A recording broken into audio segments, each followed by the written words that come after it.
Beneath the Pacific, the water keeps secrets the continents could not carry, avenues and archways, pressed flat by pressure, plazas entombed in cold blue dusk. Tonight we descend through that hush, lanterns dimmed, hearts steadied, toward a rumour with a pulse. They call it Atlantis, the aquamarine metropolis of orichalcum gleam, the city forever falling and never gone. But if that is only the first door, how many more wait in the dark? Before we go further, answer softly, like you're whispering through a diving mask. Where are you watching from, and what time is it there? I ask because time does not move the same beneath 1,000 meters. It folds, it shivers, it remembers. If you feel your room grow colder, that is only the ocean moving in. Lock the lights, breathe like a tide. One city waits below, 99 more are listening. Do not look back, shadows travel forward. They say the first city is not a city but a sound, the low brass hum you feel in bone when the thermocline bows to welcome you. Our guide calls it Atlantis because people understand the shape of that word. He sketches concentric circles on his slate, then erases them. The real pattern is not rings but wavelengths. We descend along a column of colder water, and the hum grows teeth, silt parts like curtains. There is a causeway of stone the colour of dusk, beveled and jointed, a geometry too patient to be random. Pillars follow, toppled but aligned to something that no longer rises. Fish stream through an arch, the height of a minor cathedral. Beyond, stairs plunge into sand, then reappear where the seabed dips, as if the city is practicing to stand again. Brass flecks glitter inside the rock, a stubborn gleam that refuses to go out. Lamps find rounded keystones inscribed with grooves like tally marks, and channels no coral has claimed. We circle a plaza ringed by pedestals. On one, a medallion lies half buried, 7 petaled rays around a square void. The guide will not touch it, he writes on his slate. We are seen, the hum deepens. From below the plaza a breath, not air, not water, but a pressure that molds your thoughts into spirals. Atlantis is not ruins. It is posture, the held note of descent. We clip a beacon to the medallion, and it turns once gently, as if remembering hands. Cartographers will argue that Atlantis belongs to another ocean, another story. They have not stood beneath this shelf, with their ears ringing and their breath tasting of old copper. The beacon's pulse answers the hum with a thinner, higher tone, and lines wake across the plaza like veins lit from below. We follow the weakest glow to a seam in the paving where sand pours into a narrow throat. The guide threads a cable and lowers a camera. The feed shows a corridor panelled in greenish plates, each cross-hatched, each nailed with studs that have not rusted. A current exhales and draws us inside. The corridor bends, then opens into a rotunda, where 32 alcoves wait, empty, identical. Each has a floor groove pointing seaward, not toward this plaza, but toward horizons we cannot hold at once. 32 routes, 32 addresses. The guide writes, not one city. We map 2 alcoves before oxygen arithmetic demands retreat. In the first, the groove's line extends toward islands where legends speak of floating gardens. In the second, the line aims past a volcanic chain that hisses when the moon is thin. When we power down the beacon, the hum holds another beat, reluctant to let us go. The medallion does not stop turning until we look away. On the slate, the guide redraws concentric circles, this time 32 of them, and marks the first 2. He writes gatehouse. The network waits outward. We ascend, knowing entrances multiply where maps pretend to end at night unseen. We take the first line, trusting the groove's math more than our compass. It draws us toward a chain of islands, reef-lipped and wind-withered, where the ocean surface looks innocent but hums with undertow. Drop beneath the chop, and a tiered amphitheatre rises from blue shadow, stair after stair of basalt planters crowded with rootstones. The elders here speak of gardens that sailed, rafts lashed with vines, soil bound by living mats, tended by hands, but red wind like script. Below those vanished rafts, cities anchored their shadows, terraces, cisterns and corridors, for the gardeners who slept where the roots drank. Lamps pick out irrigation channels, still polished inside, as if a cold river keeps returning. A stone sluice spills into a plaza, rimmed by mooring posts. Each bears a notch worn smooth by something that moved but never left. Carvings mark weights and seasons, spirals nested in spirals, fishbones crossing like calendars, and doors, always doors, low, wide, half-buried, to slide beneath with tanks tight against our backs. Inside we find clay beads the size of fingernails, each pierced, each smeared with a black glint that will not wash away. The guide writes, seed weights, seed weights. Silt lifts as we pass, and reveals a mural, hands cupping a square of earth that floats above a mirror city. The square is tied to the reflections with lines like harp strings. When currents strike, the strings seem to vibrate, and the mirror city brightens. The gardens were never drifting, they were tuned. In the second terrace, we find a channel that refuses to be just a channel. It is ribbed inside like a flute, and when swells push through the reef, the ribs sing at frequencies too low for the ear and too certain for doubt.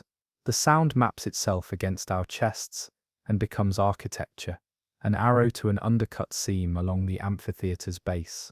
We slip beneath and enter a gallery whose ceiling dips like a sky heavy with rain. Vats line the walls, lidded with stone as thin as fingernails. The lids tremble with every pulse of that buried song. The guide angles his light across knife-scratched tally marks. One series repeats in clumps of 5, then pauses, then 5 again, ending each cluster with a diamond etched deeper than the rest. Not numbers, addresses. We open a lid. Inside, a lattice of dark threads cradles seeds that have not rotted, that have not tried. The water here is sterile like space. The ocean keeps its dead, this place keeps its living for later.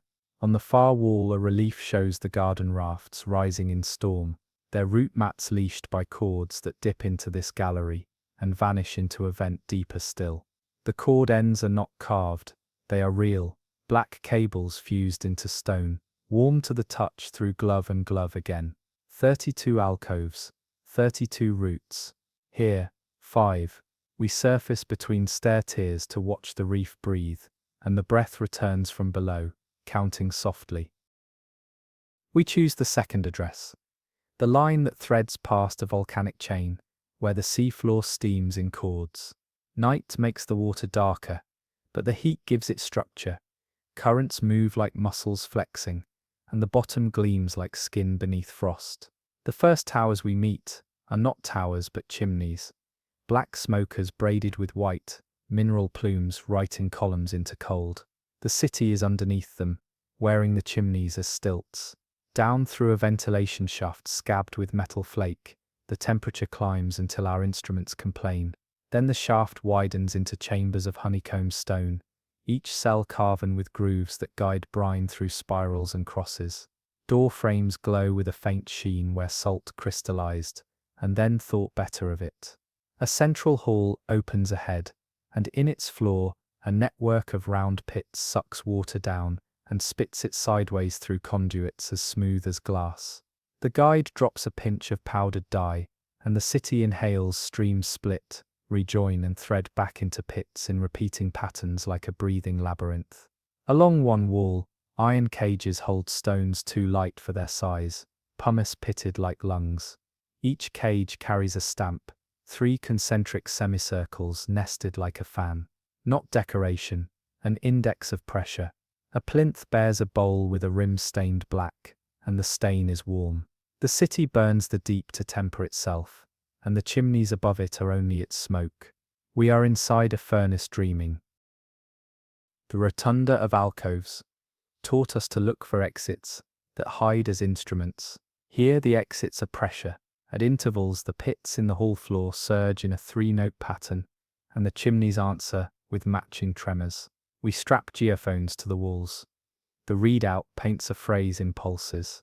The guide copies it down like a prayer. Long, short, short. Long, short, short.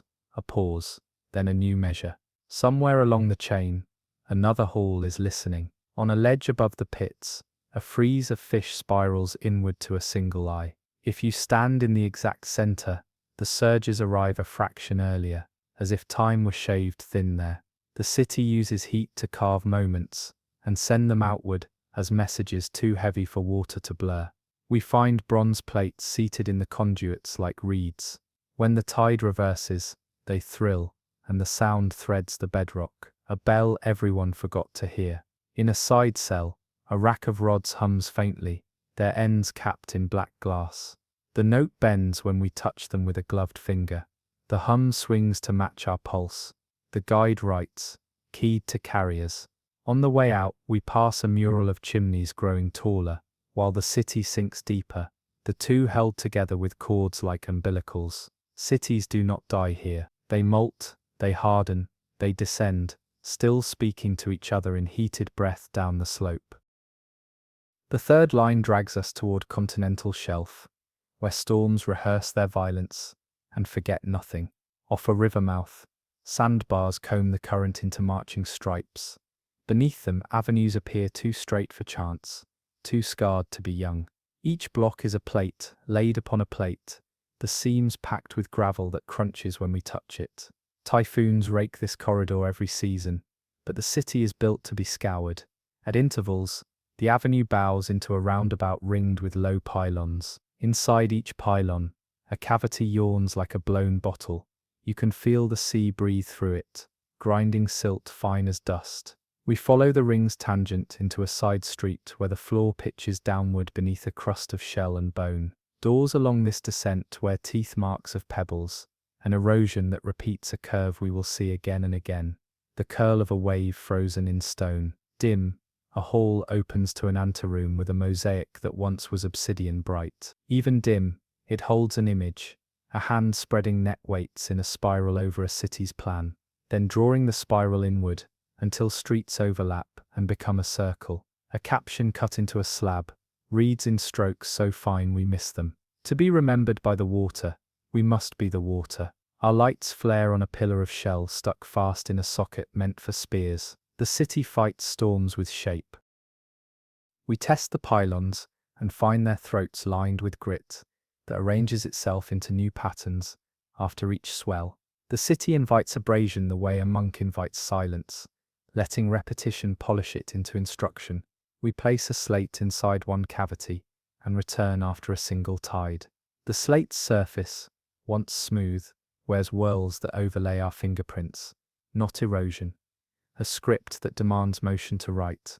A fissure opens beyond the anteroom, a crescent where the floor has slumped and locked. The gap carries a ribbon of colder water, scented with iron. We follow it into a vault whose pillars lean inward, like trees in wind. On the ceiling, shallow runnels braid down to a central drain. The rock looks combed. If you press a palm to the drain, you can feel a throb, not from heat this time, but from weight being lifted far away.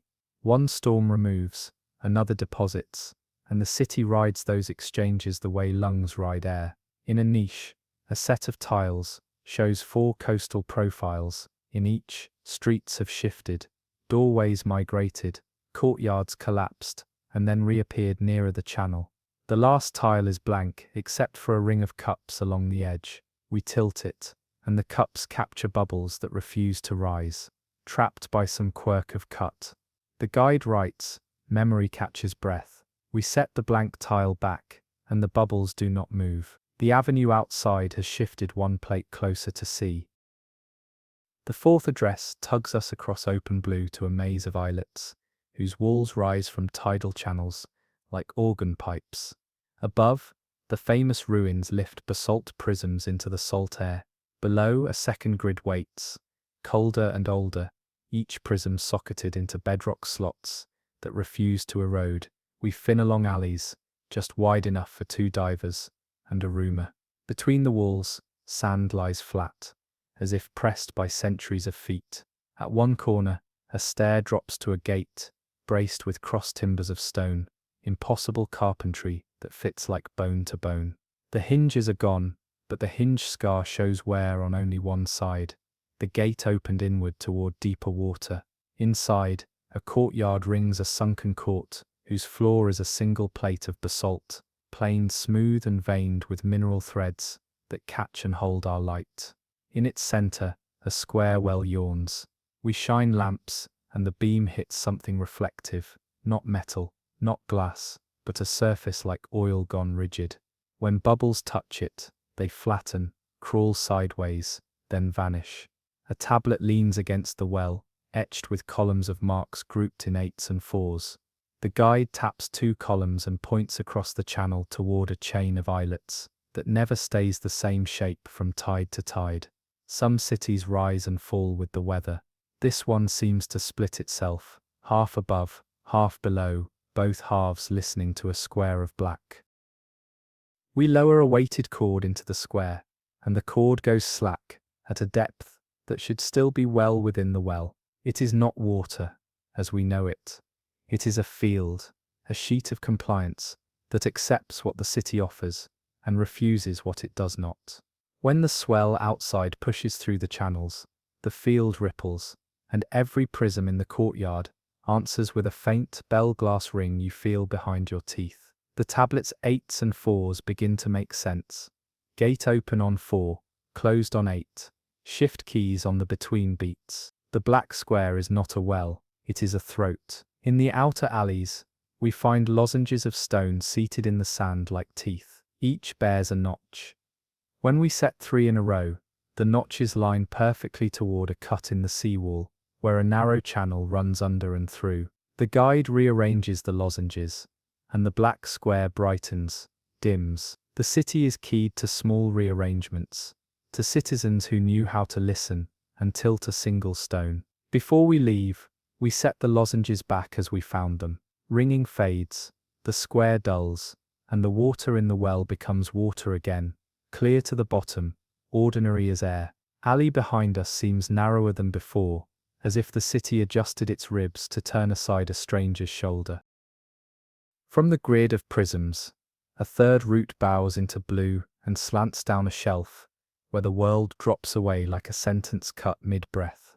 The floor here is strewn with basalt heads that aren't heads until you see 3 long faces, closed eyes, mouths pressed thin against pressure.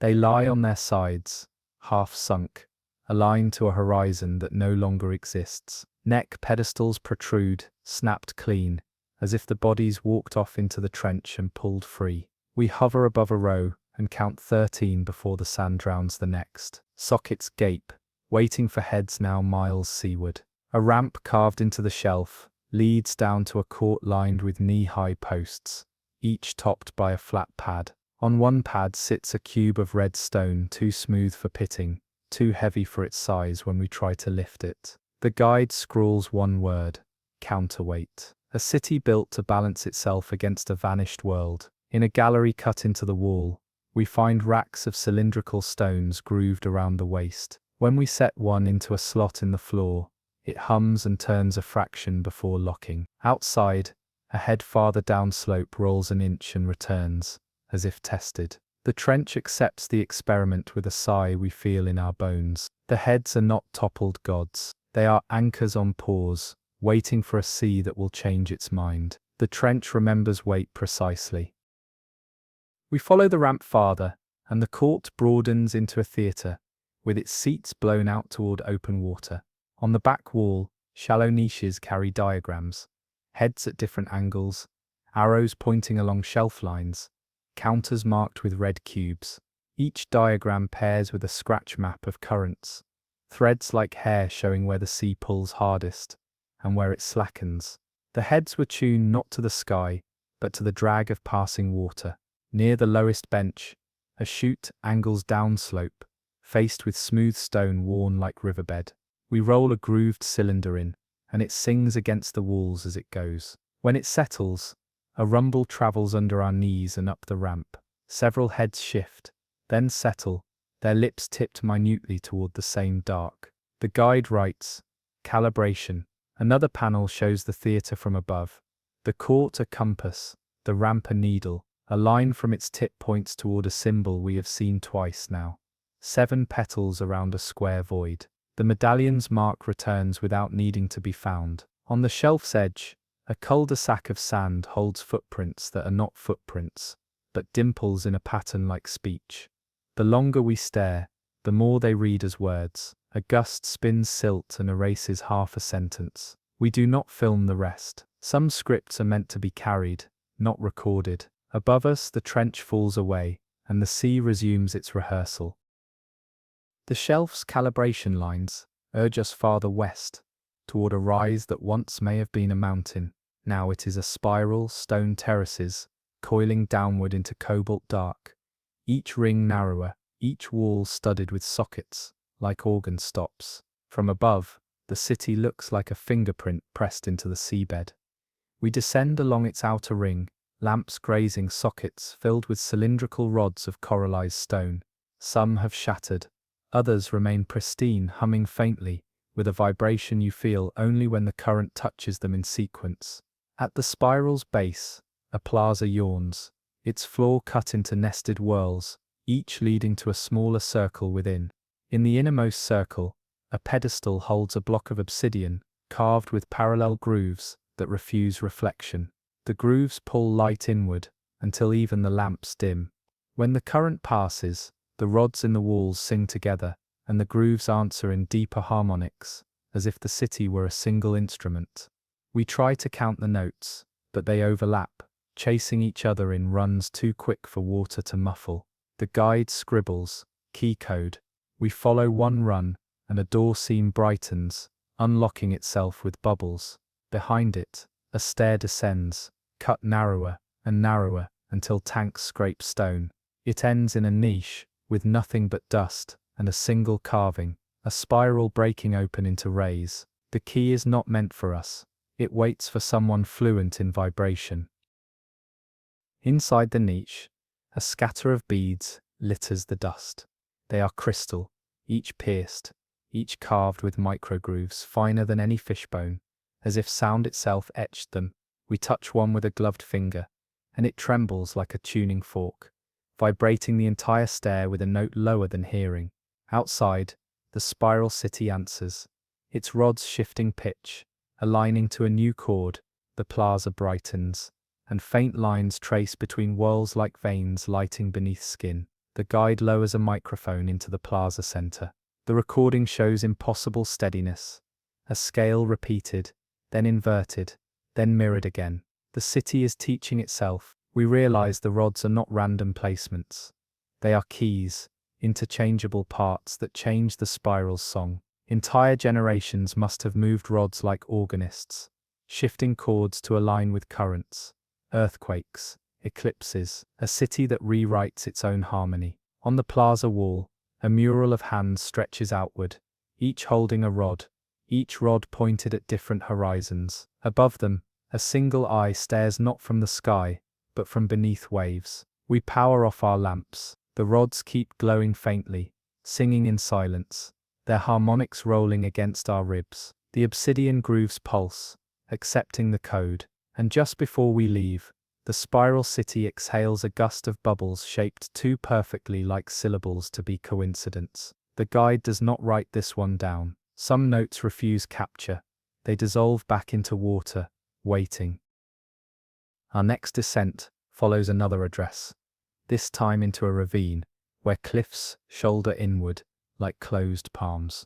The corridor is lined with buttresses of black basalt, each inset with hollows that gape like mouths. When the swell pushes through, the mouths catch air and bellow, not as roar, but as words stretched across vibration. The canyon speaks. We drift between walls that repeat themselves. Every 100 meters, another set of mouths, another syllable. The echoes overlap, compressing into chants. The guide presses his helmet against stone and feels it hum inside his skull. He writes, "Record, not ruin." Each hollow is tuned, not by chance, but by deliberate carving to capture water's force and translate it into tone. The entire canyon is a library. Halfway in, the seabed rises to a dais with a single arch of stone spanning wall to wall. Beneath the arch, the chant changes. A deeper frequency folds over itself, layering phrases we cannot decipher. Our recorders show patterns spiraling into fractals, lines nested into one another, like scripts that breed as they're read. The arch hums until sand at our feet begins to shift, forming ridges. The ridges align into arrows pointing farther inward. We follow, light swept along the grooves, and behind us the mouths close as if sighing. The corridor remembers every tide, every quake, and whispers it forward, a language meant for ears that could wait millennia. Deeper into the corridor, we find alcoves cut into the wall, stacked like amphitheater seats. In each, flat slabs lie across stone benches, polished smooth but angled, as if for reflection. When our lamps pass, faint shadows emerge on the slabs, patterns of waves frozen mid-crest, precise as etchings. We realize these are not random, they are sound made visible, echoes carved into permanence. Each slab holds a waveform, each wave a sentence. The canyon not only speaks, it archives. In the deepest alcove, one slab shines brighter, its grooves fresh, unclouded by silt. The recording etched here is recent, far younger than the ruins themselves. We touch the grooves, and the vibration leaps into our bones, a note high and sharp, piercing, then fading into silence. The guide jerks back, eyes wide, and scrawls, "Still alive." Somewhere beyond, someone or something is still feeding this corridor new tones. A final chamber opens at the canyon's heart, roofed by a dome pierced with skylights, where no light should reach. Yet faint beams bend down like threads of glass. They touch a central pool, and the water ripples outward in patterns matching the slabs we saw. The canyon echoes not only past storms but present tides, amplifying whispers from elsewhere. We leave with the weight of knowing, this corridor is still listening, still repeating. Behind us the mouths open once more, chanting phrases into water that seem to shape themselves around our bubbles, spelling syllables we do not recognize. The canyon's whispering arrows guide us to a ridge, where the seabed buckles into faulted shelves. The rock here glitters faintly, even without lamps, as if tiny stars were trapped inside. When we strike a chisel against the wall, the sound rings long, far longer than stone should. Glass veins web the cliffs, crystalline rivers frozen in black basalt, glowing where fractures cross. Between them lie doorways shaped by heat, arched as if melted into being. We push through one, and emerge inside a hall panelled with obsidian, and shot through by threads of translucent quartz. Our lights refract, splitting into rainbows that dart like fish. The guide lifts a shard and tilts it. Inside, trapped bubbles form a pattern of dots, suspiciously regular. Not flaws, but records. Each vein stores the air of storms, the chemistry of centuries. The hall's walls hum faintly when the current shifts, a sound like glass harmonicas.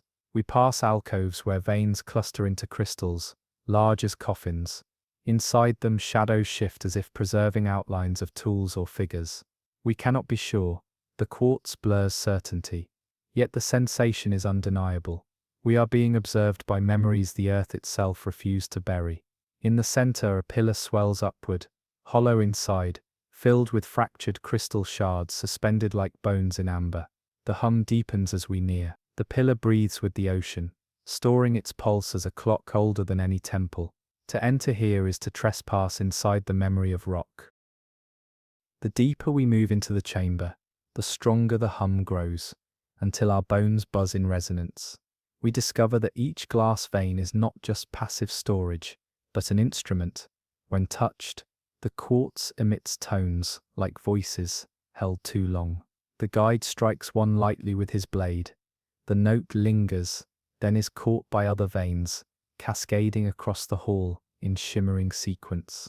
For an instant, the entire chamber sings. Carvings line the base of the walls, spirals of dots resembling constellations.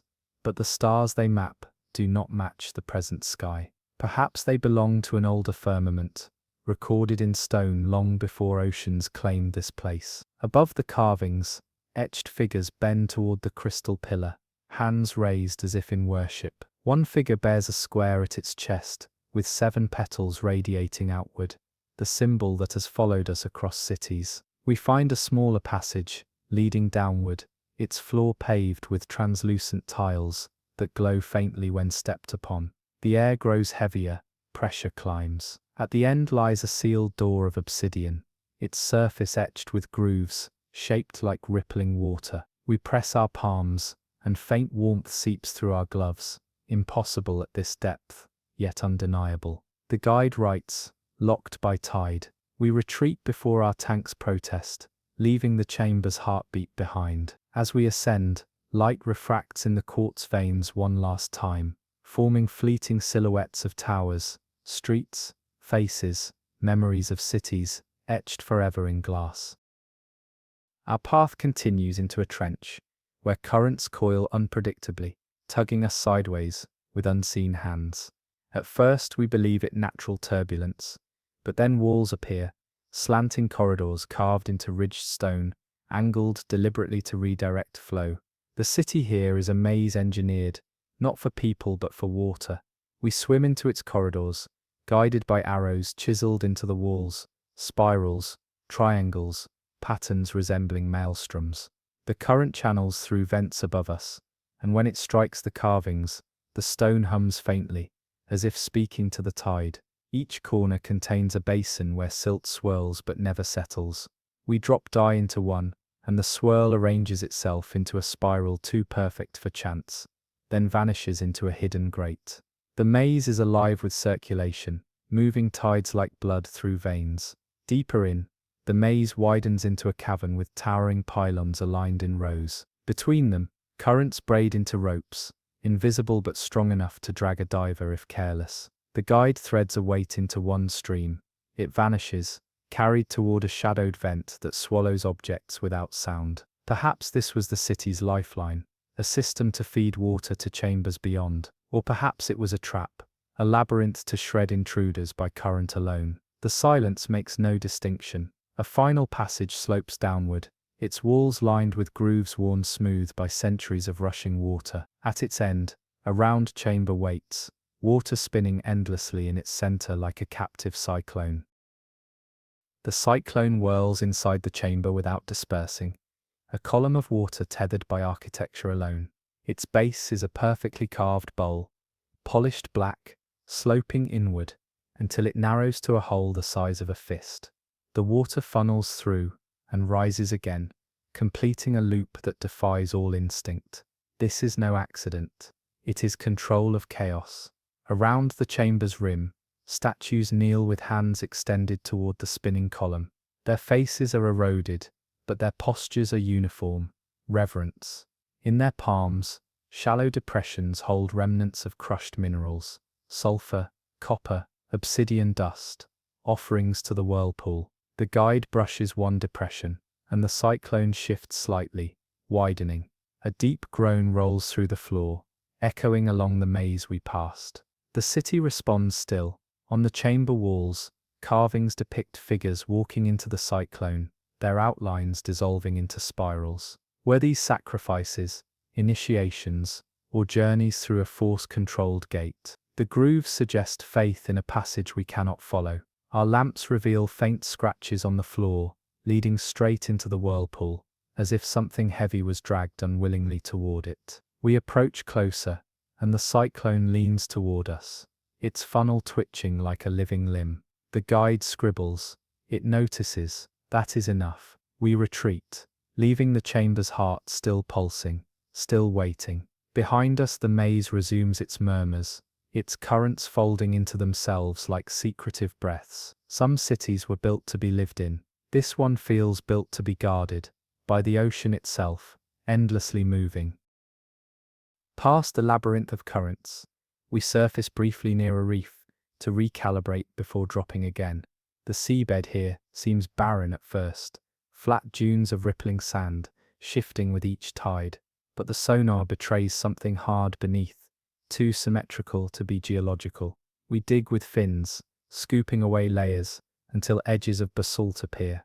More sand peels away, and soon entire blocks emerge, rows upon rows of chairs, each carved with straight backs and broad arms, thrones. There are hundreds, arranged in a circle that encloses nothing but empty water. Some have toppled and lie buried to their necks. Others stand upright, as if waiting for occupants who never returned. Each bears markings on the armrests, lines, grooves, spirals, too deliberate to be decoration. They resemble seating charts, as if each throne carried a code of who belonged there. In the center, buried deep, rests a pillar, carved with the same seven-petaled emblem that stalks us from city to city. Around it, faint scorch marks blacken the stone, evidence of fire, where fire should not exist. The guide wipes his slate. Assembly. We realize this city was not about shelter or worship. It was about gathering, judgment, counsel. But the circle is incomplete. Dunes still hide more thrones beyond. We swim along the perimeter and find the circle broken on one side, a jagged cliff dropping sharply into darkness. Half the assembly has been claimed by the abyss, their decisions forever silenced. And still, the intact thrones face inward, eternal witnesses to whatever verdict drowned here.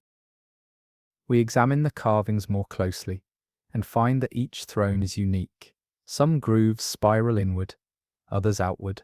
Some form jagged zigzags like lightning, while others bear lines smooth as flowing rivers. Each pattern seems to carry a rhythm, as if each throne was assigned not just to a person but to a frequency, a voice in a larger chorus. Perhaps this was no political council. It was an orchestra of flesh and sound, harmonizing with forces deeper than politics. At the foot of one fallen throne, we uncover a slab etched with strange concentric ripples, interrupted by a jagged scar across its center. Earthquake damage, or an intentional fracture to end the council forever. The guide presses his palm against the scar and feels heat, faint but steady, pulsing like a slow heartbeat. The scar is not a wound, it is a warning. From the abyssal edge comes a groan so deep it rattles the sand loose. We back away, watching as new dunes collapse and expose still more thrones tumbling into view. They descend in tiers, lower and lower into the trench, as if the assembly had no end. How many sat here? 100? 1,000? The silence feels heavier than the ocean. The guide scrawls, still seated. When we leave, we look back once more at the encircled thrones standing proud against the current. Their stone arms remain extended, waiting, patient. The sand will bury them again, but their posture ensures they will rise with every uncovering tide. The council is unfinished. From the council's abyss, the next groove line carries us toward a ridge of cliffs, streaked with white quartz. Our lamps flash against the walls, and light bounces back, multiplied.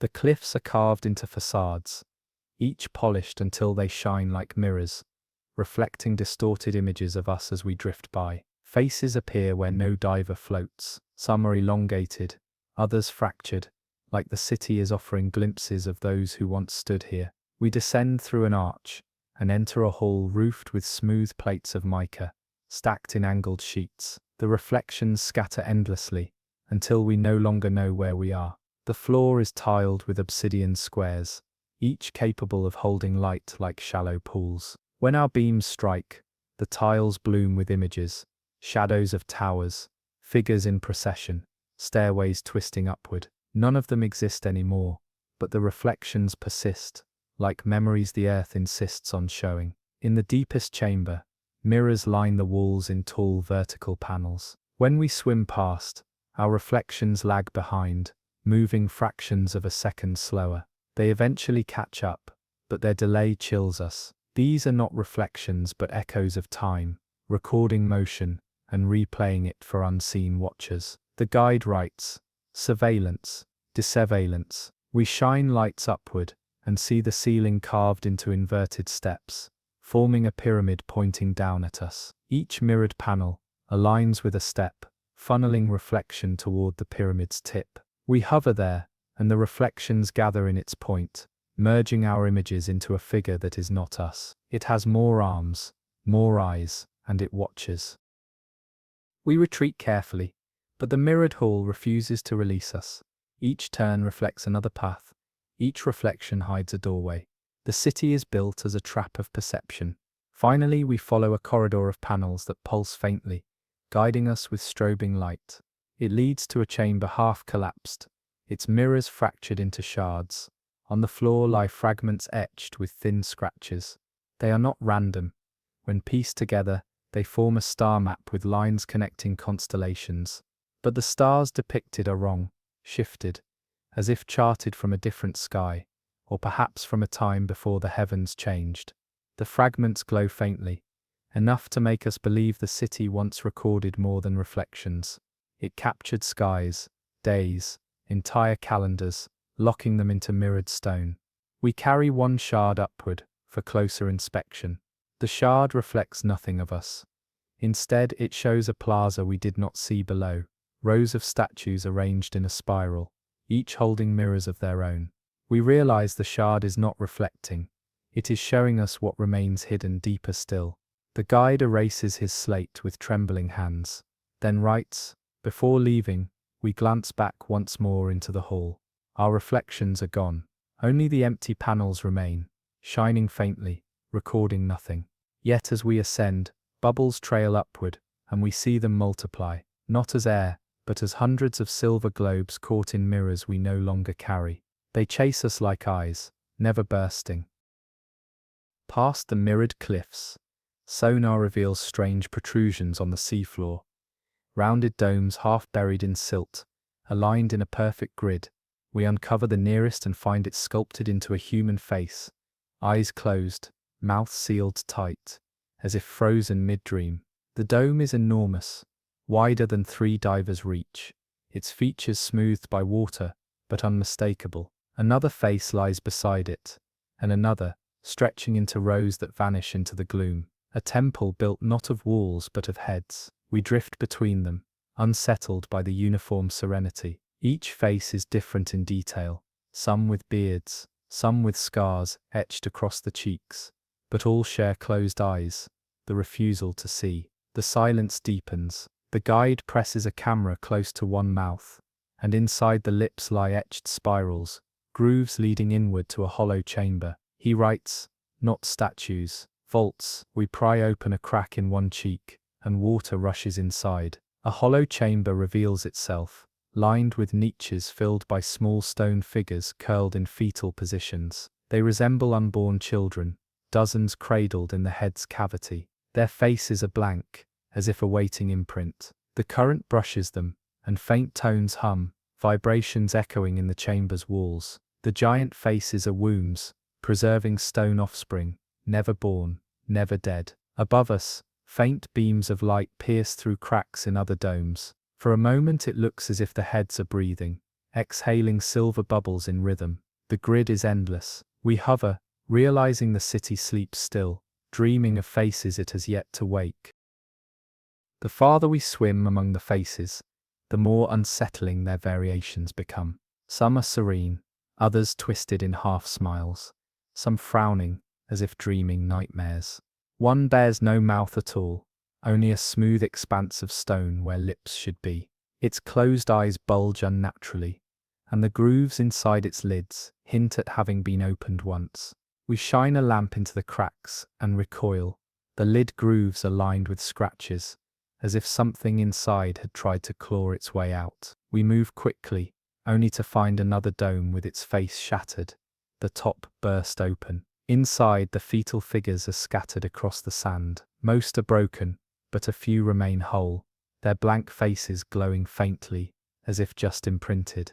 They pulse with a warmth our gloves cannot ignore. The guide shivers visibly, and refuses to write anything. At the grid's center, a larger dome rises, twice the size of the others. Its face is half eroded, the nose missing, the mouth cracked into a grimace. We dive close, and the chamber inside resonates loudly, vibrating with a pulse deeper than any current. The stone figures inside this one are enormous, nearly human-sized, curled, their stone skin smoother than flesh. One's chest rises faintly, then falls, impossible, yet undeniable. We back away, our lamps trembling. From the cracks in the dome, streams of bubbles leak, curling upward, like whispers too old to translate. The sleeping faces will never open, but their children might. As we rise from the temple, the current shifts unnaturally, as though the city had sighed in its dream.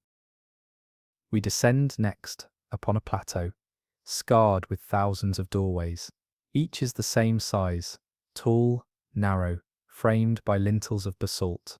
They march in rows across the seabed, leading nowhere, empty thresholds swallowed by sand. When our lights sweep across them, shadows hesitate, lingering in the frames before following our movement. We swim through one, and the water thickens, heavy as syrup. On the other side, the seabed looks identical, but the doors are now reversed, their thresholds leading back toward where we came. Yet when we glance behind, the door we entered is gone, only a wall of smooth stone. The city plays with space. Each frame folds water into rooms that do not align. We wander, choosing doors at random. Some led to plazas with toppled pillars, others to empty courtyards where walls stretch too far. One door opens to a stair ascending into blue emptiness before breaking apart. Each frame is a choice, but the choices do not align. The guide scribbles, maze, but it is more.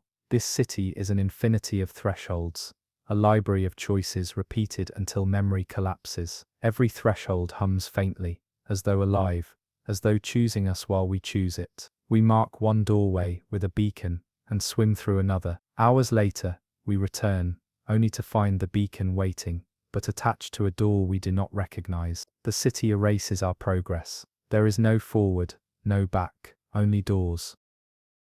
At last we discover a chamber at the heart of the endless doors. It is round domed, lined with hundreds of thresholds embedded in its walls.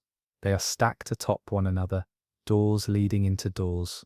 In the chamber's center rises a pillar, carved with thousands of grooves, each aligned perfectly with a threshold. We shine lights and see the grooves shift, sliding faintly like tumblers in a lock. The chamber is not just architecture, it is a mechanism. The guide touches the pillar and recoils. The grooves shift under his hand, and one threshold opens with a blinding flare. For a moment we see a cityscape bathed in firelight, towers rising above waves, banners rippling, faces watching. Then the threshold slams shut, the pillar's grooves still humming. Whatever door we opened, it was not to ruins, but to a city still alive elsewhere, or else when our beacons go haywire, signals splitting into multiple feeds. Each shows different doorways, different cities glimpsed beyond coral towers, obsidian plazas, faces pressed to glass. The recordings overlap until screens black out. The city floods us with choices, drowning us in infinite outcomes. We tear ourselves away, choosing a random door, and pushing through until walls dissolve, and the seabed returns. Behind us, no doors remain, only cliffs. The guide's slate reads, "It showed us futures, or pasts, or lies." As we ascend, a single threshold flickers faintly in the dark, as if following. We shut our lamps and leave quickly, refusing to look back.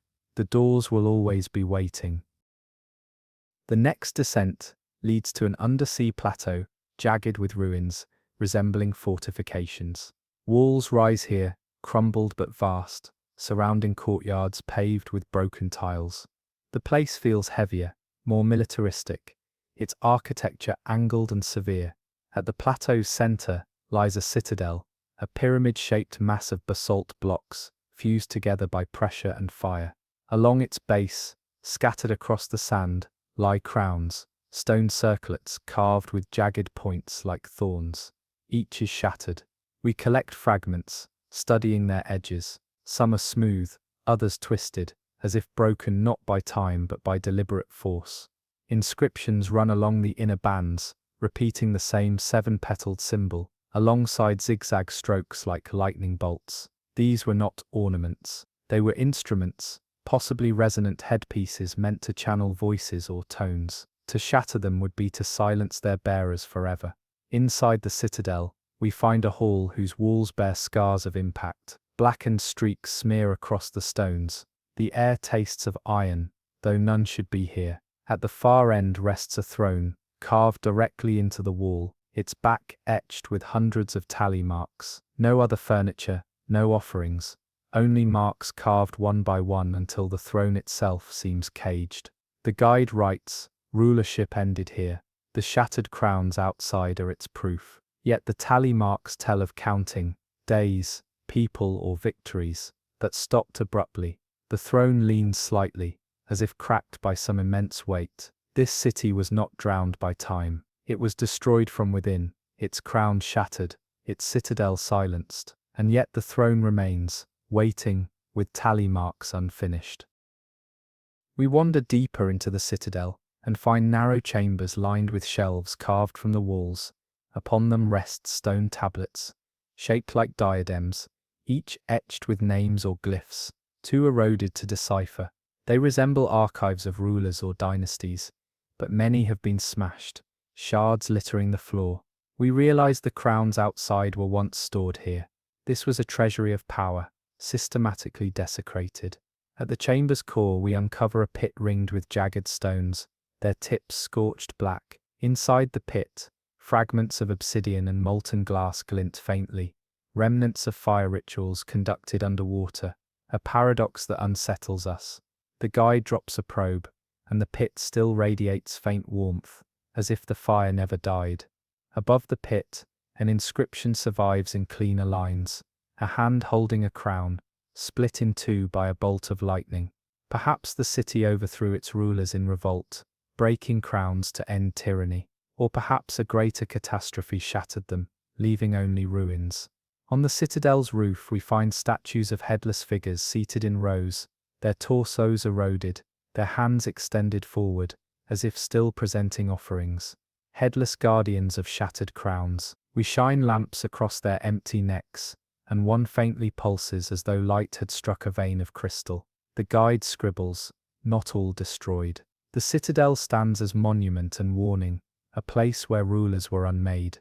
As we ascend we glance back. The shattered crowns gleam faintly in the sand, arranged in arcs like constellations, perhaps not broken but waiting to be pieced back into voices that no longer belong to us.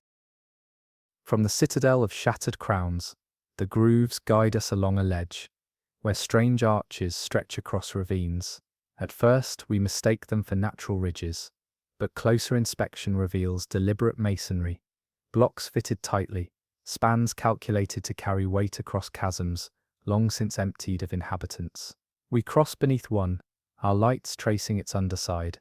Carvings spiral upward, like ropes twisting into the sky. Yet the bridge connects nothing.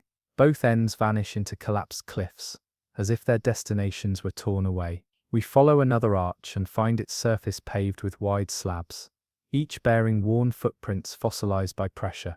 The feet were long, narrow, not human in scale. The prints face both directions, thousands upon thousands, traffic heavy enough to grind smooth grooves along the center line. The bridge once bore processions, but now the far end drops into nothing, its stones hanging like teeth over an abyss.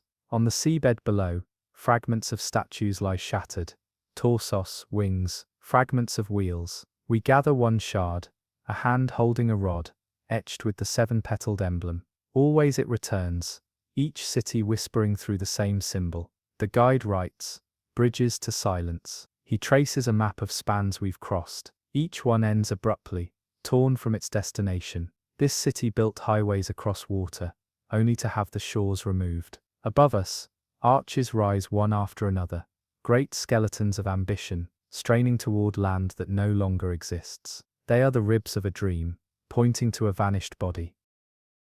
Deeper exploration reveals the bridges are not singular, but part of a web. Scores of them crisscross the chasm, some still intact, others collapsed into jagged heaps on the seabed. When viewed from above, they resemble a lattice, as if designed not merely to connect, but to form a pattern when seen as a whole. Perhaps travelers once walked here, not for passage, but for ritual, each step part of a larger design traced across stone. At the center of the lattice stands a monumental pier, its base encrusted in coral, but its top still smooth. Upon it rests a disk of black stone, its surface incised with lines radiating outward like spokes. Each spoke aligns with a bridge. The disk is a hub, a cosmic compass binding the city's arteries. When we shine our lamps across it, the grooves fill with faint phosphorescence, forming a glowing wheel. The wheel pulses once, then dies. But in that moment, the bridges above shimmer faintly, as though their stones remembered carrying weight. We swim up to investigate, and find carvings along one span depicting figures walking hand in hand, their feet dissolving into spirals. Perhaps the bridges led to destinations beyond geography, doorways of transit between states of being. Their broken ends no longer matter if they once carried travelers beyond. The guide writes, they never led to land. We leave the web unsettled. Above us, arches hang suspended against the dark like unanswered questions. They strain towards something invisible, and in that invisibility lies their completion. Our next descent leads us to a slope where columns of stone rise from the seabed. They are hollow, honeycombed with chambers stacked one above the other, like apartment towers. Yet something is wrong. Their bases are shattered, their tops intact, as if they had once been pulled upward and torn from their roots. Debris litters the floor, not as rubble, but as foundations ripped away. We swim through an open chamber, midway up a tower. Its walls are inscribed with vertical grooves, shallow steps that spiral upward like ladders. But the grooves are eroded at the top, not the bottom, suggesting whatever force dragged the towers upward scoured their crowns first.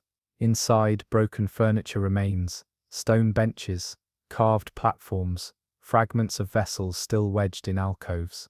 The room looks abandoned mid-meal. Above, another chamber lies tilted sideways, its doorframe distorted. A mural on its wall shows towers anchored to the seabed by heavy chains. In the mural, the chains snap, and the towers rise into the sky, their chambers still filled with people. The guide writes, not collapse, uplift. We imagine whole towers ripped from the seafloor, ascending like unwilling airships into the dark above. We swim to the top of one column, where its roof gapes open. Beyond it lies nothing but water, empty void where the rest of the tower should be.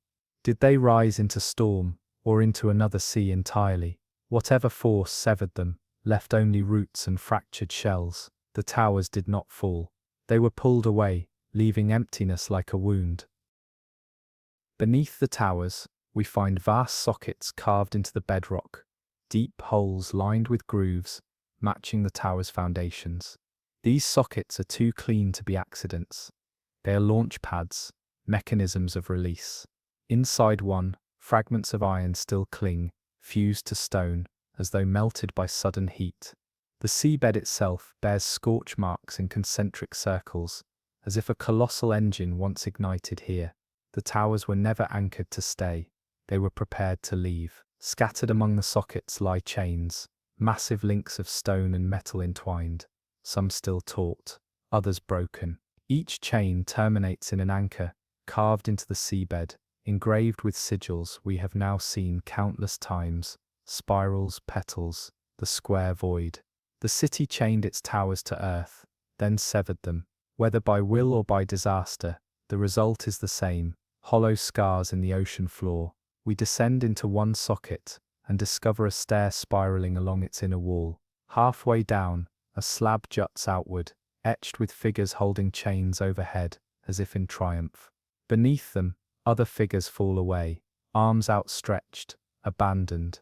The slab's lower edge is broken, and sand pours over the missing half.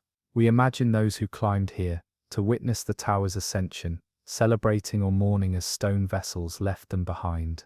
When we surface from the socket, the towers loom half gone, their tips pointing to a void above. The guide scrawls, they departed.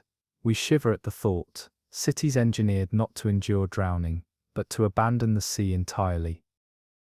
Following the trail of sockets, we encounter a road stretching straight across a valley. It is paved with colossal slabs, each engraved with concentric rings like ripples in water. When we tap a slab, it booms hollowly, echoing like a drum beneath our feet. The sound reverberates along the road, traveling farther than we can see. We test several drums, and each produces a different pitch. The guide maps their arrangement, realizing the pitches ascend like a scale. The road is not merely a path, it is a musical instrument.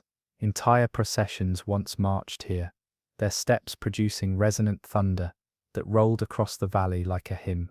The water exaggerates the sound, and even now, currents strike the slabs and produce low, mournful tones. Along the road, toppled pillars lie cracked, each etched with spirals leading downward. We follow one spiral into a depression, where a circular amphitheatre yawns, its floor tiled with similar slabs. When we strike them together, the tones harmonize, filling the amphitheatre with chords.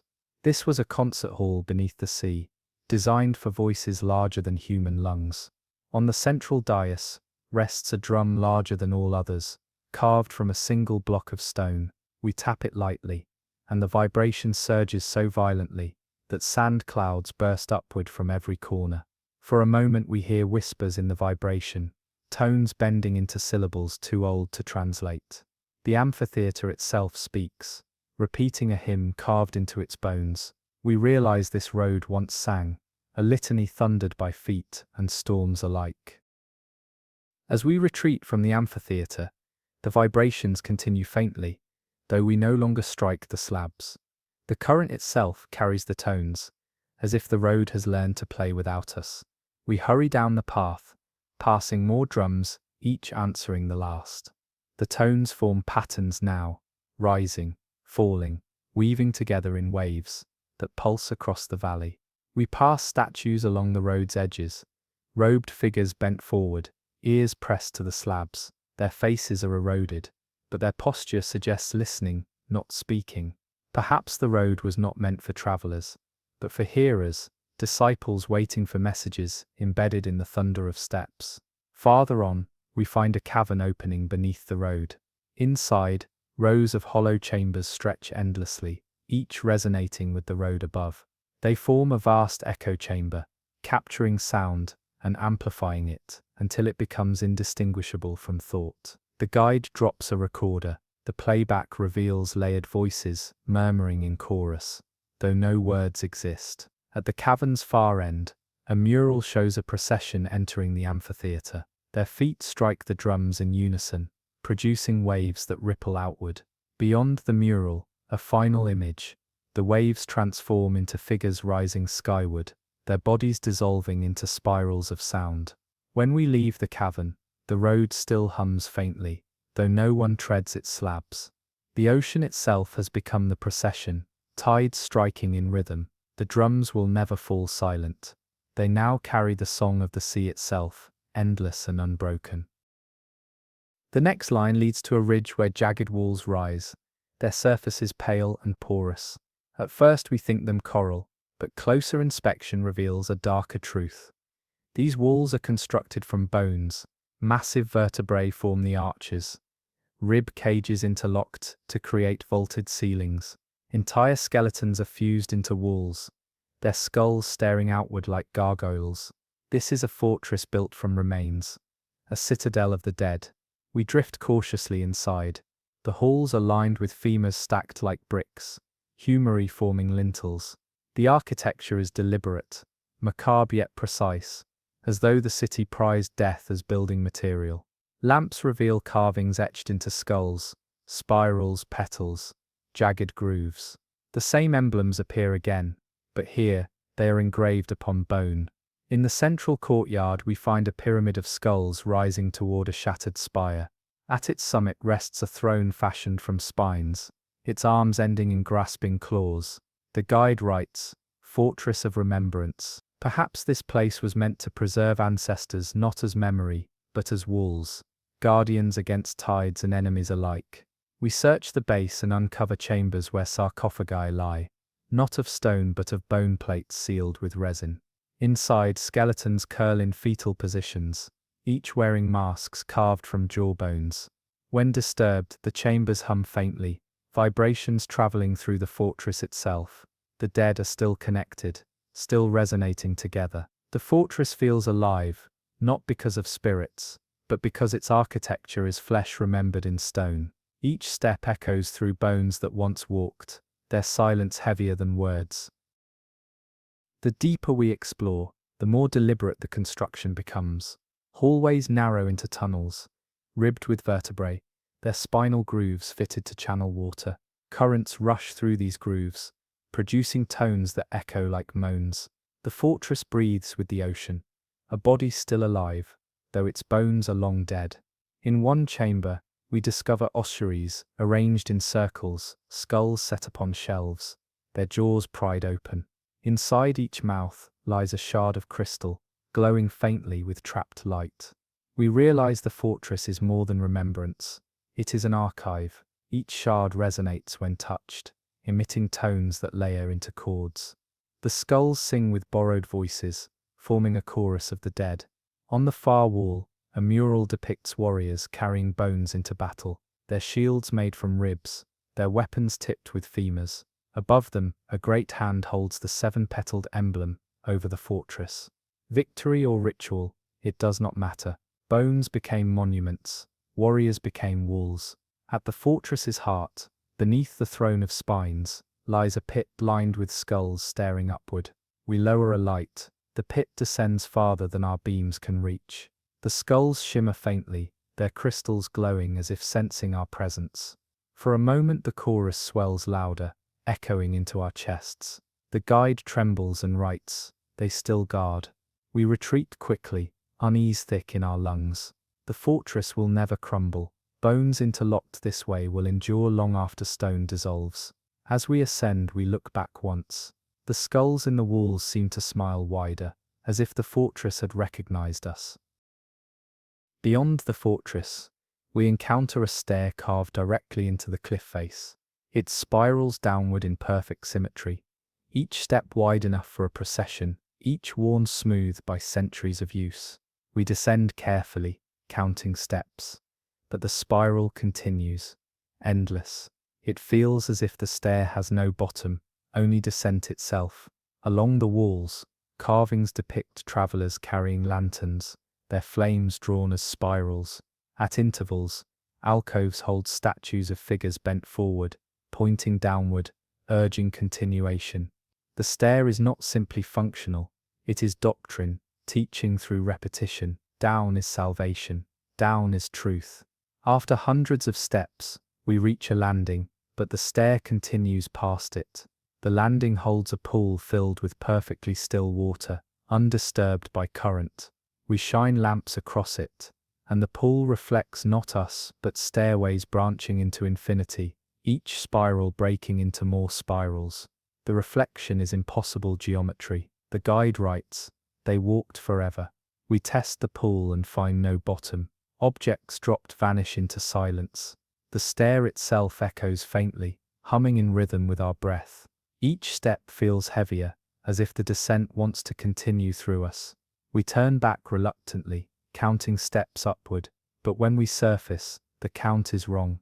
The stair has given us numbers it prefers, not the truth. The city survives in repetition, an endless mantra carved into stone. Even as we leave, the stair pulls at us, demanding return. We try to map it, but every count differs. The guide marks the wall with a beacon, then descends 20 steps before returning. The beacon is gone. Instead, a new alcove gapes, where none was before, containing a statue of a figure with hands raised in offering. Its face bears our features. The stair does not record, it rewrites. Deeper chambers branch from the spiral, each containing altars carved with spirals stacked atop spirals.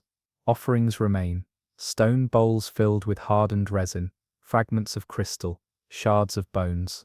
Some bowls still hold liquid that has not evaporated, as if preserved outside time. The stair bends space the way it bends count. In one chamber, the wall bears an inscription, repeating a single phrase, "Descent is arrival." We feel it vibrate in the stone, each letter resonating when read aloud. The stair itself chants through those who walk it. We finally emerge at the cliff's edge, shaken but intact. The guide's slate says endless, a city built of walking. We look back, and the stair still spirals downward, impossibly long, vanishing into black. Somewhere beneath, other divers may already be walking, their lanterns spiraling into infinity. The city will never be mapped. It is not meant to be. It is meant to be walked, step by step, until the sea itself folds into repetition. Past the endless stair, the trench yawns wide, its floor scarred with blackened ridges. As we descend, the water warms unnaturally, shimmering with faint distortion. Then we see it, a vault shaped like an inverted cone, walls fused smooth as if poured from molten stone. Around its rim, vents spew faint streams of bubbles, but the water here glows faintly orange, as though fire flickers beneath the sea. Inside, the walls are coated with mineral glaze, crystalline in texture, reflecting our lights in molten ripples. When we touch, the surface radiates warmth that should not exist at this depth. In the center rests a basin, an immense cauldron-like depression where water churns sluggishly, glowing faintly within a fire. We shine our beams deeper, but the light bends away, distorted as though swallowed. The guide writes, "Burning water." Carvings line the vault walls, figures kneeling around the basin, arms extended, offerings cast into its depths. The offerings are etched as flames, drawn in upward spirals. This was no accident of geology. It was ritual, a city built around a paradox, a fire that burns where no fire should. The basin shudders once, a deep vibration humming up through our fins. Bubbles rise, glowing faintly red. We back away, unnerved. The vault is alive, its fire still burning in silence, waiting for hands that once fed it. The deeper we press into the vault, the stranger it becomes. Along the lower walls, cracks reveal glowing seams, as if veins of magma still bleed faintly into water. Yet no eruption occurs. The city must have harnessed this fire deliberately, balancing it with architecture. We find conduits branching from the basin, channels carved into stone that snake outward, like arteries. The water flowing through them is warmer, faintly luminous. It circulates through the vault, keeping the heat alive. At the far end, a chamber holds rows of jars sealed with black pitch. We open one, and inside floats a thick resinous substance, glowing faintly when stirred. Could this have been fuel, offerings to sustain the basin's fire? Another jar bursts as we touch it, releasing a shimmer of warmth into the water. The walls vibrate, low and steady, as though the vault were pleased. Above the basin, the ceiling bears a relief, a hand cradling fire, with waves drawn beneath it. The message is clear. They mastered flame undersea, caging it where it should not live. But mastery always costs. Perhaps this burning water turned against its keepers. Perhaps it demanded more offerings than they could give. As we retreat, a low rumble rolls through the vault. The basin bubbles harder, glowing briefly brighter. For a moment, the water itself looks aflame, fire dancing through waves. Then it calms, patient once more. The guide writes, "Not extinguished, never." We leave quickly, but the warmth follows us upward, lingering in our bones. Our next descent reveals a field of stone, carved into shapes that mimic waves. Dozens of ridges rise and curl like frozen surf, each crest curling perfectly, as if the ocean itself had been stilled mid-motion. Between them lie channels that guide us inward, toward a central courtyard where the waves converge. The library, as the guide writes, consists not of books, but of carved undulations. Each ridge is etched with grooves, markings aligned with the curl of the stone. When currents flow across them, tones emerge, different on every wave. Together, they create a chorus of murmurs, layered whispers carried endlessly through the channels. This was a library, read not with eyes, but with ears. We run our hands along one carved crest, and vibrations shudder upward, forming words we cannot understand, but feel deeply. The grooves translate current into memory, carrying records across water for those who knew how to listen. On another ridge, the grooves form spirals, producing higher, sharper tones. Perhaps this was how history, myth, and knowledge were preserved, etched into waveforms, replayed forever by tides. At the center stands a monument shaped like a spiral wave breaking, its hollow filled with crystal shards. The shards tremble faintly, resonating with every passing swell. The guide writes, "Stone stored sound." We realize the city carved its ocean into archives, shaping memory into waves of rock. The silence here is alive with voices, though none can be translated by us. Further into the courtyard, we find alcoves shaped like shells, each holding ridges smaller than the great waves outside. These miniature carvings are intricate, their grooves tighter, designed to capture higher frequencies. When the current brushes them, they produce delicate tones, like whispers at the edge of hearing. We lean closer and almost hear words, a language we cannot decipher, but sense as rhythm. One alcove holds an intact slab, covered in spiral grooves.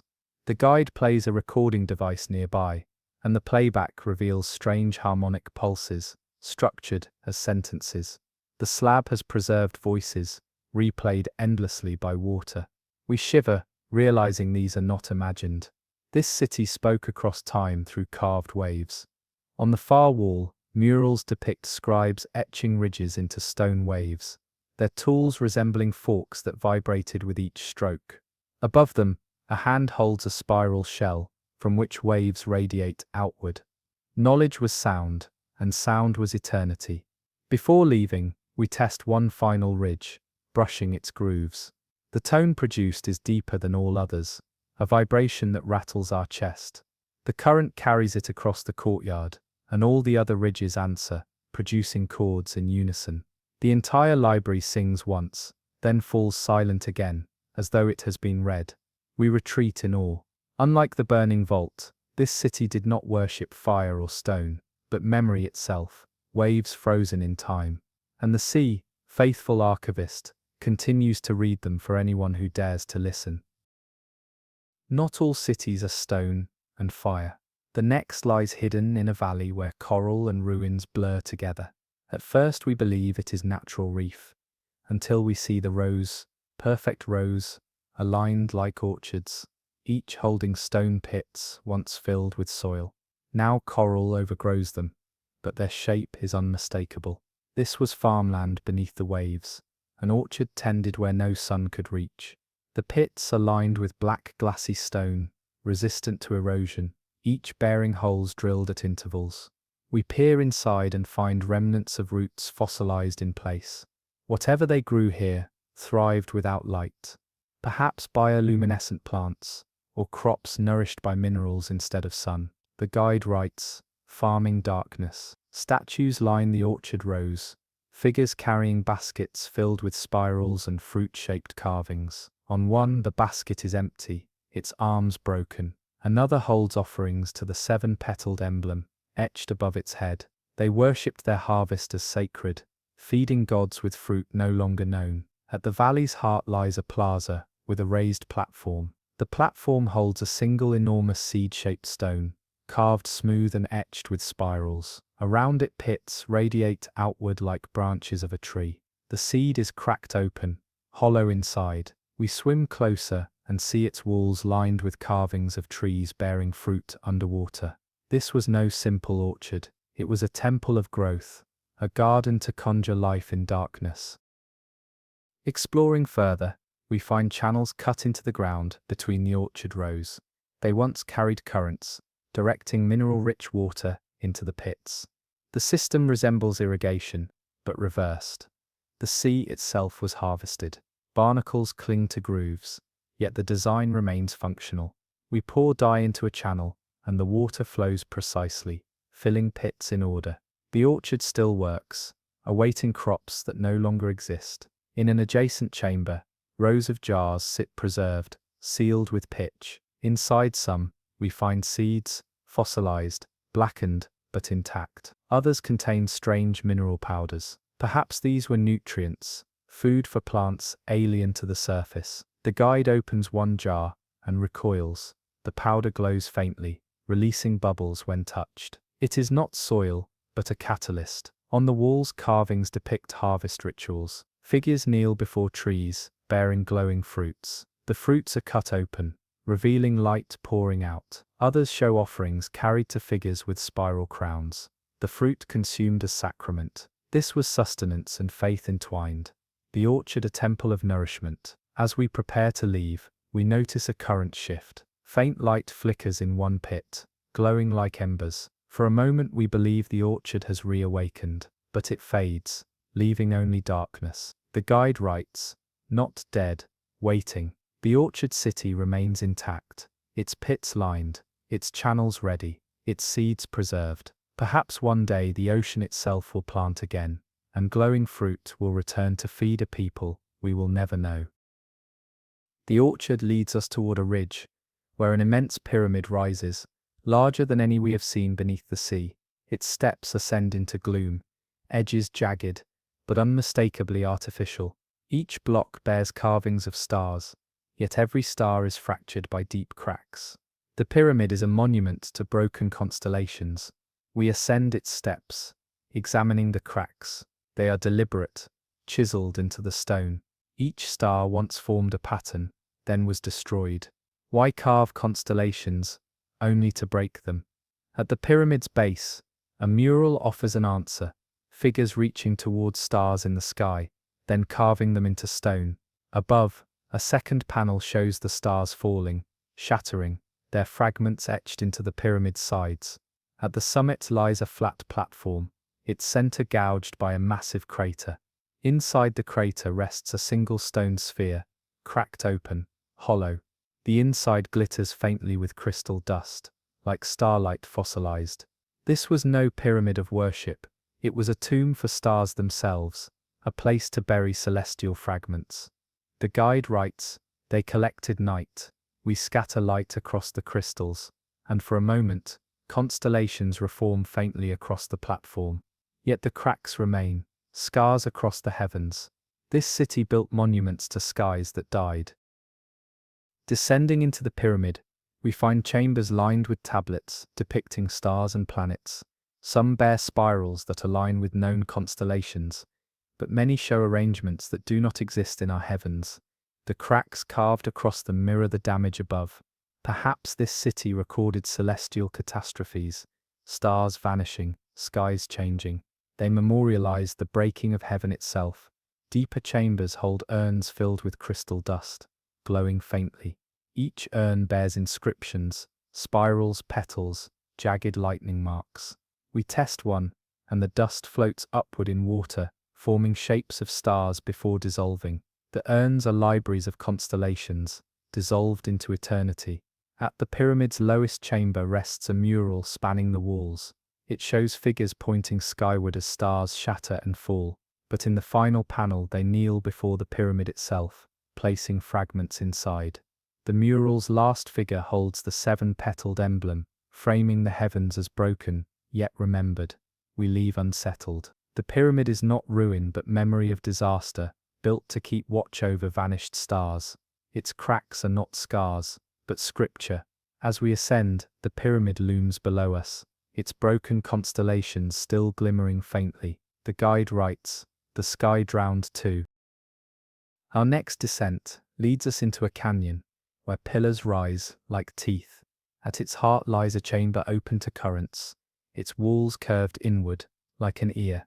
The chamber resonates immediately, amplifying every sound we make until our bubbles roar back at us. But then, other voices join, tones, whispers, syllables that are not ours. We stop speaking, yet the chamber continues. The voices layer, some chanting, others crying, others murmuring words we cannot decipher. They are not echoes, they arrive before our own sounds.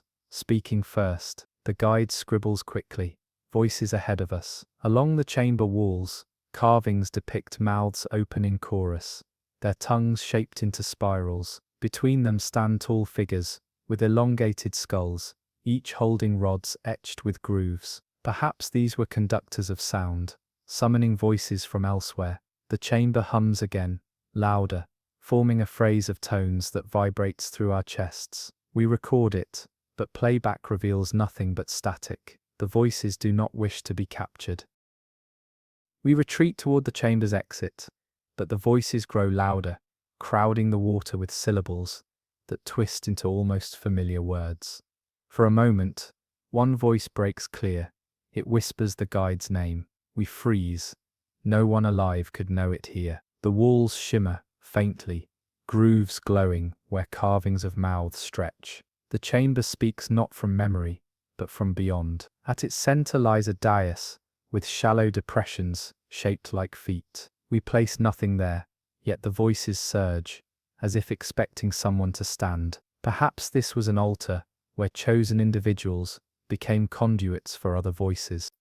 The inscriptions confirm figures stand on the dais, while spirals of sound radiate outward, their mouths silent, their bodies vibrating with words not their own. The guide trembles, erasing his slate, refusing to write. A final chorus erupts, shaking the chamber, until dust rains from the ceiling. In the noise, we hear laughter, grief, and whispers in languages that do not exist. Then silence falls suddenly, crushing.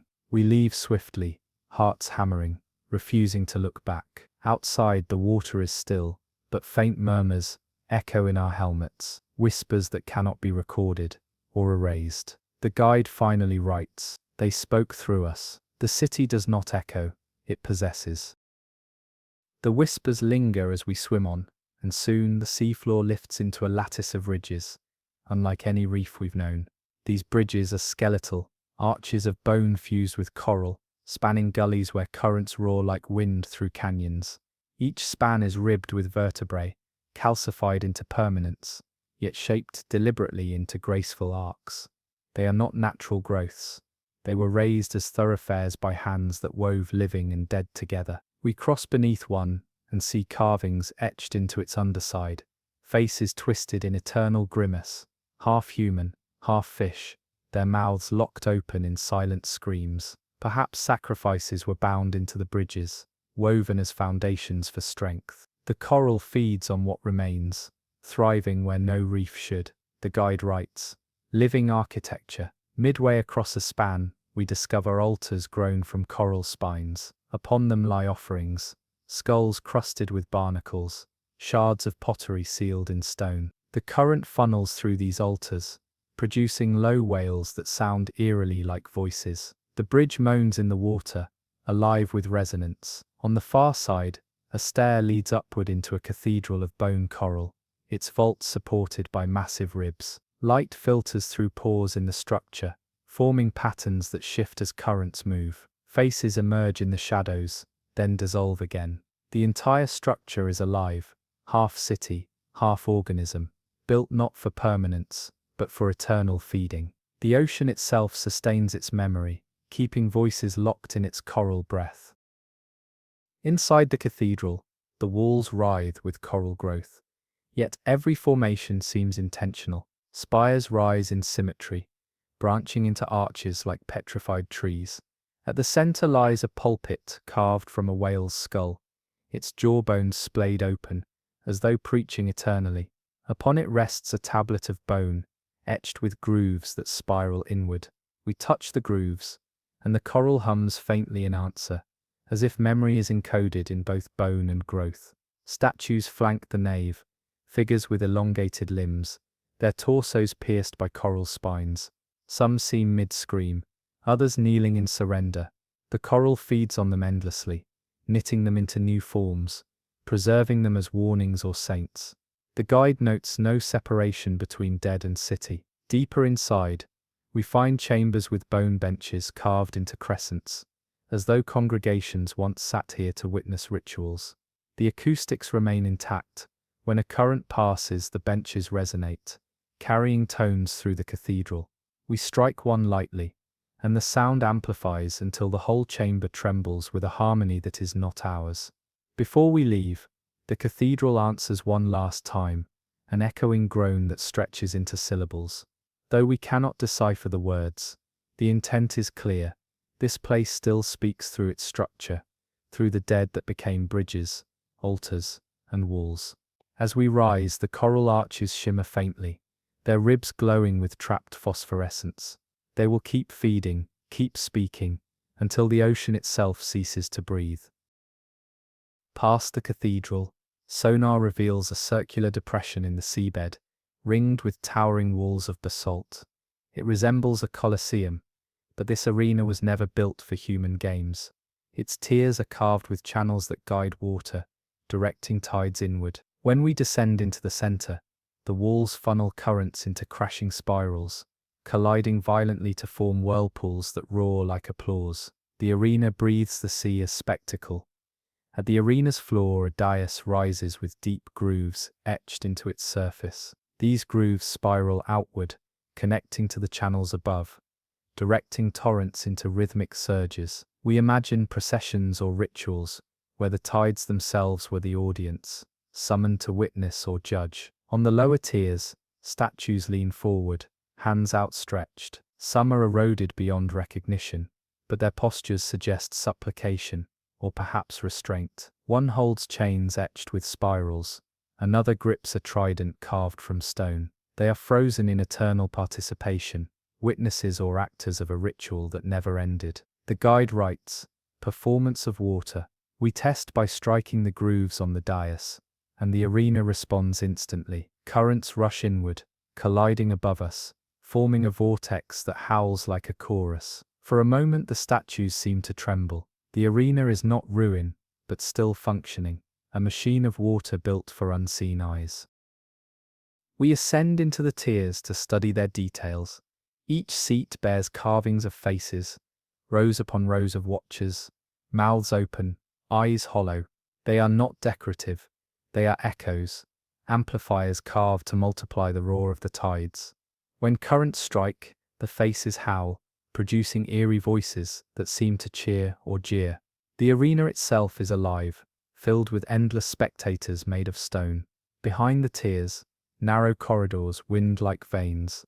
They lead to holding cells carved from basalt, small and suffocating.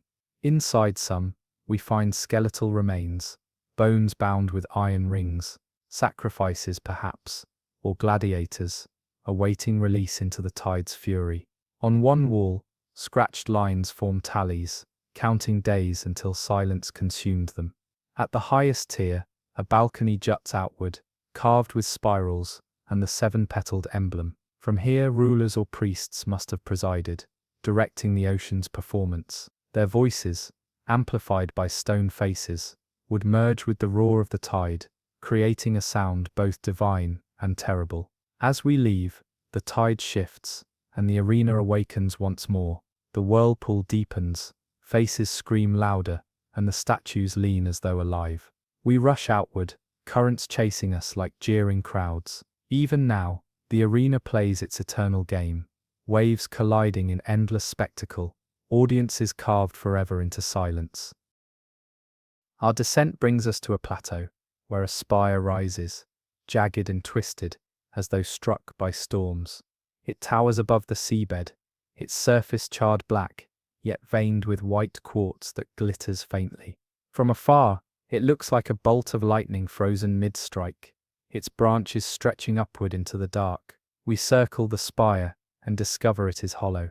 Entrances gape at its base, leading into chambers lined with streaks of melted glass. The walls are slick, fused by immense heat. The guide writes, "Struck, not built." But within, carvings prove otherwise. Spirals and emblems line the glass walls, etched after the strike. This spire was not destroyed, it was consecrated. At the center chamber, we find a shaft rising straight up, open to the sea. Its walls bear grooves that spiral like electricity arcing. When currents pass, the quartz veins glow faintly, as though charged by unseen energy.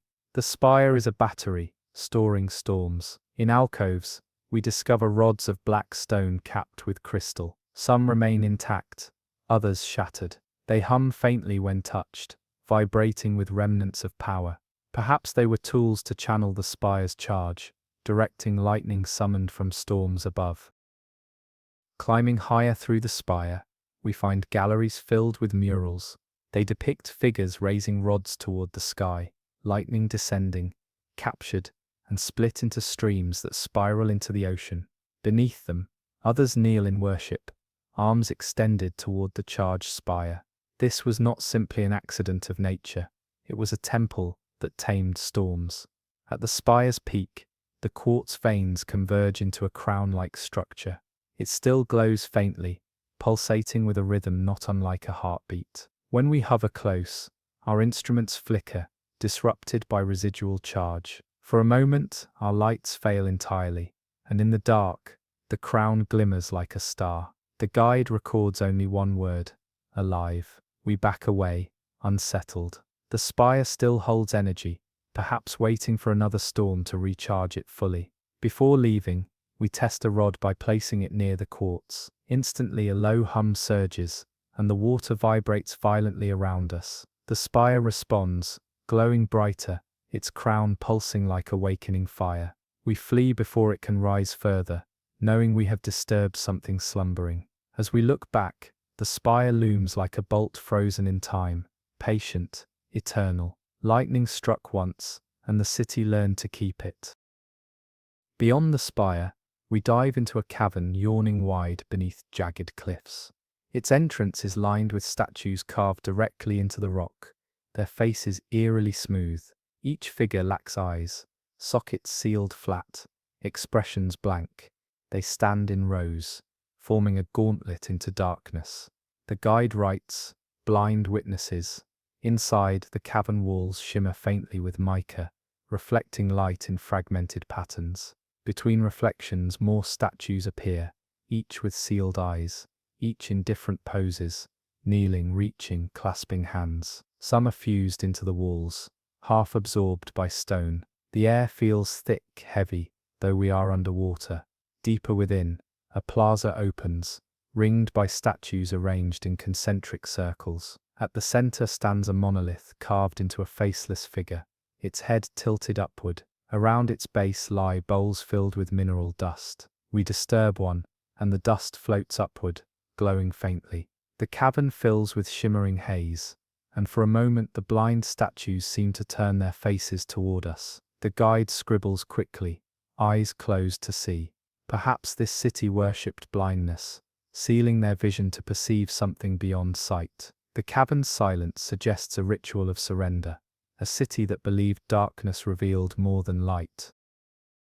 We circle the monolith, studying its grooves. They spiral upward, mimicking veins leading toward its faceless head. When currents strike, faint tones hum, resonating through the statue circles. The sound is low, almost inaudible, but steady. We realize the statues are arranged as an instrument, their hollow bodies amplifying resonance. Blindness was not absence. It was focus, tuning perception towards sound instead of sight. On the cavern walls, faint carvings depict figures, holding their hands over their eyes, spirals radiating from their heads. Above them, larger beings loom, faceless and towering, extending arms downward. The smaller figures kneel, surrendering vision in exchange for guidance. In a side chamber, we discover niches filled with masks. Each mask is carved without eyes, only smooth stone across the brow. Some are cracked, others whole. We touch one, and immediately hear a faint hum, voices layered in whispers, though no one speaks. The masks themselves hold echoes. Before leaving, we pass once more through the entrance gauntlet. For a moment, one statue seems to move, its sealed eyes twitching as if straining to open. We hurry, refusing to look again. As we ascend, the cavern recedes into darkness. The blind statues stand eternal, their sealed eyes seeing more than we ever will. Our next descent reveals a circle of standing stones, each towering, each carved from obsidian, polished until it mirrors the sea.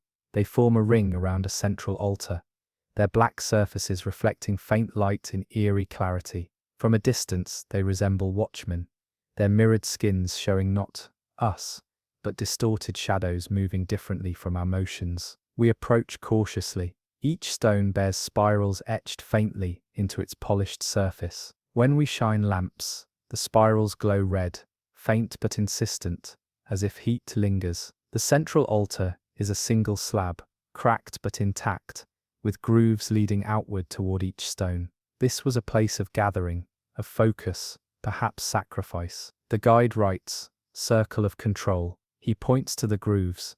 They form channels, as though fluids once flowed from the altar to the stones. Blood, or something stranger, feeding the ring. When currents strike the stones, faint tones hum, each different, like a chord forming from multiple voices. We realize the circle is not silent. It sings faintly, waiting for offerings to awaken it fully.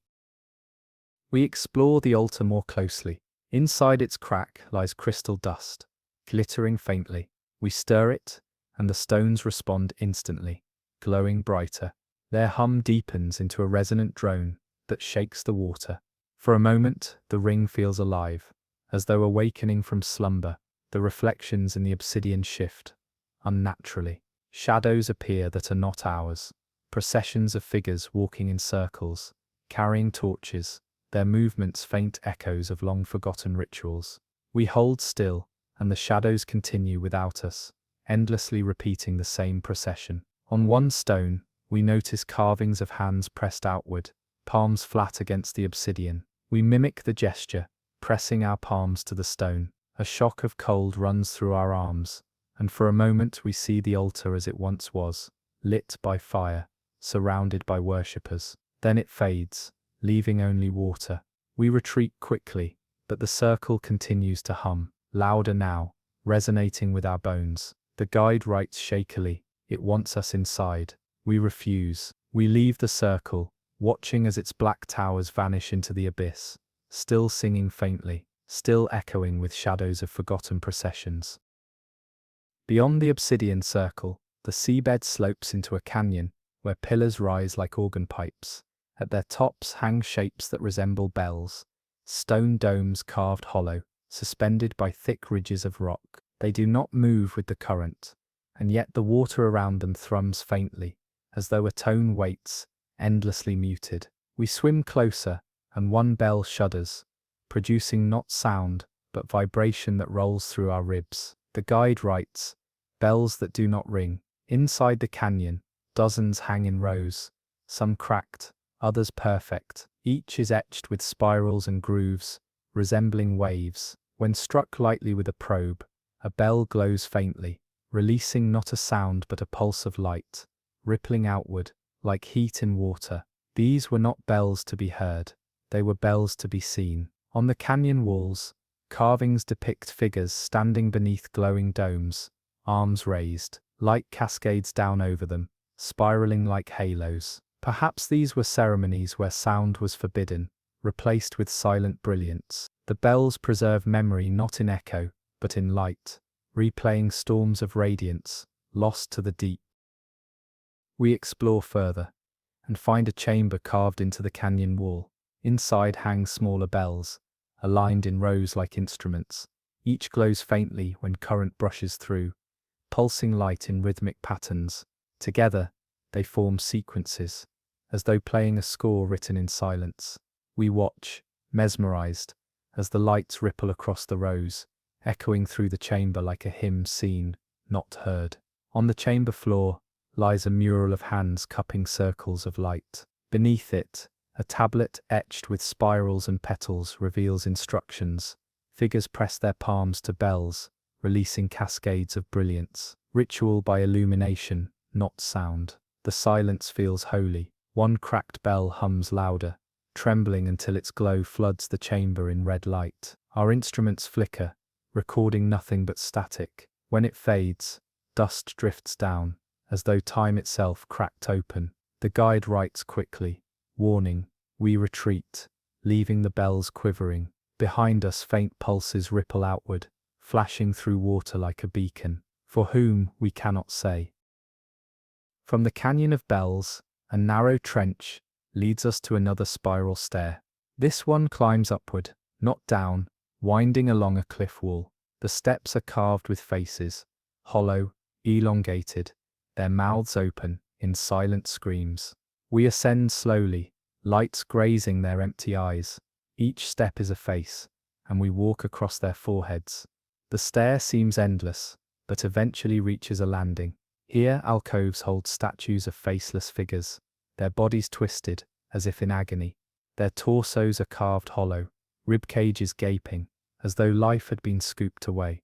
We peer inside one, and find carvings etched into its ribs, spirals, grooves, words in a script we do not recognize.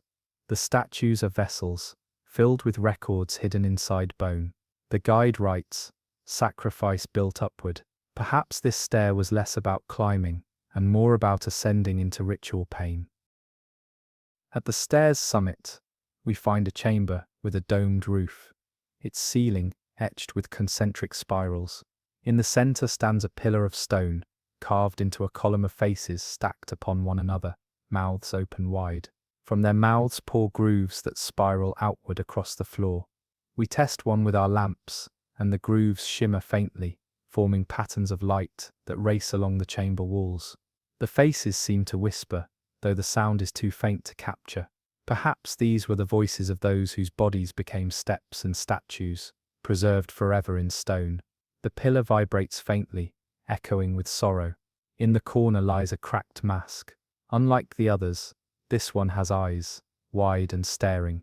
We hold it briefly, and the stair below seems to moan, as if waking. The guide quickly drops it, and the sound ceases. We leave swiftly. The stair feels heavier now, its hollow faces watching. Behind us, faint whispers rise with each step, echoing into our bones. We descend into a valley where stone towers rise, their roofs collapsed, their walls half consumed by coral. Inside lies a palace, vast and broken, its halls wide enough for processions of kings. The floors are littered with toppled thrones, each carved from single blocks, their arms adorned with spiral motifs. Most lie overturned, their backs cracked. Yet in the main hall, a row remains upright, waiting silently. The guide writes, "Rulers drowned here." The hall feels thick with weight, as if judgment still lingers. Murals along the walls depict processions of crowned figures. Their heads tilt proudly, each crown etched with lightning marks. In the final panel, the figures are shown sinking beneath waves, their crowns dissolving. The palace is less a monument than a tomb, an epitaph carved in halls meant for power. At the hall's center lies a dais, bearing a shattered crown. We lift it and see inscriptions etched inside, spirals and symbols, words too faint to decipher. When tilted, the crown glows faintly, as if catching light that does not exist. We replace it quickly, uneasy. Beneath the dais, a stair descends into darkness. At its base lies a chamber filled with thrones submerged in sand. Some bear skeletal remains slumped upon them, crowns still fused to their skulls. Others sit empty, as though waiting for rulers yet to arrive. The walls are etched with prayers. We rule until the tide. The repetition echoes across stone, as if mantra. The palace did not collapse. It surrendered to water deliberately, sinking with its rulers still enthroned. As we leave, a current sweeps across the hall. The upright thrones tremble faintly, shifting as if adjusting posture. We flee, refusing to see more. The drowned kings are still seated.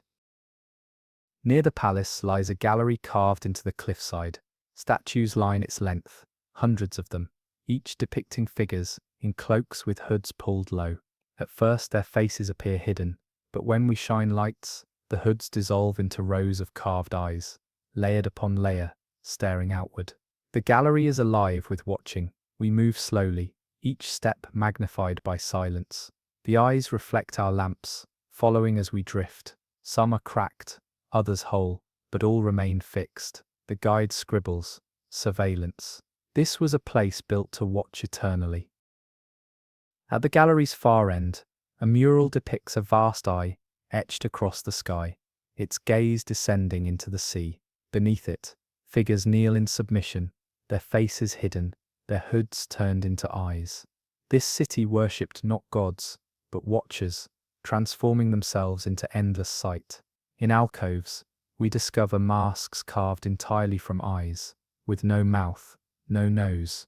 When we hold one, faint pressure fills our skull, as if vision itself were forced into us. The guide quickly drops it, shaken. The gallery narrows into a chamber, where a great orb rests, polished until it gleams like an eye. Inside, faint shadows shift, as though recording our presence. It reflects not us, but our movements delayed, like memory replayed. We leave swiftly, the sensation of being watched following us. Even as the gallery recedes, we feel unseen eyes pressing from behind. Our final descent in this block leads to a tower rising from seabed to gloom above.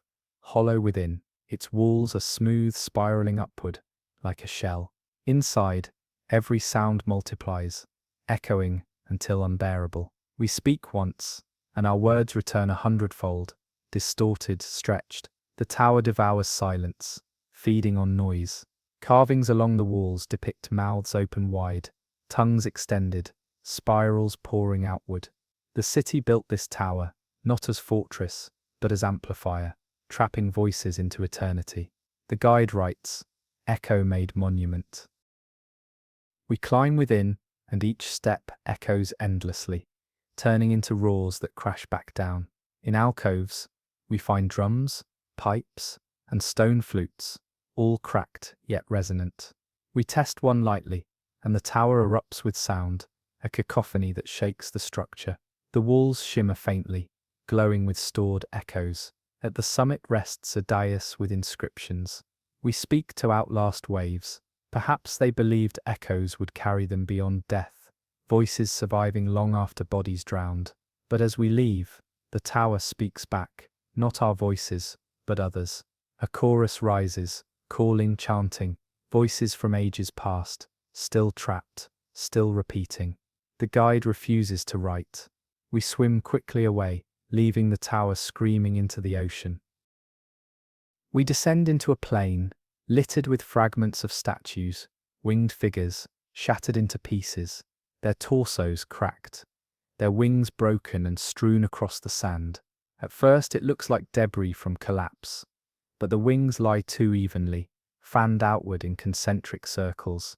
Each broken feather is carved from marble-like stone, polished until it gleams even in this darkness. The wings were not destroyed by accident. They were placed here deliberately, an offering of broken flight. At the center of the circle lies a pedestal carved in the form of a body without head or wings, its arms outstretched. Around it, hundreds of smaller feathers are scattered like confetti, carved thin as blades. The guide scribbles, "Sacrifice of ascent." These figures must have once represented beings that transcended water, reaching sky. But here they were torn down, their wings shattered and scattered so none could leave. Murals carved on nearby stones show figures soaring into the air, their wings wide, their eyes turned upward. In the next panel, they are dragged downward by spirals, wings broken, their faces erased. This sanctuary was less temple than execution ground, a place to bind ambition. We lift one feather fragment, and it hums faintly, vibrating in our gloves. Light flickers along its grooves, forming faint outlines of a wing stretching outward. For a moment we glimpse the illusion of flight, then it fades, leaving only silence. The sanctuary is not ruin, it is punishment. We explore further, tracing the circles outward. Each is larger than the last, containing more shattered wings, until the plain becomes a vast spiral of destruction. It is as if the entire sanctuary was built to display brokenness, a warning written across the seafloor. In one circle, the wings are arranged into patterns, spirals and stars, each pointing toward a horizon long lost. The designs pulse faintly when struck by current, glowing briefly before darkening again. Even in ruin, the wings try to fly. At the sanctuary's edge, we discover alcoves carved into cliffs.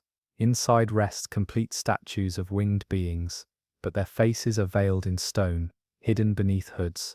Their wings are folded, intact yet bound tightly with stone cords. These few were preserved not to soar, but to remain shackled, eternal witnesses to the others' shattering. On the far wall, an inscription reads in spirals, "Flight ends in silence." The letters hum faintly, as if charged with current, their warning vibrating through the water. Before we leave, we glance back at the plain. The broken wings shimmer faintly, forming patterns like constellations across the seabed. For an instant they resemble stars scattered in sky, mocking the heavens their owners sought. The sanctuary ensures they never left, binding them forever beneath the ocean.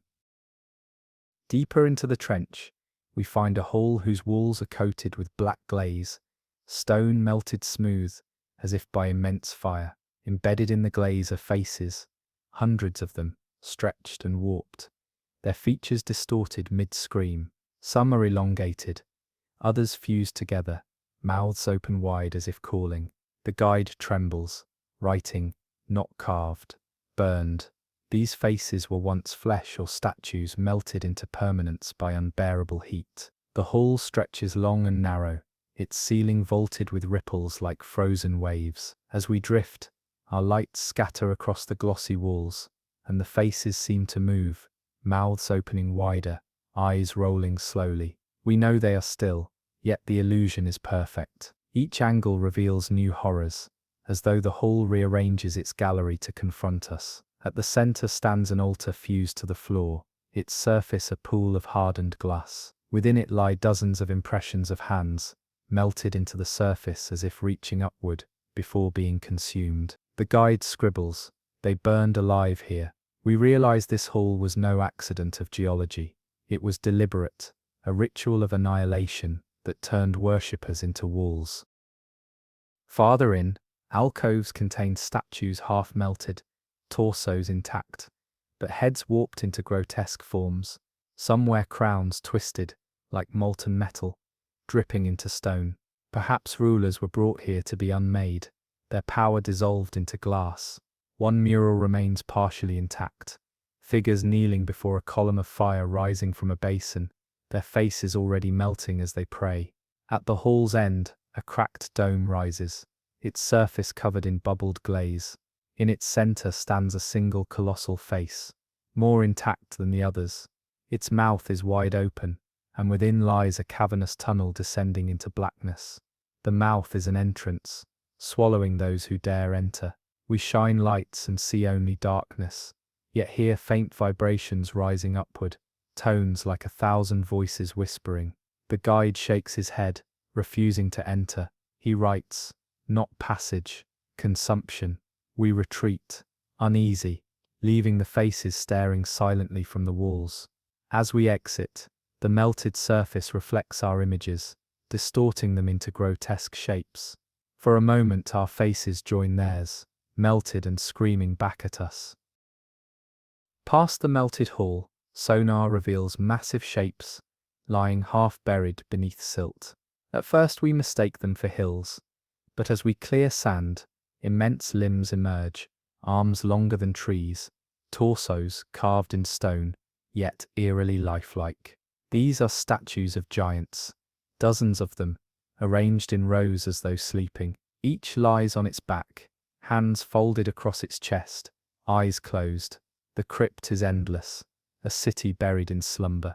We drift between them, dwarfed by their scale. One giant's face bears scars, grooves etched deliberately across its cheek. Another wears a necklace of carved stone discs, each inscribed with spirals. Their craftsmanship is so precise that they seem alive, their chests rising faintly with the current. The guide writes, "Not dead, waiting." At the crypt's center stands a pedestal, bearing a tablet. Upon it, a mural shows smaller figures, kneeling before giants rising from the earth, their eyes open and burning with light. Perhaps they believed these statues would awaken one day, guardians of a city drowned too soon.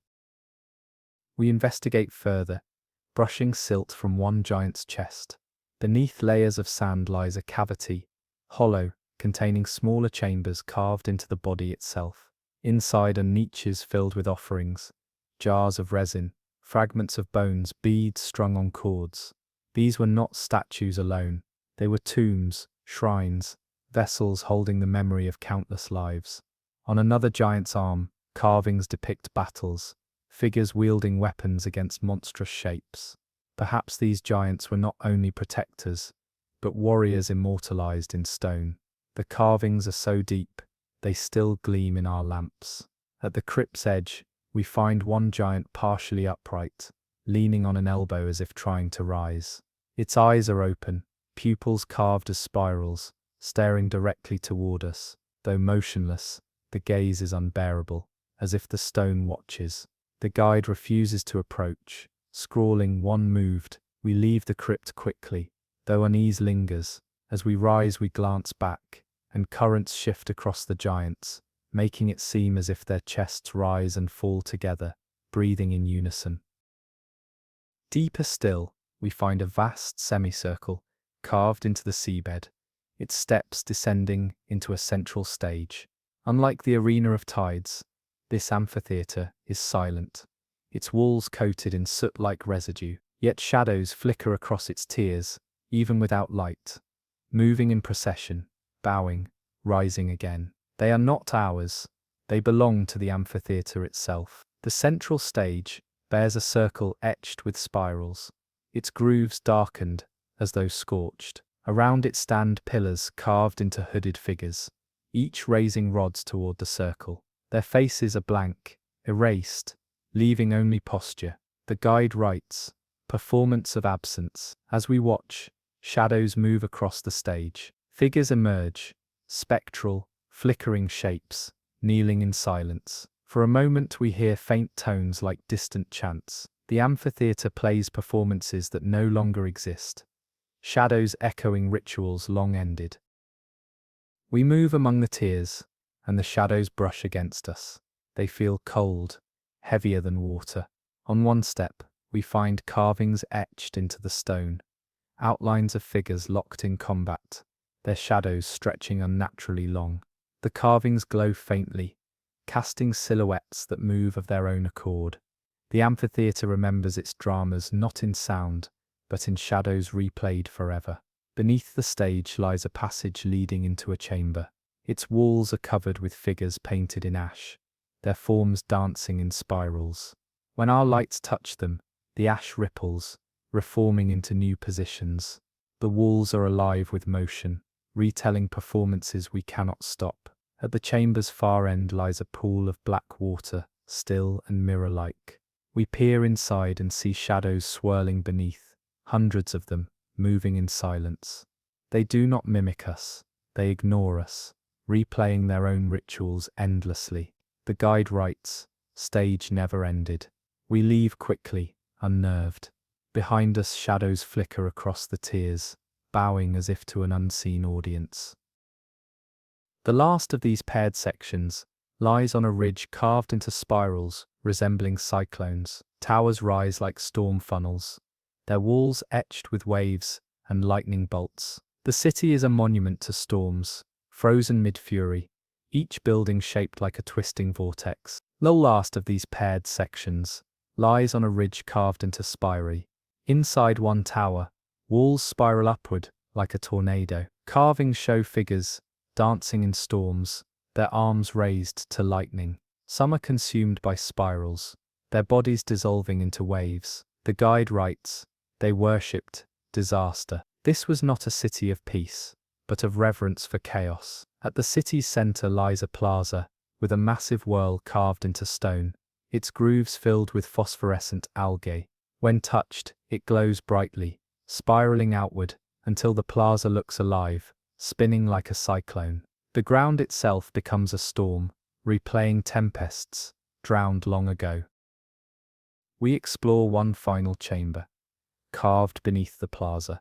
Its walls are covered in murals of waves crashing over towers, lightning spearing the sea. Yet the figures depicted rejoice, raising their arms in ecstasy. To them, storms were not terror, they were salvation. In the chamber's center stands a column with grooves winding upward like a storm funnel. At its base, offerings remain, shattered vessels, burned bones, fragments of spiraled crowns. Each has been scorched, as though struck by fire. We test the grooves, and the column hums, vibrating until the water shudders. Above, thunder rolls faintly, though no storm exists here. The city resonates still, carrying echoes of tempests that once consumed it. The guide writes, "They built storms, we leave, watching the spiral plaza glow faintly behind us, like lightning flashing through stone." Beneath a shelf of ocean where temperatures plummet into unearthly cold, the seafloor lifts into jagged spires encased in a film of blackened ice. At first we think this is ordinary frost encasing stone, but closer study reveals the ice is not water at all. It is some kind of mineral sheet, transparent yet dark, stretched thin across walls and arches, preserved for ages without melting. Within its clarity, shapes writhe faintly, like shadows of figures trapped mid-motion. The guide writes, "Encased congregation." We drift through an entrance framed by two massive arches, both split by fissures that leak streams of freezing water colder than any current we've encountered. Inside lies a nave stretching into silence, pillars rising like frozen rivers, each coated in the same black ice. When our lamps shine upon them, the ice reflects our beams in haunting distortions, splitting us into hundreds of ghostly copies that march silently beside us.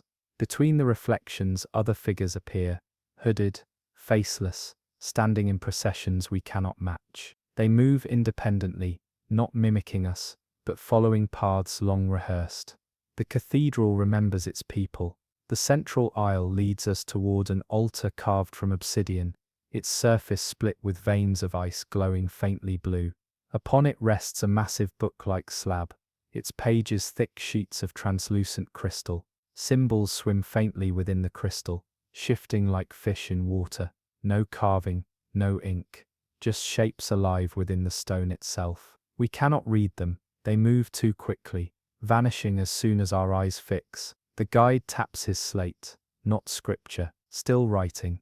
This cathedral continues its sermon even now, inscribing eternity into ice. Above, the vaulted ceiling is latticed with ribs of frozen mineral, and trapped within are darker shadows. They look like choirs, rows upon rows of figures, mouths open in song, suspended mid-note. No sound escapes, yet we feel pressure in our ears, as though the hymn is locked just outside hearing. When we pass beneath, vibrations tremble through our bones, forming faint syllables that refuse translation. It is less song than a command. Endure. In a side chamber, alcoves contain reliquaries sculpted from ice. Within each lies an object, a mask, a broken chalice, fragments of stone carved into spirals. Some still pulse faintly, glowing like embers beneath the frost. We disturb none. These relics were preserved deliberately, meant to survive flood, fire, even time. The black ice is not prison, it is shield, holding the cathedral unspoiled. At the apse, a figure lies half fused into the wall. It is colossal, a statue or corpse, wings folded around itself, its head tilted downward. One eye glimmers faintly through the ice. Following us, though immobile, it radiates awareness. We feel it measuring us, weighing us against something older than history. The guide erases his slate twice before writing. Bishops still here. We retreat in silence. Behind us, the cathedral's shadows march on, their endless procession preserved in glacial permanence. The hymn hums faintly in our helmets, carried back with us, echoing a liturgy, never meant for human ears. This city did not drown. It froze itself into eternity, waiting for congregants bold or foolish, enough to enter its unbroken sermon. In the next valley, currents sweep constantly, carrying fine grains that shimmer silver in our lights. When we descend, we realize the seabed is covered with glass-like panels buried beneath the sand. Each is polished smooth, reflective, forming a fragmented mirror city beneath the waves. As we brush sand away, faces emerge, reflections not of us, but of others. Crowds walking, processions chanting, figures draped in robes long since lost to history. The mirror's replay lives erased above, projecting shadows onto water. We test one panel, and our reflection stutters, splitting into multiple selves moving differently. One turns back when we do not, its eyes hollow voids of black. Another kneels, raising arms as if in prayer. The mirrors are not passive, they rewrite us, showing what we could have been or what we were meant to become. The guide scribbles, alternates. The mirrors stretch across an immense grid. Between them rise broken pylons carved with spirals, each aligned with constellations etched into the glass beneath. We realize the city was a calendar as much as a dwelling, recording time not in writing, but in endless reflection. Above, currents sweep sand constantly, erasing, then revealing the mirrors again. Perhaps this was the city's design, to be seen only when tides allowed, a memory hidden, except in fleeting glimpses. Deeper in the grid, we find a circle of mirrors larger than the rest. They are tilted inward, forming a hollow sphere of reflections. When we enter, every angle multiplies us infinitely. Yet within the countless selves are strangers, figures bearing masks, wings, crowns, robes, all moving when we remain still. The circle becomes crowded with reflections that are not ours, pressing close as if demanding we take their place. Our lamps flicker, and for a moment we stand not in ocean, but in a plaza alive with torchlight, surrounded by thousands chanting in a tongue older than stone. Then water rushes back, and we are alone. On the circle's floor lies a cracked panel. Beneath the glass glimmers black sand shifting like liquid. We touch it and see faces swirl upward, pressed against the surface, mouths open in silent cries. The guide snaps his slate closed, refusing to write. We leave swiftly, but the mirrors follow us, reflecting movements we never made. Even as we rise, our helmets catch fleeting glimpses of strangers moving in tandem, reflections persisting without us. The city of mirrors does not simply record, it replaces. The next descent brings us to cliffs, riddled with doorways.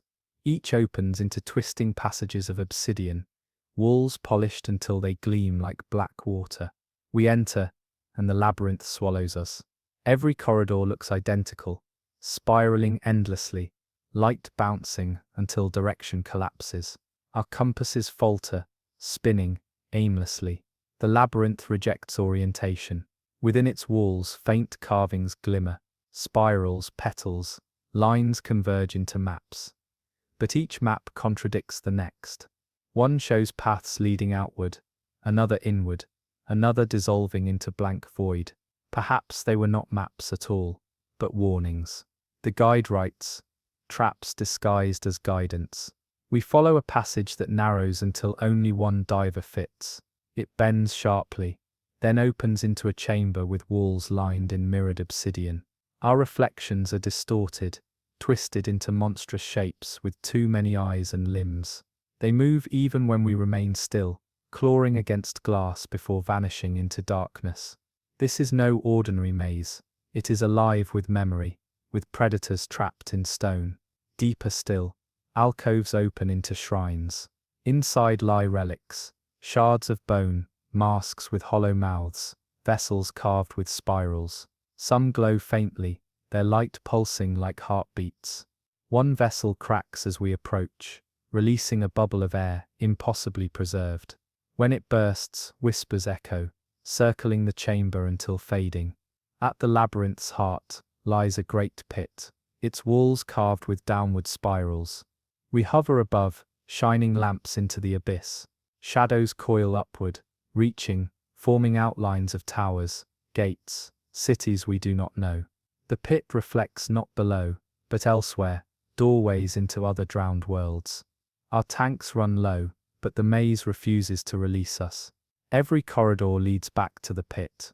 Only when we extinguish our lights do we find a hidden passage, revealed by faint glow from the stone itself. We follow, emerging into open sea, at last. Behind us the labyrinth shimmers, endless corridors twisting into dark. The guide writes, "It let us go. We do not disagree." The seabed drops suddenly into a wide depression, where luminous shapes pulse faintly through the dark. At first they seem like bioluminescent creatures, but as we approach, their forms sharpen into architecture. Transparent domes rise from the silt, perfectly spherical, their surfaces shimmering with an iridescent sheen. They are not natural. Each dome encases a fragment of a city, plazas, stairways, crumbled walls, preserved in impossible clarity, like insects caught in amber. We glide over one dome and shine our beams inside. Streets stretch beneath us, lined with structures carved from coral-like stone. A fountain, long dry, stands in the central square, surrounded by benches where indistinct shapes linger. They are frozen mid-motion, arms raised, mouths open in silent conversation. At first we assume they are statues, but the detail is too precise. These were people, sealed in an instant, their final gestures preserved. The guide taps his slate, encasement, not sculpture. The domes are not inert. As we circle, they shimmer faintly, light rippling across their surfaces like water. One diver drifts too close, and his reflection wavers unnaturally, splitting into three versions of himself, each trapped inside the dome, each pounding silently against the walls. When he retreats, the reflections remain, still struggling long after he has left. Within one shattered dome, rubble lies exposed. We pass through carefully, into a chamber where the air still lingers, held impossibly beneath the water. The silence is suffocating. Murals stretch across the walls, scenes of waves swallowing temples, skies darkened with fire, figures kneeling beneath stars. A prophecy painted, perhaps, or a memory of the end. In the deepest dome, larger than the rest, we find a colossal statue, half human, half something else. Its torso rises tall, arms reaching skyward, but its face is smooth, eyeless, a void where features should be. Beneath its feet lie offerings, blades of obsidian, necklaces of shell, jars of unbroken clay. Some still glow faintly, as though preserving prayers. When we turn to leave, the domes ripple once more, and faint whispers rise in our comms, voices speaking in a language long dead, layered and overlapping until they form a single resonant hum. We leave quickly, but even outside the valley, faint lights continue to glow in the deep, domes pulsing like heartbeats in eternal vigil. Farther along a trench wall, a spire juts from the stone, impossibly tall, vanishing into darkness above.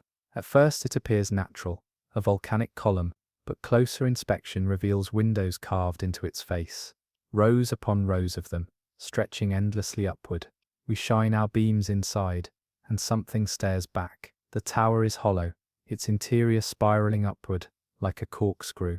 Balconies ring its walls, each lined with figures seated in thrones of coral. They are skeletal now, though still robed, crowns fused to skulls. Some are half embedded in the stone itself, as though the tower consumed them. We rise carefully, drifting past balcony after balcony, the ranks of seated figures unending. The guide scrawls, council chamber, still in session. Halfway up, shadows slither across the walls. They resemble banners, but they move independently, curling and stretching like living cloth. They reach toward us when our lights pass, then retreat. We extinguish our lamps, and the darkness blooms alive with faint glimmers, tiny eyes staring from every corner. At the summit, the spiral opens into a throne larger than the rest. Its occupant is no skeleton. Instead, a figure sits draped in flowing stone, petrified mid-command. One hand is raised, pointing outward into the abyss. Behind it, the wall is carved with maps of seas, continents, stars. A great circle marks the Pacific, lines spreading outward like cracks. Then the tower trembles, dust rains down, skeletons shifting in their thrones, jaws clattering faintly as though applauding. The shadows gather into forms, tall, faceless, robed in flowing black. They do not advance, but they do not retreat either. We descend swiftly, abandoning the summit. The guide's final note, council adjourned. As we leave, the tower's windows glow faintly, one by one like eyes opening in sequence, watching us vanish into the trench below. In another valley, currents sweep debris along a path carved deep into the seabed. At first we think it a canyon, but it is too straight, too deliberate. It stretches endlessly, lined with walls carved smooth, leading to gates shattered long ago. Within lies a riverbed filled not with water, but with bones. Skulls roll gently in the current, ribs clatter together like chimes, spines drift in clusters, as if still bound in flesh. They are not all human. Some are longer, jaws lined with fangs, others squat with horns fused to brow. The sheer volume defies counting. The guide scribbles, city built from death. As we drift along, structures emerge from the piles, temples sculpted entirely of bone, walls mortared with spines, staircases formed from skulls stacked neatly in rows. The craftsmanship is deliberate, reverent. This was no graveyard. It was a city raised in worship of the dead. At its center rises a ziggurat of ivory, each tier carved with reliefs. They depict processions carrying skeletons as offerings, priests splitting bone to draw marrow, children held aloft above pyres. The highest tier holds a great basin, cracked but still cradling a black liquid that does not disperse in water. It clings thickly to the stone, swallowing our lights whole. Then the current shifts. The bones begin to rise, lifted as if by unseen hands. Skulls turn in unison, empty sockets fixing on us. Jawbones snap open, releasing bubbles that sound like laughter. We retreat quickly, but the river follows, bones tumbling after us, as though eager to add us to its collection. Only when we pass beyond the shattered gates does the current still. The bones collapse back into silence. Behind us the city of death lies waiting, its marrow-fed towers whispering in currents that taste of dust. The seabed fractures into a canyon, glowing faintly from within. Walls of crystal rise high on either side, jagged yet luminous, refracting our beams into rainbows that dance across the water. But the beauty is deceptive. Shapes flicker within the crystal walls, cities suspended, towers inverted, plazas inverted, and twisting endlessly. The canyon floor is smooth, paved with slabs of quartz. We follow it deeper, and the crystals hum faintly, vibrations crawling into our bones. Soon the hum resolves into tones, a melody played without instruments. It is hypnotic, urging us forward. Within the walls shadows gather, figures walking, carrying torches, gathering in plazas that no longer exist. They are not echoes but recordings, trapped in crystal, like insects in amber. As we pass, their movements shift, and suddenly they turn toward us, their mouths opening in silent screams. The canyon darkens as the crystals dim, sucking in our light until only the trapped figures glow faintly. We hurry, but the canyon twists endlessly, each turn identical to the last. Our compasses falter, needles spinning. The humming grows harsher, no longer melody but command. Stay. At last we stumble into a chamber where crystals rise like pillars, each one containing a body. Some are skeletal, others still clothed in robes, their hands pressed against the glass as if trying to escape. A great dais holds the largest crystal, within which lies a figure crowned in shards of obsidian. Its eyes glow faintly, aware. The canyon shudders, and fractures split across the walls. Shards break loose, tumbling downward in silence. The figures within twist violently, thrashing against their prisons. We flee upward, climbing the canyon walls until we break free into open sea. Behind us, the hum fades into silence, but the vibrations linger in our bones, as though the crystals continue to sing within us. In the far abyss, a wall rises, iron fused into stone, rusted but unbroken, stretching for miles. At intervals, massive gates stand open, each large enough to admit a fortress. We drift through cautiously, and beyond lies a city of iron towers, their surfaces corroded yet intact. Chains thicker than trees hang between towers, swaying faintly in unseen currents. Some hold cages, each containing skeletons curled in final prayers. Others are empty, doors swinging open, as though recently abandoned. Below, streets are paved with iron plates, engraved with spirals that cut deeper the longer we stare. We pass a central plaza, where a great forge once burned. Its chimney rises higher than any spire, yet its mouth is cold. Around it lie anvils fused into the stone, hammers too large for human hands. This was a city of builders, of forges that could shape oceans, yet its silence is absolute. As we wander deeper, faint clangs echo. At first we think it is our equipment, but the sound is rhythmic, deliberate, hammer striking anvil. We turn corners, but no workers appear. Only shadows move across walls, tall and gaunt, swinging hammers in unison. The sound grows louder until the water itself vibrates. At the citadel's heart stands a throne of iron, welded from countless blades. It is empty, yet warm to the touch when we draw near. The guide writes, "Master not gone, just waiting." When we retreat, the gates begin to close, slowly, ponderously, their hinges grinding until only a narrow gap remains. We surge forward, barely escaping as the iron jaws shut. Behind us clangs echo once more, hammer and anvil, resuming their eternal rhythm, the city still building long after its people vanished. The descent carries us into a rift, where the seabed folds into itself, forming a twisting maze of corridors carved entirely from basalt.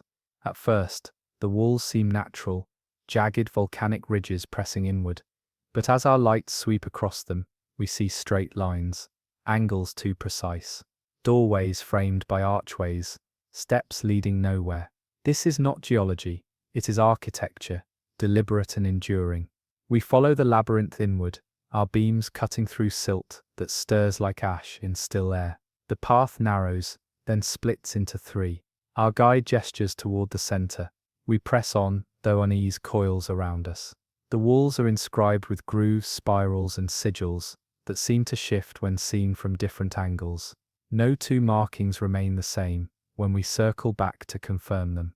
Further in, we come to chambers, opening like mouths along the corridor. Each chamber contains carvings, statues of figures bent backward, their spines stretched into arcs, their faces twisted in silent agony. Some statues are shattered, their torsos broken into jagged shards, as if they had tried to escape the stone itself. Deeper still, the air pressure thickens. Our instruments whine with interference, compasses spinning. One chamber yawns wider than the rest, its ceiling lost in shadow. Here, black monoliths rise in precise rows, each twice the height of a man. Between them are altars of basalt, carved with channels that slope downward into a central pit. The pit glistens, not with water, but with something darker, an oil that reflects no light. Our lamps dim as though swallowed, their beams fractured and weak. When we move closer, a low sound trembles through the labyrinth. At first it resembles the groan of shifting earth, but then it resolves into rhythm, words, or something older than words. Each monolith vibrates, humming in unison, and the carvings on their surfaces glow faintly. The spirals turn. Our guide frantically scrawls, labyrinth alive. Suddenly the corridors shift. Paths that once led forward, now lead back, walls grinding against one another as if rearranging. The statues in the side chambers are no longer still. They lean closer to the doorways, arms stretched outward. The labyrinth has begun to close. We retreat quickly, fighting currents that should not exist. Shadows slide along the walls, keeping pace. Only when we retrace a spiral we had seen at the entrance do the walls finally part, granting us passage back into the abyss. Behind us the labyrinth rumbles, sealing its doors until only black stone remains. The last image burned into our minds is of the statues, leaning just slightly farther than before, as though waiting for us to return. Far out in the open Pacific, the sonar maps something strange, a lattice stretching across the seabed, straight lines cutting through the deep. We descend, and soon the shapes resolve. Bridges, dozens of them, crisscrossing in every direction.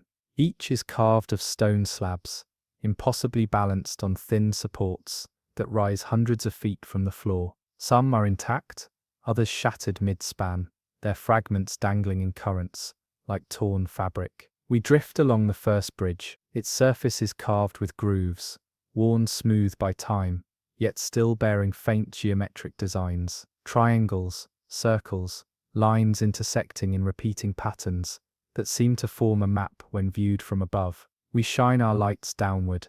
The seabed far below is etched with the same symbols, as though the bridges were meant to align with something unseen. But there is no city beneath, no towers or temples, only the bridges themselves, endless, leading everywhere and nowhere. We cross one intersection where four spans meet. In the center rises a pillar, topped with a cube of stone, inscribed with spirals. The cube hums faintly as our lights strike it, and the water grows warm. Our guide writes, "Power source, still active." The bridges stretch onward, and as we follow, figures emerge in the silt. At first they appear as schools of fish, darting across the spans. Then we see them more clearly, humanoid shapes, translucent, walking with slow, deliberate steps. They move in procession, always in the same direction, never pausing, never looking up. When we shine our beams across their path, they vanish, but soon return farther along.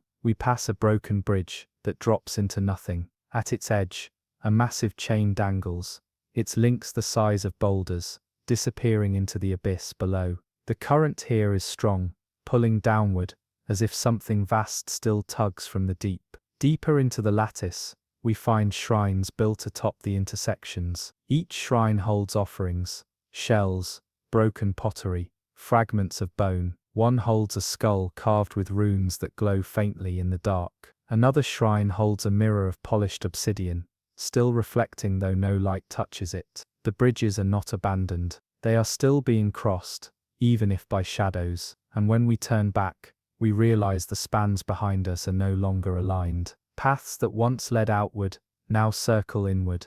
We retrace carefully, counting intersections, marking pillars, until at last we find the descent back into open water.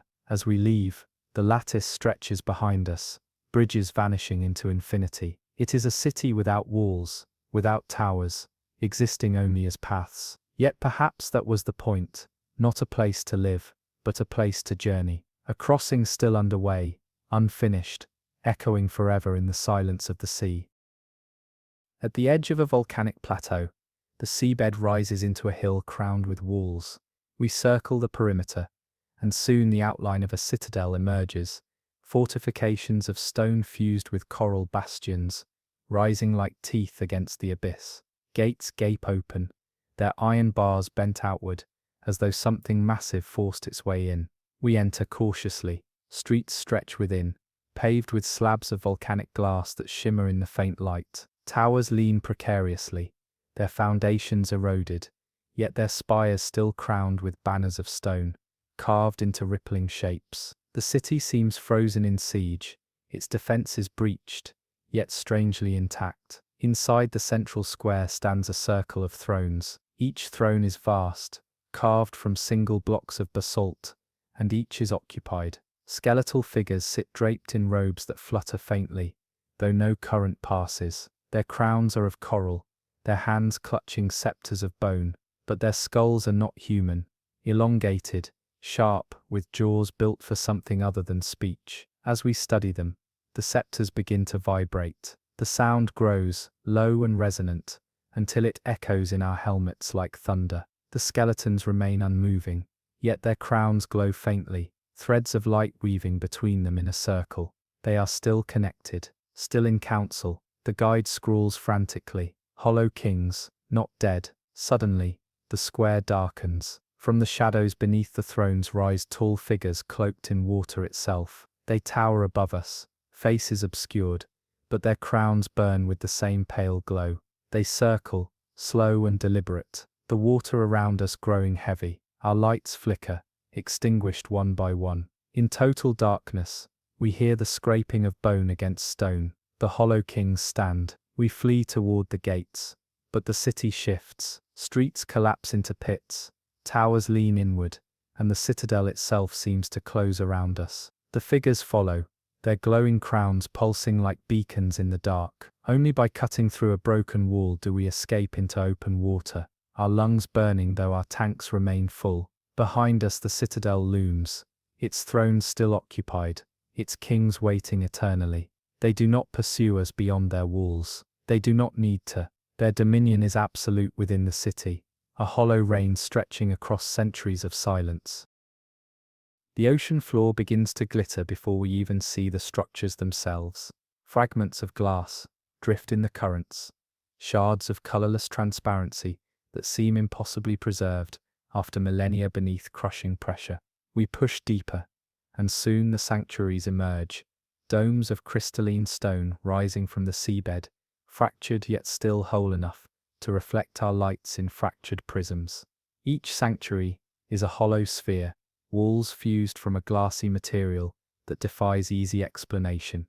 Some scholars might argue volcanic glass, yet the precision of the domes betrays design. No eruption creates such symmetry. Within, the floors are paved in tessellated mosaics, each tile reflecting faint hues. Patterns ripple across them, spirals within spirals, endless labyrinths of light that shift as though alive. When we step inside one dome, the ocean itself grows still, the current halts. Our instruments fail to register depth or pressure, as if the sanctuary exists outside the water entirely. Our lights scatter into beams that multiply, reflecting 1,000-fold until shadows vanish. We move forward cautiously, but with every step the reflections stretch longer, creating copies of ourselves walking beside us, behind us, ahead of us. The sanctuary is not empty. At its center rises an altar of fused crystal, atop which lies an orb the size of a skull. The orb pulses faintly, glowing within a luminescence.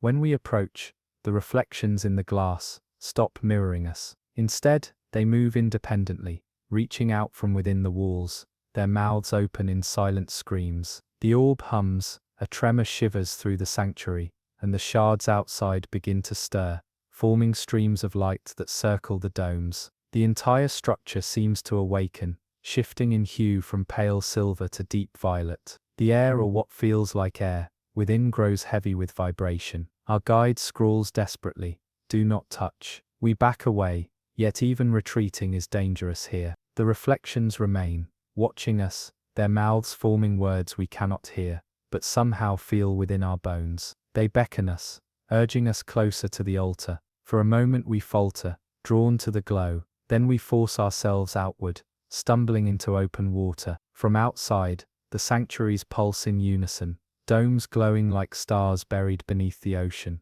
The fragments circling them rise in spirals, an artificial constellation trapped forever below. The sanctuaries are not ruins, they are beacons lit still by whatever ancient hands forged them, and they do not welcome intruders. In a trench carved by tectonic fury, something unexpected thrives. At first the sonar pings suggest a forest, clusters of vertical shapes rising from the seabed. We descend, expecting pillars or towers, but what we find is stranger still. Petrified trees, hundreds of them. Their roots sink into stone, their branches stretch upward, and their leaves, though stone, still curl in frozen movement. We drift through the orchard, weaving between trunks as wide as houses. The branches arch overhead, forming a canopy that filters light into strange patterns. Every surface is covered with carvings, delicate etchings spiraling around the trunks like vines. Faces emerge in the bark, human, animal, and shapes that are neither. Their mouths open in silent howls, their eyes etched deep enough to swallow shadows. Deeper in the orchard, the ground is split by channels filled with sand. These channels form geometric shapes, squares, spirals, and labyrinths that stretch across the forest floor. When seen from above, they resemble pathways guiding travelers toward a central clearing. We follow them, moving carefully, until the orchard parts to reveal its heart. At the center rises a massive root system, petrified yet still intertwined in impossible knots. Beneath it is a hollow space, a cavern shaped as though dug deliberately. Within, dozens of statues sit cross-legged, their heads tilted back, mouths open. From their mouths rise thin stone roots, connecting directly into the canopy above. It is not a forest. It is a city grown into a living organism, its inhabitants bound eternally into its roots. Their petrified faces are locked in expressions of both pain and awe, as though the transformation was not punishment but devotion. The orchard hums faintly, a low resonance that makes the branches tremble. When the current passes through, the leaves clatter like brittle glass. The sound is not random, it forms patterns, rhythms, something close to language. Our guide scribbles. They are speaking. We pause, listening. The branches rattle again, and the sound vibrates in our skulls like whispers. Words we cannot fully grasp, yet the meaning is undeniable. Stay, become one.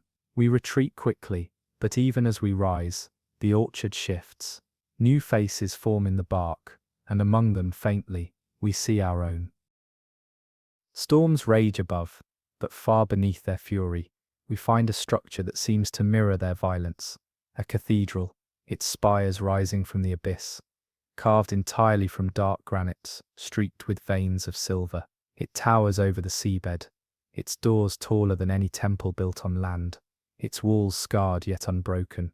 We enter through the shattered gates, moving into a nave so vast our lights cannot find the ceiling. The pillars are immense, carved into twisting spirals that reach upward endlessly. Along their surfaces are reliefs, depicting storms, whirlwinds, tidal waves, lightning bolts frozen in stone. Figures kneel before them, arms raised, faces lifted in reverence. This was no ordinary place of worship. It was a sanctuary built for those who bowed to tempests themselves. As we move deeper, echoes chase our footsteps, though no sound should carry underwater. Our lights flicker, dimming one by one, until only the faint silver veins guide us forward. At the far end of the nave rises an altar, upon which stands a chalice carved of obsidian.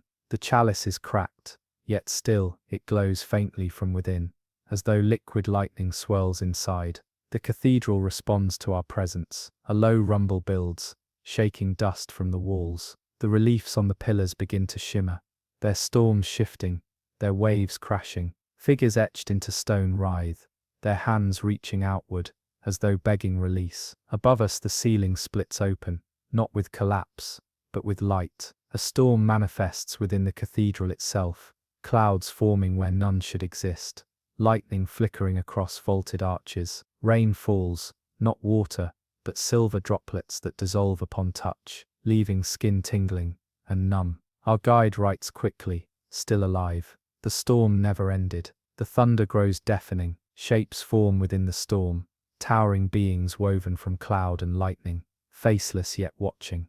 They move along the nave, their steps shaking the cathedral. One pauses before us, lowering its head, and for a moment we hear a voice inside our skulls. Kneel. We stumble backward, refusing, and the storm surges. Lightning slams into the altar, shattering the chalice into shards that hover in the air. The figures roar, their storm filling every corner of the cathedral. We flee, stumbling back through the nave, as the pillars crack and collapse. Yet even as we escape into the abyss, the cathedral stands unbroken, its storm contained but eternal. It remains a place of worship, waiting for those willing to kneel before forces beyond comprehension. The descent takes us into a trench, darker than night, where even the glow of our instruments seems swallowed whole. Here, carved into the walls of the chasm, sit colossal thrones. Not one, not two, but a procession of 30, each hewn from the rock itself, their backs rising into jagged spires that claw upward toward the unseen surface. The thrones are empty, yet they emanate presence. Each one is unique, some adorned with runes, others with carved figures kneeling at their bases. On one the armrests are sculpted into screaming faces, their mouths open in perpetual agony. On another, coiled serpents form the backrest, their scales still glistening as though alive. As we hover closer, faint currents stir, though no natural flow of water should move here. The silt swirls upward, and within it shapes begin to form, silhouettes, massive, regal, seated in the thrones as though they never left. Their outlines glow faintly, eyes burning like cold fire. The trench vibrates, a low resonance that seeps into our bones. Words rise, not spoken but felt, echoing through marrow. We wait, our guide trembling, scrawls, they are kings. Rulers of cities buried deeper still. The realization dawns, we are not at the ruins of a city. We are at its council chamber, its governing heart, abandoned yet occupied by shadows. The thrones are not relics, they are seats held in reserve, and whatever once claimed them may one day rise again. We retreat carefully, but the thrones remain etched into our minds, their hollow seats filled not by stone, but by expectation. Beyond the trench lies a plateau littered with structures, unlike anything we've yet seen. Rows upon rows of tombs, each carved from obsidian blocks, their entrances sealed by slabs heavier than mountains. Yet etched across every slab are diagrams, blueprints, architectural drawings impossibly advanced. Cities rise upon these slabs, rendered in perfect geometry, towers spiraling upward, bridges spanning oceans, machines that stretch into the clouds. The architects lie within, sealed in eternal rest, but their drawings remain as messages for those who stumble upon their graves. The carvings are not merely decorative, they shift when touched, glowing faintly, reshaping themselves into moving diagrams. Bridges bend, towers collapse, cities rebuild in endless loops of construction and ruin. We watch in awe, yet unease grows. These are not memorials, they are warnings. Each loop ends in destruction, cities falling beneath waves, mountains shattering, skies burning. The architects recorded not triumph, but failure, inscribing their mistakes, so others might not repeat them, but someone did. The ocean itself is proof. Every city lost beneath these waters followed the same fate written here. Their architects foresaw collapse, yet still they built, unable to resist ambition. The tombs hum faintly, a chorus of resonance that reverberates through the seabed. The air, or what feels like air, grows heavy, and for a moment the slabs glow brighter, showing a city yet to fall. Not ancient, not mythical, but familiar. Towers of glass, grids of light, sprawling across coastlines we know. The architect's warning extends into our future, and their tombs are not at rest, but restless.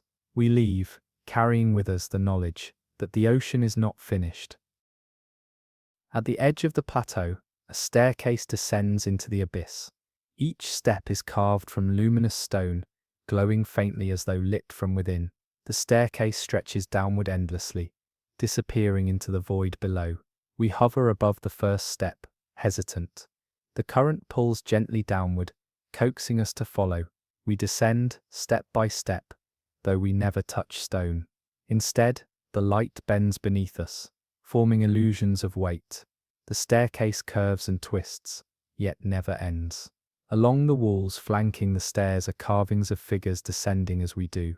Some carry torches, others shields, some kneel while others march proudly. But as the descent continues, their shapes change. They grow thin, their eyes hollow, their bodies stretching into grotesque forms. By the lowest steps, they are no longer human, but shadows with claws, their mouths gaping as though screaming in endless silence. The current grows stronger, pulling downward with every breath. Our instruments blink, unable to measure depth. Time slips, minutes stretching into hours, though the descent feels unbroken. We glance upward, the surface has vanished. Panic surges. We rise against the current, fighting upward, until at last the staircase fades behind us, dissolving into nothing. When we return to the plateau, the staircase is gone. Only the abyss remains, silent, waiting. Yet its memory clings, the sensation of downward pull etched into our bones. Perhaps the staircase leads not to a city, but to something deeper, a place that devours not stone but souls. Deeper still, we find a dome that stretches wider than any we have seen. Its walls curve inward, forming a perfect hemisphere, its ceiling etched with constellations that glow faintly against the dark. This was an observatory, a place where ancients tracked the heavens, yet the stars upon its ceiling do not match the sky above us now. They map constellations alien to our world, patterns no astronomer can name. Some stars pulse, others shift position, as though the carvings are alive. At the dome's center stands a massive lens, carved from a single flawless crystal. It points not upward, but downward into the abyss below. We peer into it and see not water, not darkness, but sky. An entire cosmos unfurls beneath us. Galaxies spinning, stars burning, voids yawning wider than imagination. The realization chills us. This was no observatory of Earth's heavens. It was a window into the stars that lie beneath the sea. Constellations buried, galaxies drowned. The dome hums as we step closer, and the stars shift in unison. They form patterns, spirals, glyphs that align with the carvings on the walls. Our guide whispers, a map, not to the surface, but to cities still hidden deeper. The abyss is no ocean, it is another sky, inverted, endless, alive. We leave the observatory with dread, for to follow its map would be to sail not through water, but through the very fabric of another cosmos. Through a canyon of jagged stone, we discover a chamber filled with colossal anvils, furnaces long cold, and hammers the size of ships. It is a forge, an industrial heart of a civilization lost. Yet, unlike earthly forges, this one rings with sound despite silence. Every step we take sends echoes bouncing across its walls, multiplying until they form voices. The anvils hum with resonance, vibrating faintly as though struck by invisible hands. The furnaces glow with embers that should have died millennia ago. The hammers are suspended mid-swing, frozen in time, waiting to fall. The echoes grow louder, forming words. At first indistinguishable, but soon clear. Chants, work songs, invocations to fire and stone. Shadows move across the walls, smiths forever laboring, their outlines hammering invisible iron. In the far corner stands a weapon, incomplete, half forged and fused into the rock itself. Its blade gleams with unnatural sheen, and though untouched, It drips with salt water that burns the seabed. Our guide scrawls, they were forging something to end the sea itself, but they failed, or perhaps they succeeded, and the ocean's endless hunger is the weapon they left behind. We do not linger. The echoes follow us as we retreat. The songs of smiths who never stopped working, their forges still burning beneath the waves. Beyond the forge lies a cavern filled not with stone, but with water. Pools spread across the floor, yet their surfaces are perfectly still, reflecting not our lights but images alien to reality. We approach one pool and peer inside. Instead of our reflections, we see a city, towers of coral, streets of obsidian, people walking as though alive. The city breathes, moves, thrives. Yet when we reach out, the surface ripples and the vision vanishes. Each pool shows a different city, some grand, others small, all lost. 100 reflections of what was, trapped beneath the water. The pools are mirrors, but mirrors of time itself, preserving what the ocean swallowed. Yet one pool shows not a past city, but one that should not exist. Skylines we recognize, glowing neon, cars moving across bridges. Our present reflected among the dead. The pools hum, faint ripples, forming words we cannot hear, but understand. All will join us. We leave in silence, our reflections lingering in the pools, staring up long after we turn away. In the hollow of a canyon, shaped like a rib cage, we find structures that seem less like buildings and more like instruments. Stone towers hollowed within, narrow slits cut precisely at their crowns, the kind of construction meant to sing.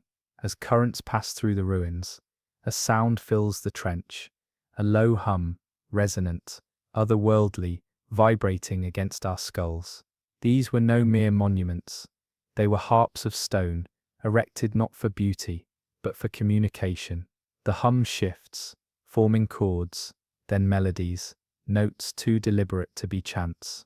They rise and fall, repeating as if they are messages left behind. Our guide whispers what none of us want to admit. We are being spoken to.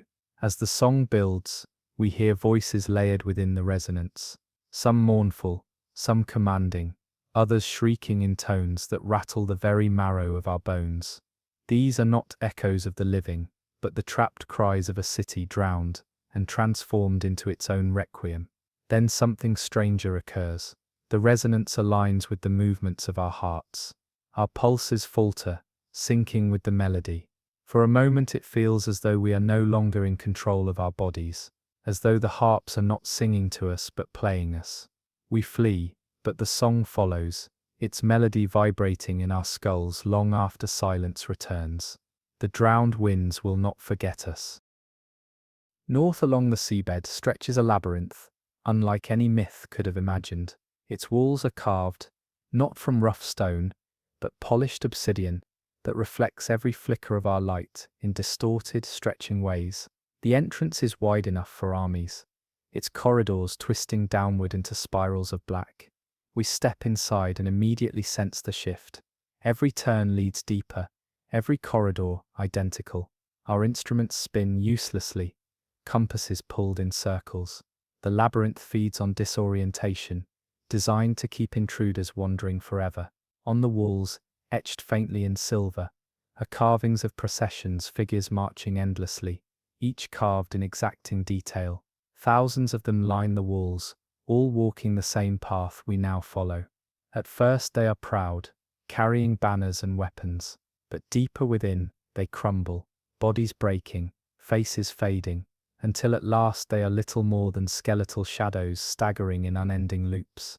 The air, or what feels like air, grows heavy. We feel ourselves slipping, following their march, compelled forward. The sound of footsteps echoes behind us, though none of us have moved. When we glance back, the carvings have shifted, their heads are now turned, watching us. We stagger back toward the entrance, retracing blindly, until at last the light of open water breaks the spell. The labyrinth releases us. Yet the carvings remain, forever marching, waiting for us to rejoin their eternal path. In a basin where no current stirs, towers rise coated in crystalline salt. They glisten like frozen spires, catching our lights and refracting them into shifting prisms. We approach cautiously, for salt does not grow in such forms naturally. These were temples once sealed beneath tides, their stonework consumed, crystallized into eternal monuments. Inside, the walls sparkle with layers of transparent salt, preserving what lies within. Murals are trapped beneath, scenes of priests kneeling before altars, of oceans splitting, of stars falling from above.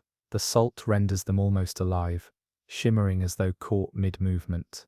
At the heart of one temple, an altar rises, its surface covered in offerings encased forever. Jars of oil, bones, shattered ornaments, all locked in translucent tombs.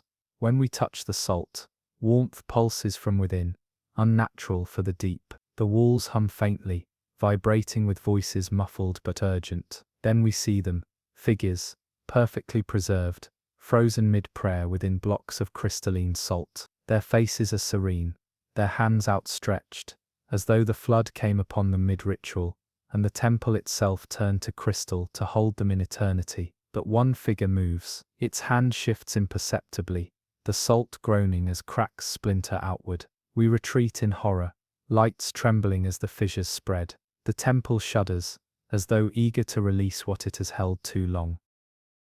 Further along the seabed lies a circular colosseum. It stands rising like jagged teeth around a vast arena floor. Sand has settled within, but beneath it lie weapons, spears, shields, blades corroded by centuries, yet still sharp enough to cut. We drift inside, our lights sweeping across tiered seating, where statues stand frozen mid-cheer. They are not mere decorations. Each statue is unique, carved with faces twisted in ecstasy, rage, or grief. These were spectators immortalized, their emotions trapped in stone, forever watching battles that no longer rage. At the arena's center, lines scar the floor, patterns of combat etched deep by blades and blood. As we hover closer, faint vibrations shake the ground. Sand stirs, and for a moment shadows emerge, warriors locked in combat, spectral blades clashing, armor shattering. The sound is deafening though no noise exists. Our guide gasps, clutching his chest. The shadows turn, and one spectral warrior, helm shattered, eyes hollow, fixes its gaze on us. The battle halts, every shade turns as one, their gaze piercing through us, their silence suffocating. Then, as suddenly they vanish, the arena falls quiet once more, yet the stands feel fuller, as though more statues have joined the ranks of eternal spectators. We leave quickly, certain that one day, we too may be carved among them. At crushing depths where even steel trembles, rise cathedrals of stone that seem built to defy the ocean itself. Their spires stretch upward, impossibly, walls ribbed with arches that groan under the eternal weight of water. Yet they stand, unbroken. Inside, the ceilings loom higher than any earthly cathedral, adorned with carvings of waves devouring cities. But what unsettles us most are the windows, not glass, but translucent membranes that shift and ripple as though breathing.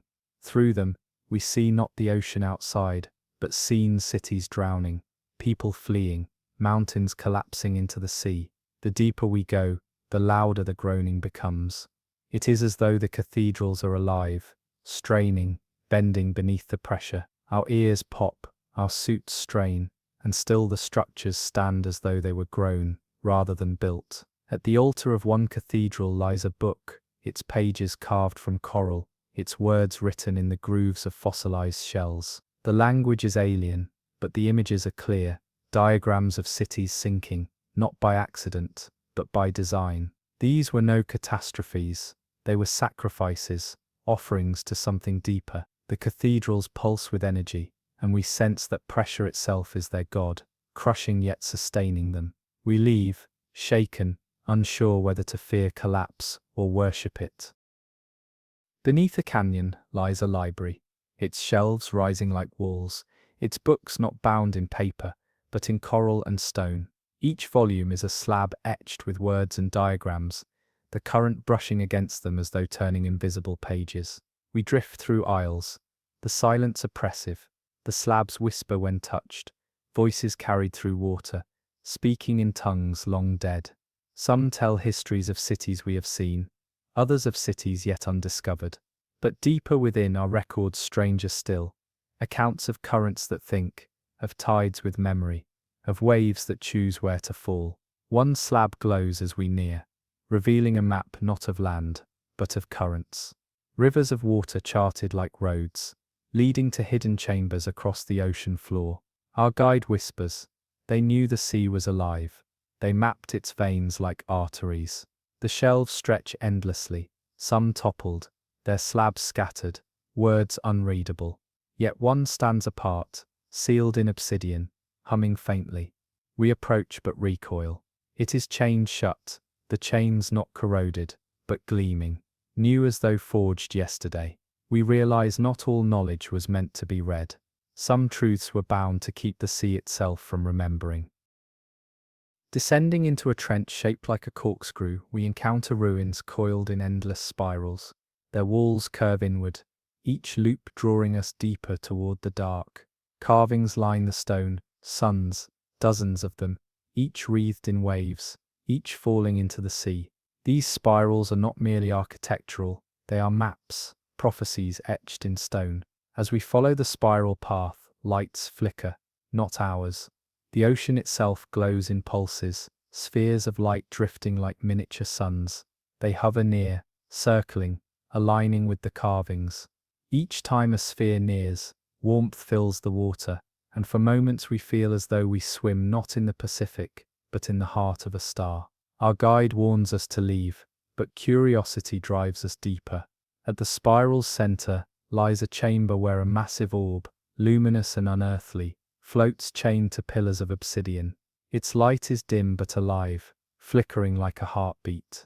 The chains creak under unseen strain, and we realize this orb is not merely a symbol, but a captured fragment of a sun itself, bound beneath the ocean. The carvings tell us the cost, entire cities drowned as offerings to imprison fire beneath the waves. The spiral shudders, currents tightening, pulling us inward. For a moment we feel the heat against our suits, the promise of annihilation.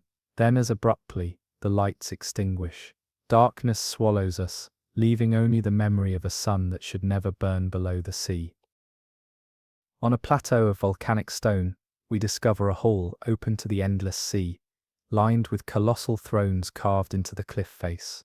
Each throne is unique, engraved with glyphs of storms, mountains, and stars.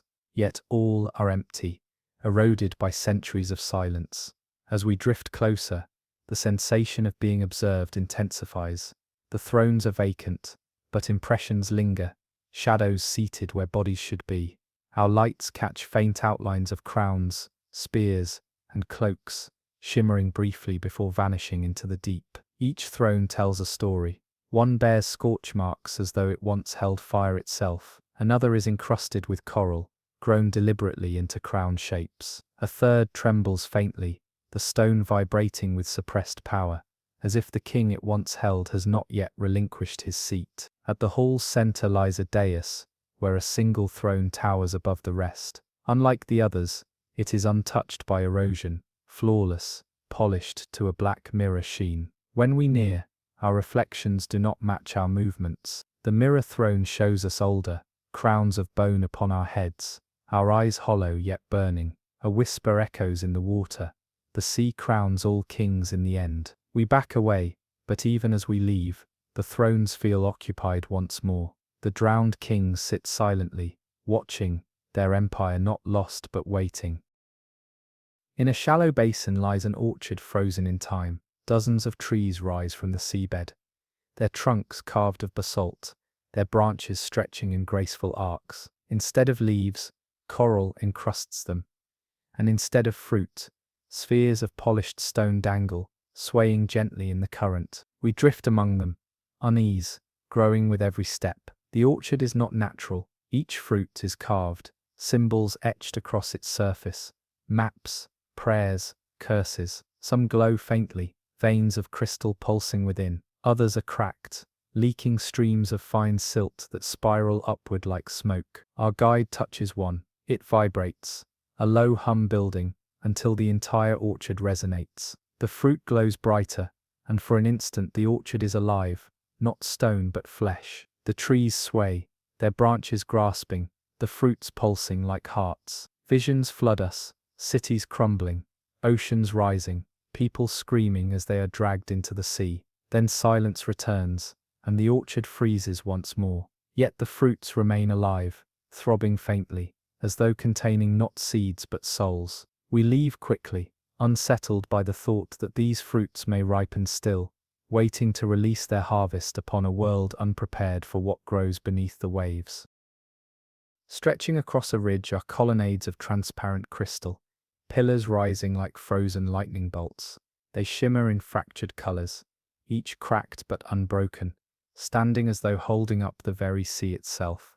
When we shine our lights, the colonnades fracture them into rainbows, painting the ruins in haunting beauty. But as we step closer, we see images locked within the glass, faces screaming, arms outstretched, bodies twisted mid-flight. These are not carvings, they are real, trapped within crystal, suspended in eternal terror. We touch one pillar, and the glass trembles, releasing a shriek that reverberates through the water. Every face within the crystal turns toward us, their eyes flickering faintly with life. The pillars vibrate, and for a moment we hear voices, pleading, cursing, warning. The colonnades were prisons, built not to hold structures, but to contain people. Entire cities condemned, crystallized alive, beneath the ocean. The faces press outward, cracks spiderwebbing across the glass as though they seek release. We flee, the sound of cracking chasing us. The colonnades hold, for now, but one day, the glass will shatter, and what is trapped within will walk free. Crossing a vast chasm, we find bridges of stone, arching across the void, dozens of them side by side, stretching into darkness. Some are broken midway, others end abruptly, plunging into nothing. The bridges are carved with runes of passage, symbols of crossing, of thresholds, of journeys begun, but not completed. Each step we take, the stone hums faintly, as if aware of our weight. Halfway across, the water grows thick, heavy, shadows rise beneath us, taking form, figures crossing the bridges in spectral processions. Some stagger, some crawl, some leap desperately from one crumbling span to the next. None ever reach the far side. They vanish at the end, dissolving into the abyss. One bridge trembles under our steps, the stone flaking away to reveal not rock, but bone. The entire span is built of skeletons, bound together in perfect arches. Their jaws gape open, as if screaming silently, their spines twisted into railings. We retreat, shaken. These bridges were not meant to connect lands. They were thresholds to nowhere, journeys designed never to be completed. And yet the processions continue, endlessly walking toward an end that never arrives. Among volcanic ridges lie wells, cylindrical shafts descending endlessly into the earth. Their rims are carved with spirals, symbols of descent, of sacrifice. When we peer down, no bottom is visible, only blackness, infinite and consuming. We lower equipment, but the signals vanish. Then the voices begin. Whispers rise from the wells, carried on unseen currents. At first they are faint, unintelligible, but slowly words emerge. Our names, spoken clearly, one by one. The voices shift, mimicking those we've lost. Family, friends, colleagues long dead. They beg, they plead, they accuse. Some cry for rescue, others scream in rage. We know they are not real, yet the pull is overwhelming. One diver leans too far, his body stiffening, and before we can react, he plummets silently into the black. The well swallows him, no trace remaining. The voices grow louder, triumphant. We stagger back, horrified, sealing our ears against the cacophony. These wells are not simple shafts. They are mouths, hungry and eternal, speaking with the voices of those consumed. We leave, but the whispers follow us, echoing in our skulls, promising that we too will answer their call in time. Beneath a shelf of jagged ridges where sunlight never dares to linger, we descend into a world, both alien and disturbingly familiar. Rising out of the abyssal plain, stands a fortress, immense and angular, its walls not stone but black coral, hardened into unnatural geometries. Unlike the fragile reefs of the shallows, this coral has fused into walls as smooth as obsidian, towers spiraling upward like frozen smoke. The deeper we drift, the more we feel the citadel pulling at us, a presence carved into the sea itself. The gates stand broken, yet the fortress is not ruined. Whole battlements remain intact, crenellations sharp against the shimmering current. The coral is warm to the touch, a living pulse beneath its surface, vibrating faintly like the skin of a slumbering leviathan. Our guide shines a light across the facade, and the shadows lengthen unnaturally, etching the semblance of faces into the walls, anguished visages, mouths open in silent screams. The citadel does not guard the ocean floor, it imprisons the echoes of whatever it devoured long ago. We enter cautiously through a hall lined with pillars that twist as if writhing. Embedded within them are bones, fused seamlessly into coral. Some are human, some unrecognizable. Their skeletal hands stretch outward, as though clawing at the surface, caught in the act of trying to escape. The further we go, the more oppressive the water feels, the pressure not from the ocean above, but from the weight of something deeper, an intent, a will coiled within the fortress. At the center lies a courtyard open to the eternal night of the deep. Here the coral shapes itself into thrones, a dozen in a perfect circle, each grown rather than built, as though the sea itself shaped them to honor something unspeakable. The seats are stained darker than the rest, and when we hover near, our lights catch faint glimmers of crimson woven into the coral, dried blood, fossilized and preserved in the living fortress. The silence is absolute until the current shifts. A low hum vibrates through the thrones, resonating in our bones. Then, without warning, the coral flares with a dull red glow. Shapes rise from the thrones, not flesh, not shadow, but something caught between, a merging of memory and reef. They turn their faces toward us, hollow sockets lit with faint embers, and the hum becomes words, not spoken, not heard, but implanted directly into the mind. We never drowned. We were remade. Our equipment flickers, screens flooding with static, oxygen gauges failing, as if the fortress itself rejects the presence of the living. The figures raise their arms in unison, and the coral responds, tendrils slithering across the floor, reaching, probing. They do not seek to kill us. They seek to bind us, to add us to the fortress, to grow us into its architecture. We tear ourselves free, leaving fragments of equipment behind. But the citadel continues to hum, louder now, the words twisting into a chant. On retreating through the gates, we glance back. The fortress seems larger than when we entered, as though it had expanded in anticipation of our arrival. The thrones glow faintly, and the shadows of those seated remain etched into our vision, long after we've escaped into the open dark. Even as we ascend, we feel the coral tightening around our thoughts, reminding us that the citadel is alive,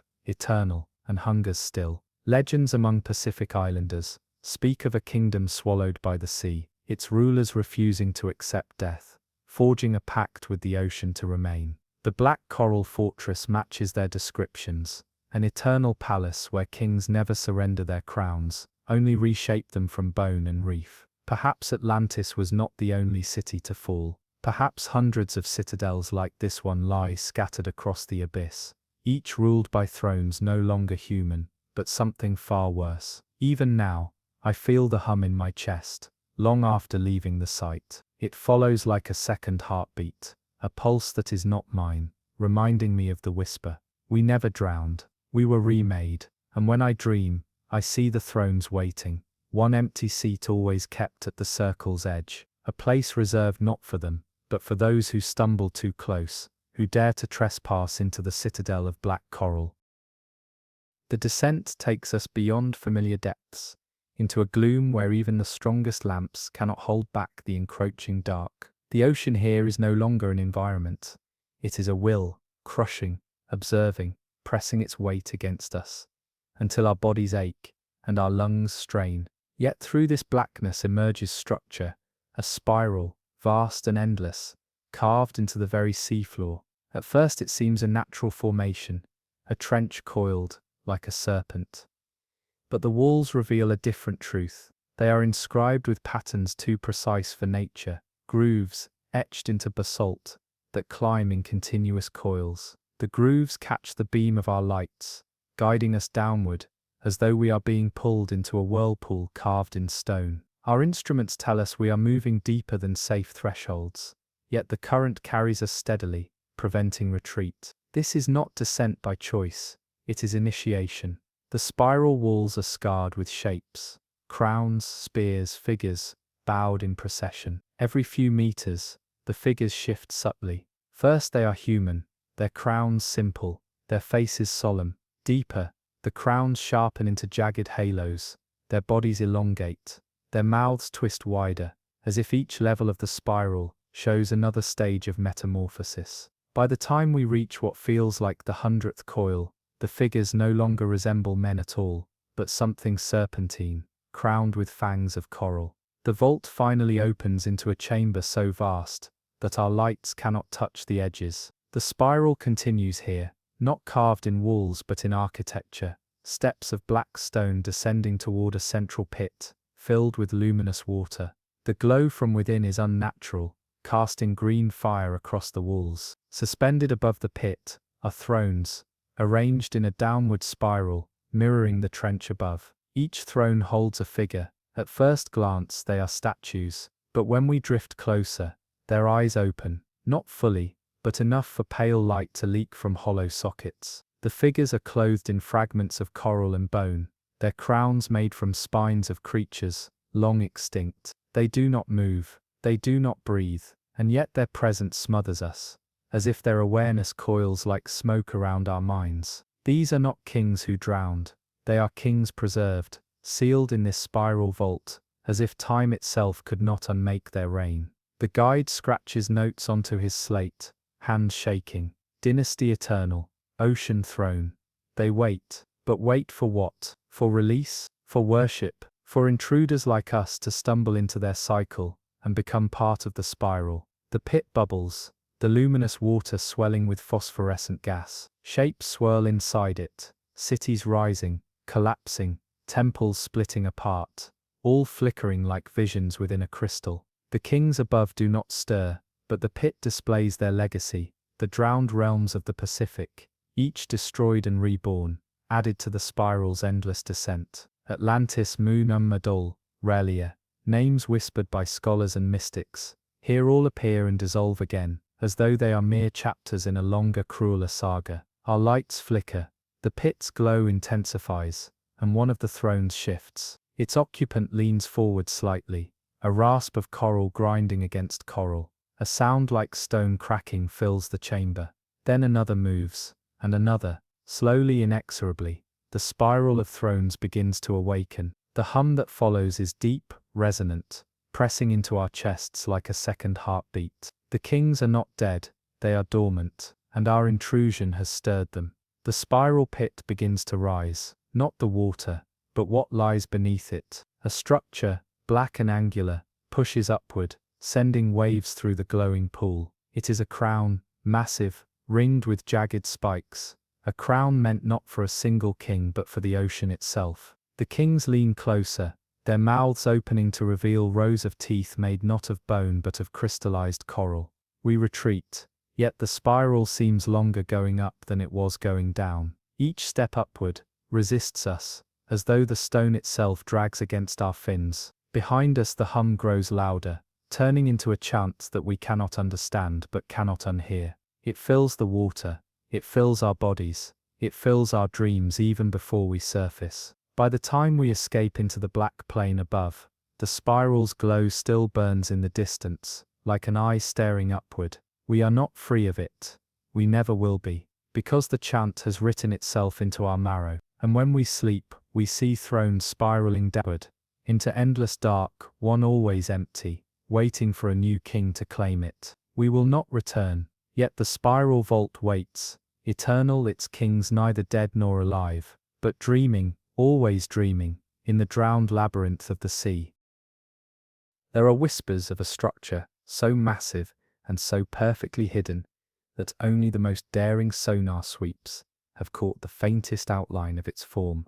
Divers, explorers, even governments have dismissed it as distortion, an illusion born from pressure and rock, but those who have been close enough know otherwise. Beneath a stretch of Pacific so remote that ships avoid it, there rests a pyramid, not of sand or stone, but of something far stranger, an abyssal monument that defies time. We approach it through currents so violent that the ocean itself seems determined to guard its secret. Lights fracture against the sheer blackness, swallowed whole before reaching the surface of the structure.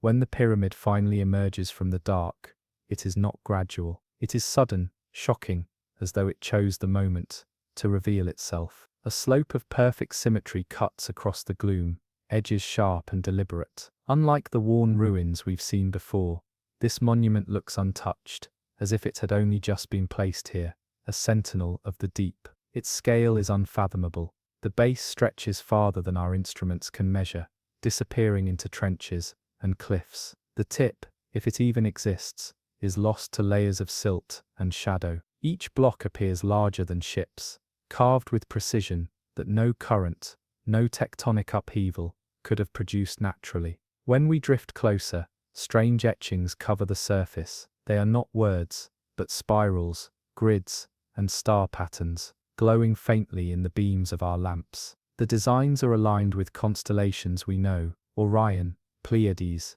but also with formations long lost, patterns of stars that no longer shine in the sky. It is as if the pyramid remembers a sky, older than our Earth. We move along one face, and find what cannot be mistaken, an entrance. A triangular opening leads downward into shadow. The current resists us, pulling outward, as though the ocean itself is trying to prevent us from stepping inside. But we descend. Inside, the walls narrow into corridors, so smooth they reflect our lights like mirrors. The silence here is unnatural. No fish, no currents, only the sound of our own hearts pounding inside helmets. As we move deeper, we find chambers stacked upon chambers, a labyrinth that spirals into infinity. Some walls bear murals carved in luminous stone. They depict figures with elongated heads, draped in robes that trail like water, raising staffs toward the stars. Beneath them, human-like figures bow in submission.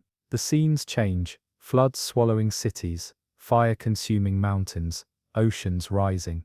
The robed figures remain untouched, their eyes blank, their mouths curved into faint eternal smiles. Deeper still, we come across statues standing in rows, lining the corridor. At first they seem sculpted from stone, but when touched, they yield faintly, as though not quite mineral, not quite flesh. Their eyes follow us in unison, reflecting our beams like mirrors. The guide writes one word on his slate: Watchers. At the pyramid's heart lies the chamber of resonance. It is a hall so vast that the roof is invisible, and in its center rises a black monolith, taller than any tower on the surface. Its sides shimmer faintly, and when approached, the sound begins, not from outside, but from within our bodies. Bones vibrate, hearts skip rhythm, vision bends. The monolith hums, its frequency shaking thought itself, stripping memory into fragments. For a moment I remember nothing, not who I am, not why I am here,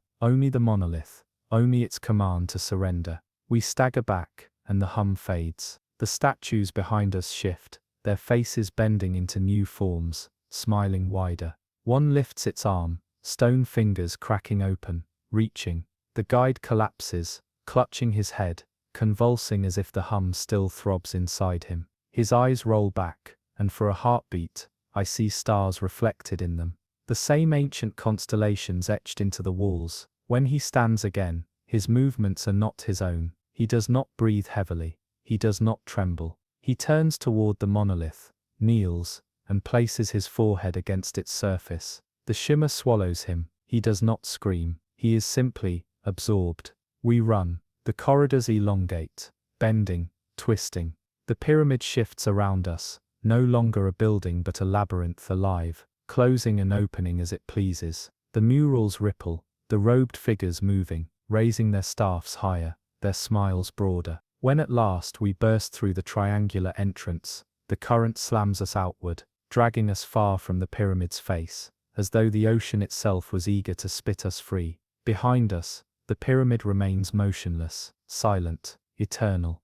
But I swear the faint glow of its patterns has shifted. No longer aligned with lost constellations, now they align with the stars of our time, as if the monument had awoken to mark our arrival, adjusting its memory of the sky to the present age. Legends of Lemuria, of Atlantis, of Mu, all describe pyramids beneath the waves. Some say they were beacons, some say prisons, others claim they were temples where gods once walked among mortals. After standing before the abyssal pyramid, I believe all of them. It is no ruin, it is no relic, it is a machine, older than history, still alive in the dark, and the monolith at its core waits for worship, sacrifice and obedience. Even now, above the surface, I hear the hum in the silence between heartbeats, a rhythm that is not mine, a call from the abyss, pulling me back toward the pyramid, toward the endless hall of statues, toward the black monolith that erases memory and remakes the faithful. Someday,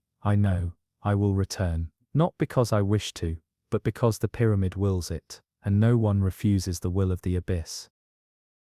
Sailors who refuse maps call this patch of ocean a blindfold.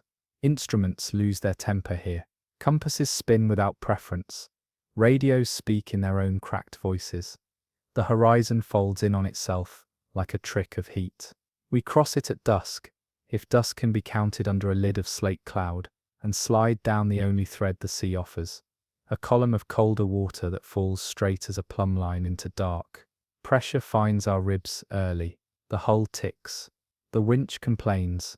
Below, the Pacific holds its breath. There is an old chart that marks nothing on this spot. Only a smudge with a sailor's note. Here the water thinks. We drop through silty night. Lamps haloed to 6 meters. Every breath a counted line on the gauge. The thermocline splits like glass when we touch it. Even through suit and glove, a brief, slender cold lands on skin, the way a blade lands on a whetstone. Intention before contact. The guide taps his slate once. We are entering. The fortress does not appear gradually. One moment, sea as absence. Weight without shape. The next edges. Planes. A geometry that rejects the soft language of silt. Our beams meet a wall that is neither basalt nor obsidian nor ice, but something like all three.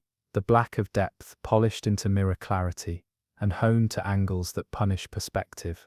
The wall slopes, then folds, then fractures into facets that take our light and unmake it into needles. Not ruin, not reef. A thing that wants to be noticed and be impossible at once. We halo it, cautious. 6 faces make its outer ring, hexagonal, though no hexagon stays honest at this depth. Each face rises out of a beveled plinth, ramped at the base where sand should pool but refuses to. The surface is unbelievably smooth. Even barnacles cannot get a purchase. They sit like chalk on slate. Our reflections, yes, reflections move inside the glass with delayed obedience, half a heartbeat behind. It is the wrong kind of mirror, one that thinks before it answers. We sweep the joinery, and find no mortar, no seam. The faces meet like night meets night. At the northeast facet, if north means anything here, a fissure splits downward in a tall diamond, the edges chipped in a way that suggests controlled breakage rather than collapse. Inside the fissure breathes a glow, weak and even, not the blue we know from drowned electronics, not the algae green of living light, but a neutral white like bone. The water around the opening is still. Our bubbles flatten into silver coins, and slide upward along the wall, preferring it. We go in because that is what we do. We have descended through humming gates and spiral operas, and streets paved to drink storms. We have learned that refusal teaches nothing. The fissure admits us in profile, tanks scraping glass with a squeal that has no echo. Sound loses nerve here. Even the hiss of our regulators dies half-formed. The entrance chamber swallows shape the way deep snow swallows footprints. Our headlamps bounce, split, run thin as wire along planes we cannot locate. It takes stubborn, boring method to chart 3 meters. The left wall leans, the right bows, the ceiling lowers, then rises. The floor slopes in a way that argues with your inner ear. The guide gestures we should clip a line. We do. The white glow from inside is not constant. It comes in gentle swells, just enough to make you think it is breathing. Farther in, a T-junction, then a gallery that opens so abruptly our bodies lean into it. I have seen nave-like emptiness in other ruins, but this emptiness is laser-cut. The chamber is not large so much as exact. A platter the size of a city square floats in the dark, a floor of black glass so polished that our lamps show us not it. The ceiling is lost beyond angle, but we sense it because our light returns, delayed and narrowed, like the answer of a cautious mind. At the chamber's center rises a helix, not a tower, because towers bear weight. This thing seems to reject the conversation. Two ribbons of black glass coil around empty, curving up into shadow, the space between them pulsing faintly with that even bone white. Inside the helix, in the core where you would expect a pillar, something moves. It moves without moving, like heat does. We circle the outside, keeping distance, letting the line pay out. The line drifts like hair in a mild current, then stiffens as if near static. On the floor, beneath the helix, a scatter of objects has been arranged as if by tide with meticulous taste. Glass tiles the size of a palm, all squares. Rods of dark crystal, carved with microscopically fine ribs. Half-moons of mirror polished to blindness. A triangular frame that looks like a harp without strings. Nothing corrodes, nothing fuzzes with algae. Everything seems recently placed, even though that word is nonsense here. The helix breathes. There is no motion we can film, no measurable inflation or deflation of the glow, but our bodies adjust to its cycle anyway. Pulse, off, not heartbeat fast, not deep cave slow, something like a metronome set to a human breath slowed by sleep. If I close my eyes, my own lungs try to match it. The first wrongness we can prove arrives as a soundless difference. Our reflections cease their delay. For minutes they had been amusing, in the way all mirror tricks are just enough lag to make you smear motion. Now on one face of the chamber, the reflection is punctual, on another it remains a fraction late. On the helix surfaces, there is no reflected us at all, only that internal glow sliding over their coils like distant lightning on glass water. Above us, in a portion of the ceiling we cannot convincingly claim exists. A wide oval shows a reflection that is not our chamber. It shows a space like ours, but with a helix of 3 ribbons, not 2, and a floor empty of objects. I tilt my lamp up, tilt it down. The oval keeps its other room. We leave the line clipped, and try the alcoves. They are shallow trapezoids cut into the chamber wall, 12 at least, each one holding a table that is not a table so much as a support. Upon each support rests a plate of black glass as thin as a fingernail and as wide as a chest. They are stacked in piles. When our lights cross them, white writing floats on their surfaces, strokes like frost on windows catching dawn. Not letters from any alphabet I know. Not numbers the way our hands count. Curves that close on themselves. Spirals truncated and restarted. A grammar of decisions without words. The guide reaches toward one plate with his pointer. The white script jumps to the next plate down, then the next, as if the act of pointing has pushed a signal. He pauses. The script returns, this time arranged differently. We do not touch. We do not need to. The fortress touches back. My microphone registers nothing but the static of water, moving over wire. Yet I hear something inside my bones. A thin glassy ringing that swells until it becomes, not a sound, but a pressure. The helix responds to it. The white in its center thickens, then thins, thickens. With each thickening, the stacked plates show more script. With each thinning, they show less. We try to step away, and the chamber refuses to change scale. We cross 10 fin lengths and land where we began. The guide's slate appears in my face unexpectedly. Stop, reset. He clicks his light off. For a moment only the helix glows. The world reduces to that coil, and our slow bubbles climbing along surfaces that are nowhere. When we turn our lamps on again, the room has accepted new rules. The line is now taut, in a different direction. The alcoves we counted are 4, not 12, but the same. The oval in the ceiling shows a trio of helixes still, but a figure moves inside that other room, sharp-chinned, neck too long, shoulders too narrow for human armor. It lifts an arm. The arm ends in 5 long filaments that draw themselves together into fingers. We breathe. Breathing, here becomes the only honest action. There is a door we had not seen because it had not been present for people who choose to look. It is not a door in the stone sense. A rectangle of glass in the chamber wall trembles, then relaxes into transparency. Beyond it, a corridor the width of a cautious diver. At its far end, another glow, this one copper rather than white. We mark the line on the chamber floor with a gear bag. It sits obediently and refuses to slide, then nudge through the door and into the new throat. The corridor bends, then bends again, not to deceive, but to render orientation irrelevant. Our instruments flood with nonsense. Depth jitters down, then up. Salinity spikes where no brine is added. Temperature argues between 3 degrees Celsius and 13 degrees Celsius, as if weather has become a mood. The copper glow resolves into a room smaller than the first and busier. A warren of standing frames, each strung with veins of glass that sag like viscera from ceiling to floor. They are not decorative. Thin trickles of pale fluid run within them, then glister, then stall, then reverse. The sound here is the sound of thirst imagined. Dry, sand in throat. Against the far wall, a figure sits. It is not a statue carved from black glass. It is something that has been poured and then cooled into a seated shape. The head is a dome, the face a smooth plane, the shoulders broad, the hands folded in the lap. Where skin would crease, miles of microfracture patterning gleam. When our light hits it, the face shows us a reflection of the room behind us, but not us. In that reflected room we are absent.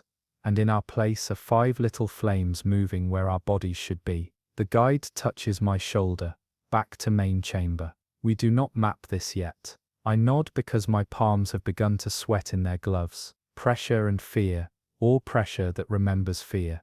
We retrace. The doorway is still transparent. The helix still breathes in its center. Only the floor has changed. The objects laid there, tills and rods and half-moon plates, are no longer random. They have been placed in a ring around the base of the helix, each touching the next so that a continuous chain forms, every edge of tile kissing the rib of a rod, every half-moon overlapping a corner, so the loop is complete without a proper seam. We know we did not arrange them. We can still see the scuffs our fins left in silt where the pieces were scattered.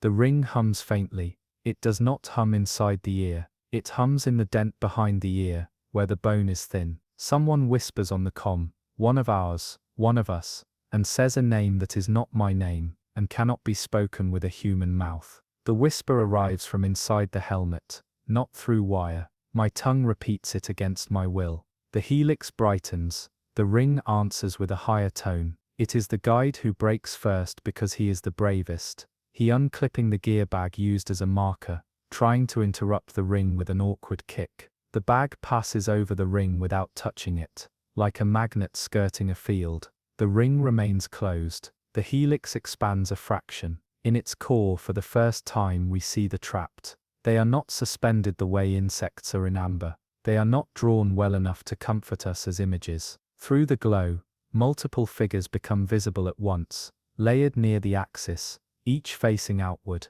each in the posture of someone seated. One lifts its head in a constant slow movement, the kind that never ends because time loops its fragment. One's fingers, too many knuckles, drum eternally against an arm of air. One has no face, and still seems to watch. Behind them, farther up the core as it extends beyond our lamps, more are nested, a column of watchers like vertebrae, around a spine of light. The fortress is a lantern, and its wick is made of people. We back toward the fissure we used to enter. It is not there. Where it was is a continuation of wall. Our line, loyal as a good dog, runs into that wall and disappears under glass like a leash pulled into ice. For the first time since I learned the feel of depth in my ribs, panic touches my throat. It is useful. It keeps me from speaking the not name again. We do not run, you cannot run in water. But we move with the economy of people who accept that precision saves lives. Every surface here has chosen us for food or music. One may yet choose us for mercy. We press along the inner perimeter, keeping left hand to glass so our path will close, not open, because circles are what break and squares are what trap, and rules must be invented when none have been given. In doing so we discover that touch matters. Where glove meets wall, the reflection under it dims. Where glove lifts, the reflection brightens and makes faces. This is not metaphoric. The fortress likes hands. We kill lights. The guide's hand signal is crisp, down, off. At once the helix becomes our only sun. The chamber reduces to the white coil, the ring, and a black suggestion of volume. Our bubbles again flatten into coins and path upward, along whatever planes the room decides. We wait through 3 pulses. The helix brightens on the 4th to a level that makes spots roam our eyes. At the peak of the 5th pulse, a seam shows in the wall, just a shade paler than the black. When the pulse dies, the seam dies. We do not wait for a 6th. We stagger lunge toward where the seam was, then hold there in the dark, palms on glass. The next brightening draws the seam back, a ghost becoming ribs. Within it, a pressure like a mouth opens. We slip through the mouth sideways because the mouth likes edges. The corridor beyond is a blade of night. No glow, no helix. Our lamps remain off, because the fortress is a cat that purrs at movement, and here we want no purrs. We move by the touch of glove on glass, counting by finger lengths to keep the panic from telling lies about distance. Once my hand falls into nothing, and I flail, certain of a drop. My shin bumps a lip, and the lip tells me the drop is a step, not a cliff. The step leads to a throat, that leads to a chamber smaller than the main one, and kinder, only because it has corners. In its center stands a column of hexagonal cross-section, and on its face scroll characters that mean nothing to our mouths and everything to our bones. With light off, they scroll anyway. We do not stop. Somewhere behind, a part of the fortress calls for a part of us by using the shape of our names as notes. The call is answered by the thing in the helix by increasing brightness, which calls again. Call and answer build a ladder of soundless pressure. Every ladder is meant for climbing. We have no intention of climbing. We find the fissure that admitted us because it wants to admit us again. In the dark, it feels like cold. We turn lights on low to be certain we are not entering some black-mouthed vertical, and the fissure keeps being what it pretends to be, a way out. Our floating coins of bubble prefer it. We send the bag out first. It goes. Our line, when we tug, unthreads from the wall like fishing cord from a throat. Outside, the faces on the fortress change. Where they had been clean, they now carry smears of white, as if something within has pressed against them like breath on a mirror. The delays in our reflection reassert themselves but with exaggeration. One facets us lag a half-second, another 2.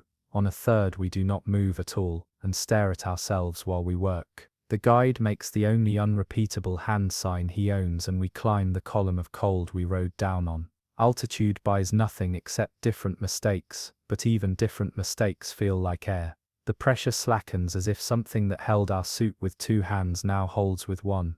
As we rise, a seam opens in the fortress wall, not a fissure like our door, but a wide grin. Inside, the helix's white is brighter, angrier. Our line pulls taut as the grin slobbers light into the water, and in that light we see, just for a handful of meters, then none, the after images of us still in the chamber, 4 divers in the ring of objects, heads tilted, hands folded. Our after images are patient, they are learning the breath. We have to cross a shelf that is not a shelf but a trick of density. The water thickens in a layer, like honey over ice. If you try to power through, your fins shear. If you slow and let yourself float without kicking, the layer lifts you without argument. The guide moves like a surgeon across this skin. We follow, and below us the grin closes without teeth. At 20 meters above the fortress cap, the sea remembers itself and becomes water again, not reluctance. Time returns to the pace it uses around frightened mammals. Our gauges quit improvising. The vibrating in the bones diminishes to the ache of depth we all accept for wages. On the surface, which is a different kingdom and unmarried to this one, the sky receives us with the indifference of a god. We grow large again in the open air. 2 days later, night swallows the deck, and will not spit it back. The guide sits in his bunk upright, asleep with eyes open, counting breaths in a rhythm that does not belong to any living thing. When we speak his name, he does not answer with his voice but with his reflection in the porthole glass, which answers half a second late, and smiles a smile we did not lend it. On the third morning, we tape black cloth over every reflective surface we can find. We leave one knife polished because sometimes a man needs to shave. We tell ourselves that, and because rituals keep the living from practicing the ocean's religion, we file the report that will be read and dismissed and filed again. The fortress will be called a lensing event. The word mirage will be spoken into microphones by men who have never been tricked by their own faces. Maps will continue to omit the smudge. I write this now because memory is a tide with opinions, and the fortress hum has opinions too. It wants to edit what we saw into what it prefers. It wants to make the helix kinder, the faces less. It wants to put our names inside its tones so it can call us from far away, and we will come, believing we are following our own intentions. At dawn, when the deck goes white for a minute, and you can watch salt draw a line on rail, I hold my helmet up and catch the light on its curve. For a breath it gives me the image I expect: a tired diver, a scar on the chin, eyes like windows that learn to close. Then a fraction guessable in seconds but felt in marrow. The diver in the helmet lifts his hand slower than me, and presses his palm to the glass from the other side. My real hand is on my knee, his palm prints the visor, a ghost of warmth condenses there. We throw the helmet into a crate and lash it down. The guide laughs in the next cabin. The laugh is not his. We will leave this place because that is how travel proves itself. We will carry the fortress back with us anyway, in photographs no censor recorded, in reflections that prefer their own timing, in the hum that accompanies the quiet like a cello, the size of a city. Somewhere beneath the Pacific, a geometry of black glass holds a breathing coil of light fed by those who dreamed too close. It does not rust. It does not rot. It waits for weight, for attention, for names to make into notes. It waits with the patience of pressure. I have learned something here that is not knowledge but posture. If you must enter a mirror, do it with your eyes shut. If you must listen, break the metronome's arm, and if the ocean thinks where the chart says it does, think slower. The fortress counts on speed. Tonight the wind dies. The sea looks like glass. I do not look over the gunwale to see if it looks back. The ocean has ways of hiding its greatest secrets, and some of those secrets are buried so deep within its folds that even light cannot touch them. But there are places, hidden by currents and veils of darkness, where explorers swear entire structures lie waiting, a maze of corridors and chambers that do not erode, do not collapse, but endure as though time itself avoids them. This place has been called many names: the maze of the drowned, the chambers of night, but among divers who have claimed to glimpse its twisting halls, it is most often whispered as the labyrinth of silent echoes. No maps lead to it, and no coordinates remain steady. Some say you do not find the labyrinth, it chooses when to appear. Ships pass unknowingly over it for centuries, until one night the current shifts, and sonar strikes something massive below. That is how we first came upon it. The signal reflected back, a shape so immense and tangled that our instruments could not render it correctly. A fortress of interwoven walls, corridors that folded back upon themselves, stairways descending into shadow without end. To those on deck, it seemed impossible, a mistake. But to those of us who have seen such things before, it was no mistake. It was a call. The descent was not easy. The water here was colder, heavier, almost oily against the skin. Pressure closed around us like a fist, and currents swirled in patterns that seemed too deliberate, as if guiding us inward rather than pushing us away. At last the darkness peeled back, and we saw the first arch of the labyrinth. It rose from the seabed, like a gate carved from obsidian, its pillars worn smooth yet unbroken. Strange glyphs adorned its surface, spiral shapes, intersecting lines, crescents locked within circles. They glowed faintly when our lights touched them,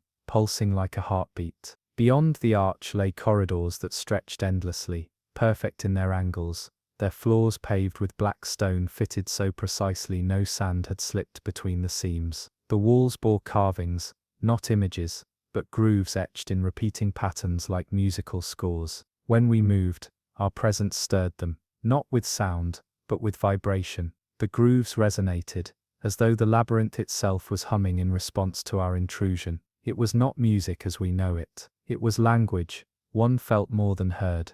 We pressed deeper. Corridors branched and rejoined, splitting into 1,000 mirrored paths. Our lights bent in strange ways, reflecting in directions that made no sense. Sometimes we saw ourselves far ahead, walking into the dark, only to realize it was not a reflection but a vision, a shadow of us already swallowed by the maze. Time unraveled here. Minutes stretched into hours, or perhaps the other way around. None of us could tell. The silence was suffocating. No currents flowed, no creatures swam. Yet the silence was not empty. It was full of echoes that did not belong to us. Footsteps clicked against stone, but not ours. Whispers carried through the halls, low and deliberate, in a language we could not understand. At first we thought it was memory, the labyrinth playing back fragments of lives long gone. But then the echoes began to respond. When one of us spoke, his words returned twisted, spoken in a voice that was not his own. When one of us gasped, the sound echoed back as a laugh. We reached a chamber vast enough to feel like the belly of a cathedral. Pillars rose into unseen heights, carved with faces, thousands of them, each mouth open in silent scream. The floor was littered with bones, not fossilized, not broken by time, but pale and intact, as if their owners had been drained of life only moments ago. In the center of the chamber lay a well, its rim encircled with glyphs that pulsed faintly. The well did not contain water, it contained shadow, a blackness so absolute it devoured our lights, pulling them inward. One diver leaned too close, his breath fogged the visor, his hand trembling, as though some unseen presence was calling him. We pulled him back, but his eyes did not leave the well. Later, he confessed he had heard voices rising from it. Not screams, not whispers, but his own name, spoken by someone he loved and lost. The labyrinth did not allow us to leave easily. Corridors we thought we had mapped bent back upon themselves, sealing paths we had walked minutes earlier. Arches shifted, twisting their angles, until we no longer knew if we were moving forward or sinking deeper.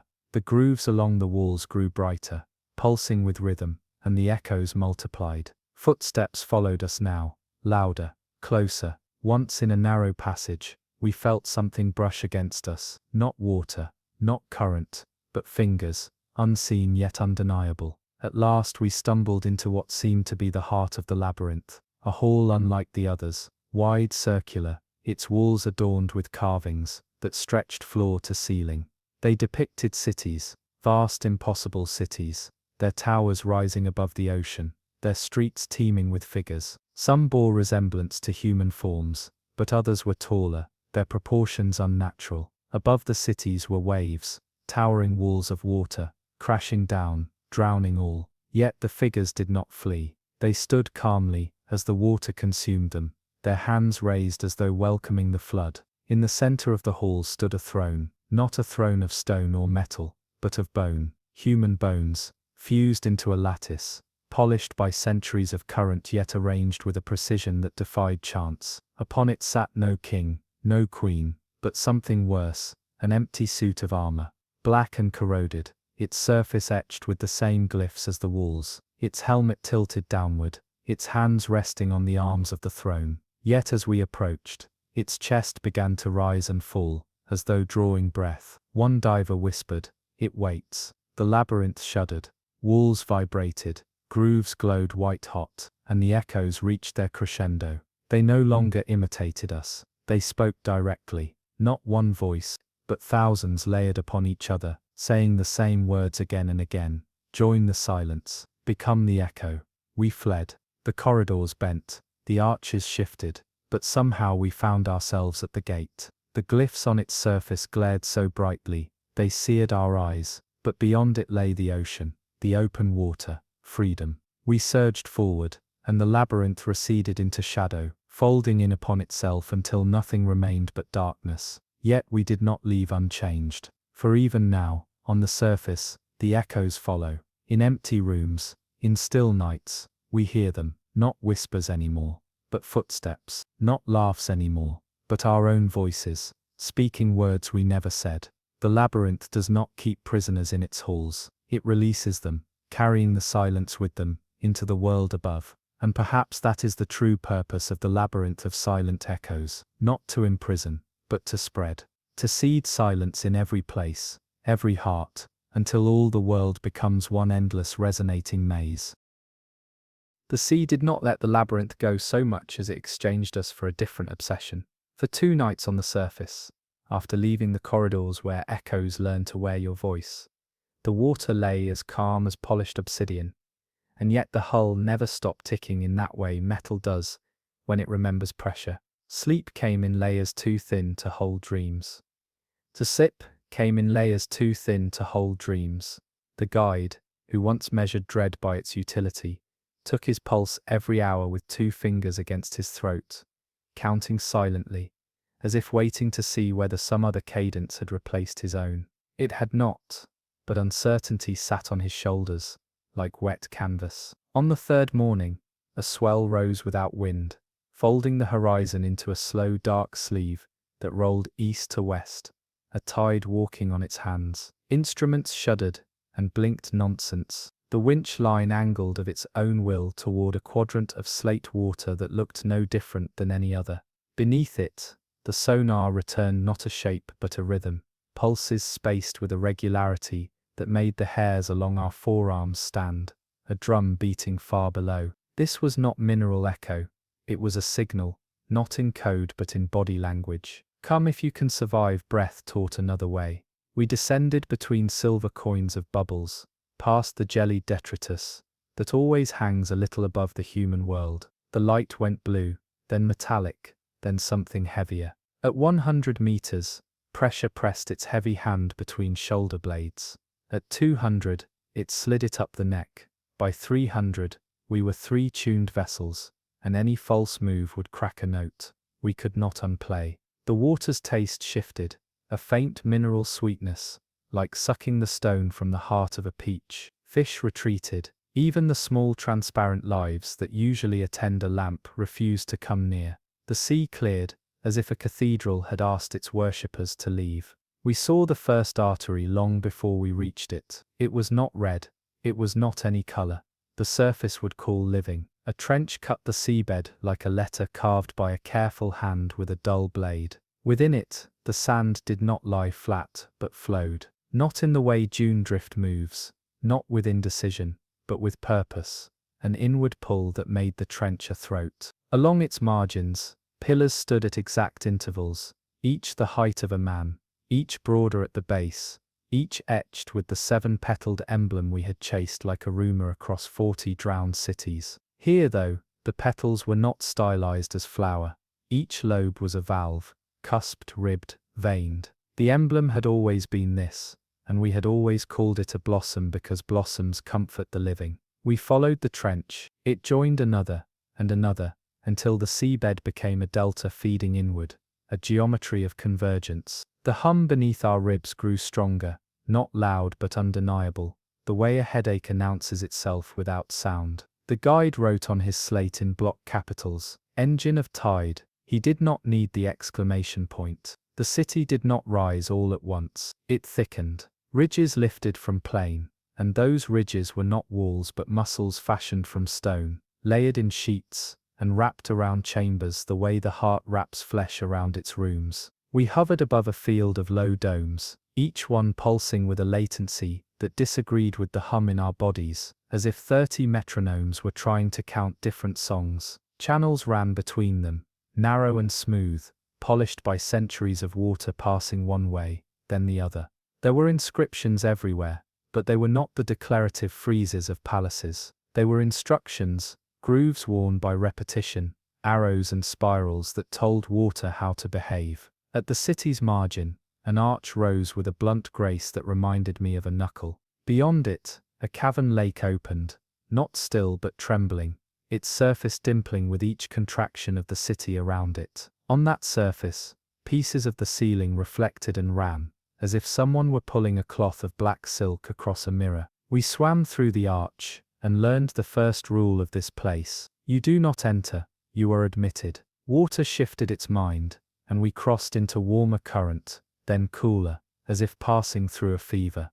The air in our tanks tasted briefly of copper. Inside, the architecture dropped any pretense of city and revealed itself as anatomy. Great rings of masonry lined the cavern like ribs, each ring banded by muscles of fused basalt that were not carved but grown by pressure and intent. Between the rings, sluice doors hung like eyelids. When a pulse came, the doors lifted and fell together, something too precise to be mechanical, too alive to be merely architectural. The floor pitched very slightly, not enough to unsettle unless you thought about it. We did not think about it. We were already unsettled. At the heart of the cavern, I write heart without irony, because any other word fails, lay a structure the size of a stadium, and shaped like a seed torn open. Two long cusps rose and arched toward each other, meeting in a suture ridged with sculpted chords. Within the gape sat a lake of darkness, and buried in that lake, barely visible beneath the surface, rotated a wheel not unlike those we had seen on altars from other ruins. There were more valves here than I could count, tier upon tier of them, each set into arrays, each array nested inside larger arrays, until the eye lost track and the mind refused. The seven-petaled emblem repeated at every scale, petaled inside petals, cusps within cusps, a fractal flower of doors. A city built, not to talk to gods but to move. Another slate. Systole, diastole. We tested the flow. The guide loosed a small cloud of dye. It spiraled toward one channel, hesitated, reversed, was snatched by another, accelerated, stalled. The city was timing itself to something beyond itself, and that something pressed against the bones of the ocean, like the moon does. But here the agency felt nearer, as if a hand touched the sea from the inside. The dye vanished under a lip of polished stone, and reappeared far away, an instant later, shaped like a feather. Paths led inward, along narrow catwalks ribbed to a tread that refused to allow slipping. The catwalks were not for feet, and yet they were. We crossed one above a lower chamber, where columns rose in close formation, like the petrified trunks of a drowned grove. Each column throbbed with a pulse out of step with its neighbor. In their crowns, discs of black glass rotated slowly, then faster, then stopped. Above them, a ceiling of mica and salt flexed like a diaphragm. The sound in our bones became a half-time drum, then jumped ahead a beat, then fell back. I felt my own heart trying to decide which leader to follow. We found the first of the rooms of counting beyond this grove, circular chambers with walls lined in shelves, and on those shelves lay tablets as thin as leaves, hundreds of them, each scored with lines that marched and paused and marched again. They were records not of words but of rhythm. To one side, an instrument described itself without needing names, a frame like a loom, but with strings of water that hummed when the city pulsed. The guide ran a finger through the flow. The tone his contact made persisted 2 beats longer than it should have, as if a hand we could not see steadied it. He wrote small this time. They played it. Beyond the counters, a hall ran upward. On its walls were carvings more literal than most we had seen. Not kings, not priests. Workers with their hands on lever weights attached to cords that disappeared through slits in the floor. Women with their palms pressed to broad plates that slid when pushed. Men with their heads bowed under hoops slung from railings overhead. No altar, no offering bowl. The work was the worship, and the worship was the tide. In the next chamber, we learned where the worship once gathered. A dais of bare stone held a shape like a breastbone laid wide, and under it a cavity cradled a sphere the size of a child's skull. It was imperfect, veined with pale fissures, but it glowed as if full of sunrise. We had seen such things before, or cousins of them, glass orbs on alabaster tables, always humming a pitch too low for the ear, and too insistent for the chest. But this one was wired to the city. Thin rods extended from its sides to sockets in the wall. Fluids moved within those rods with the steady, indifferent grace of blood. When the city pulsed, the sphere dimmed. When the city rested, the sphere brightened. It was an opposite heart. The guide, helpless in the face of metaphor, wrote, lunar. Then more cautiously, false. There were quarters once. We found a dormitory opening off a gallery, where the stone had deepened into the comfortable gloss of things often touched. Beds carved into the wall with shallow troughs at their edges, gutters for water that must have run soothing when the city breathed. On the far side, a wall of masks, each one featureless, save for a single vertical slit where the mouth would be. Their inner surfaces were scored with tiny notches, like palettes teaching tongues how to make sounds that mouths cannot now produce. Some had been hung carefully back on their pegs, others had been dropped. On the floor below them, a round tile inlaid with metals sat loose in its socket. We lifted it. Underneath, a well of polished stone yawned and exhaled warmth. From its depths rose a voice like pressure itself, not words but the expectation of them,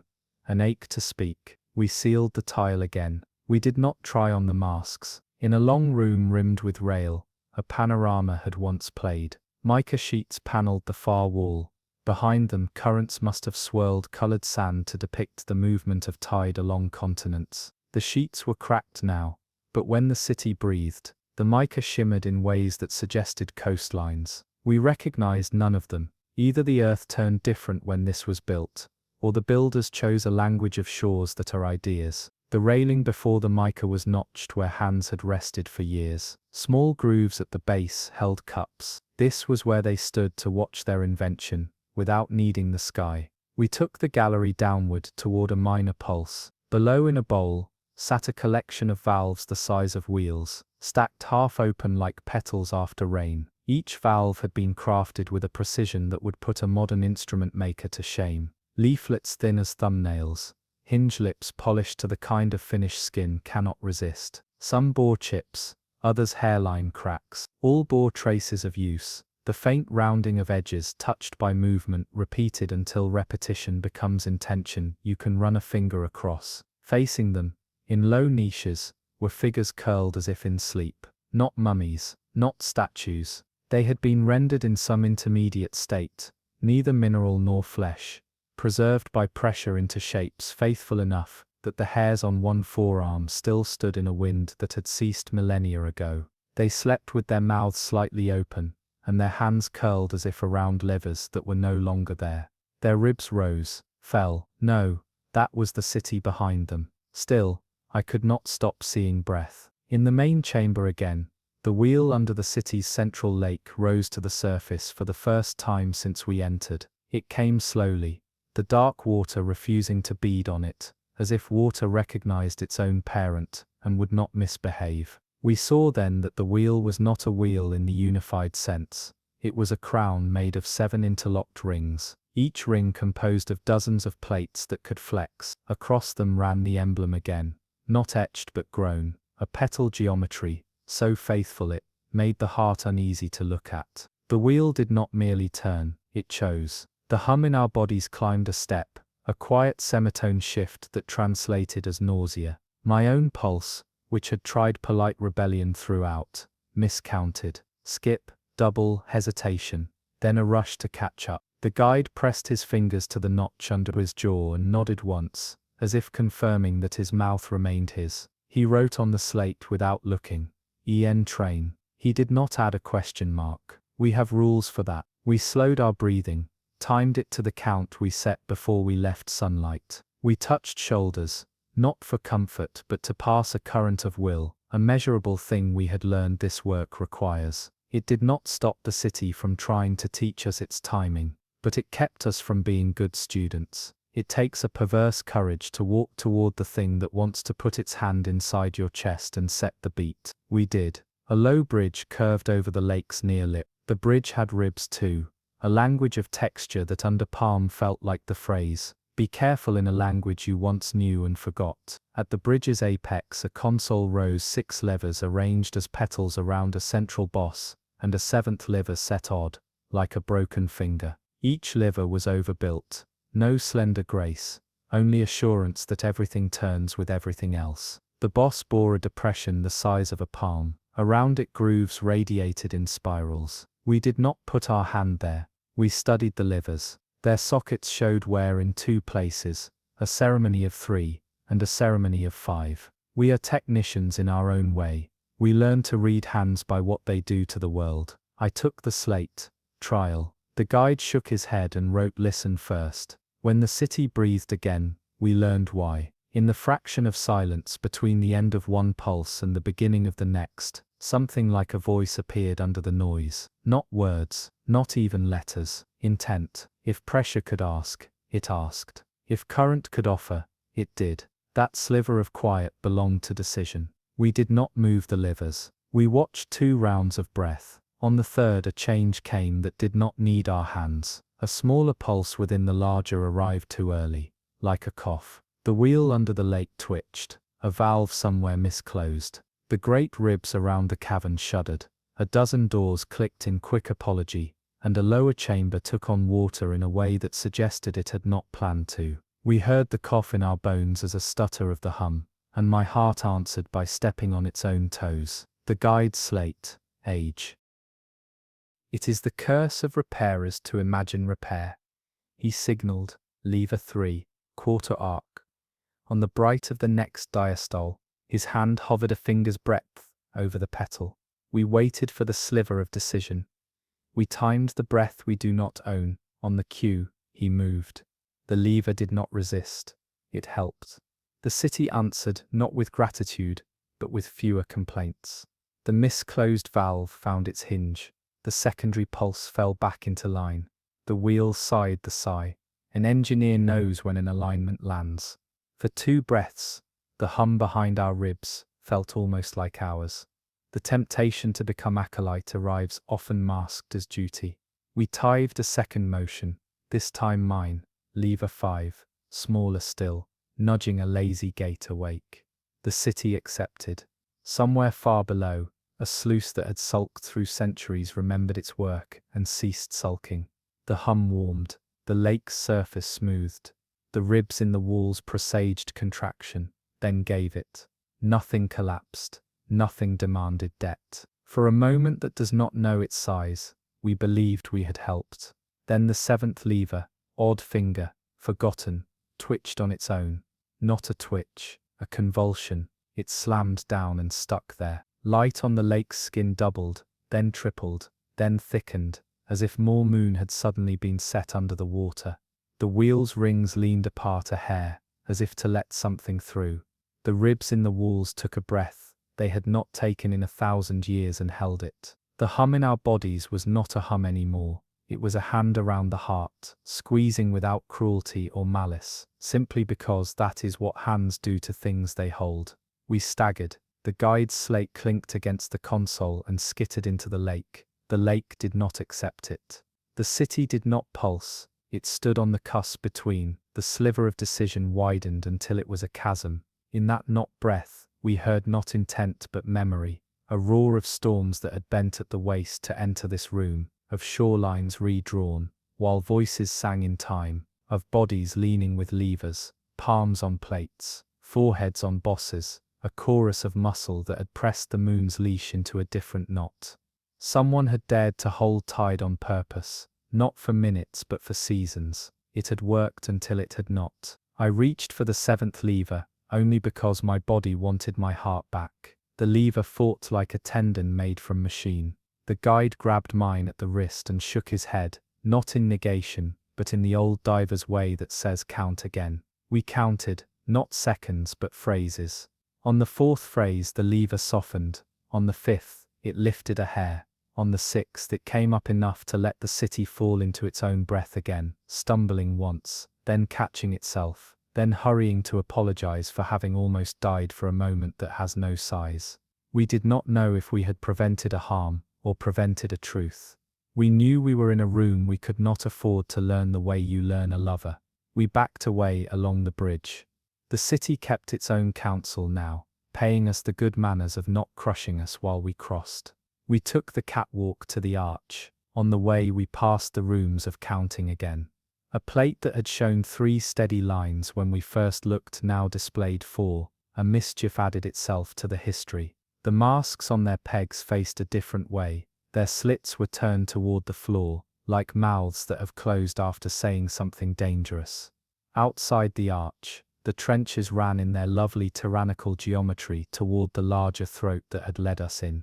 The pillars with the valve-petaled emblems watched the water make the choices that had been instructed into it long ago.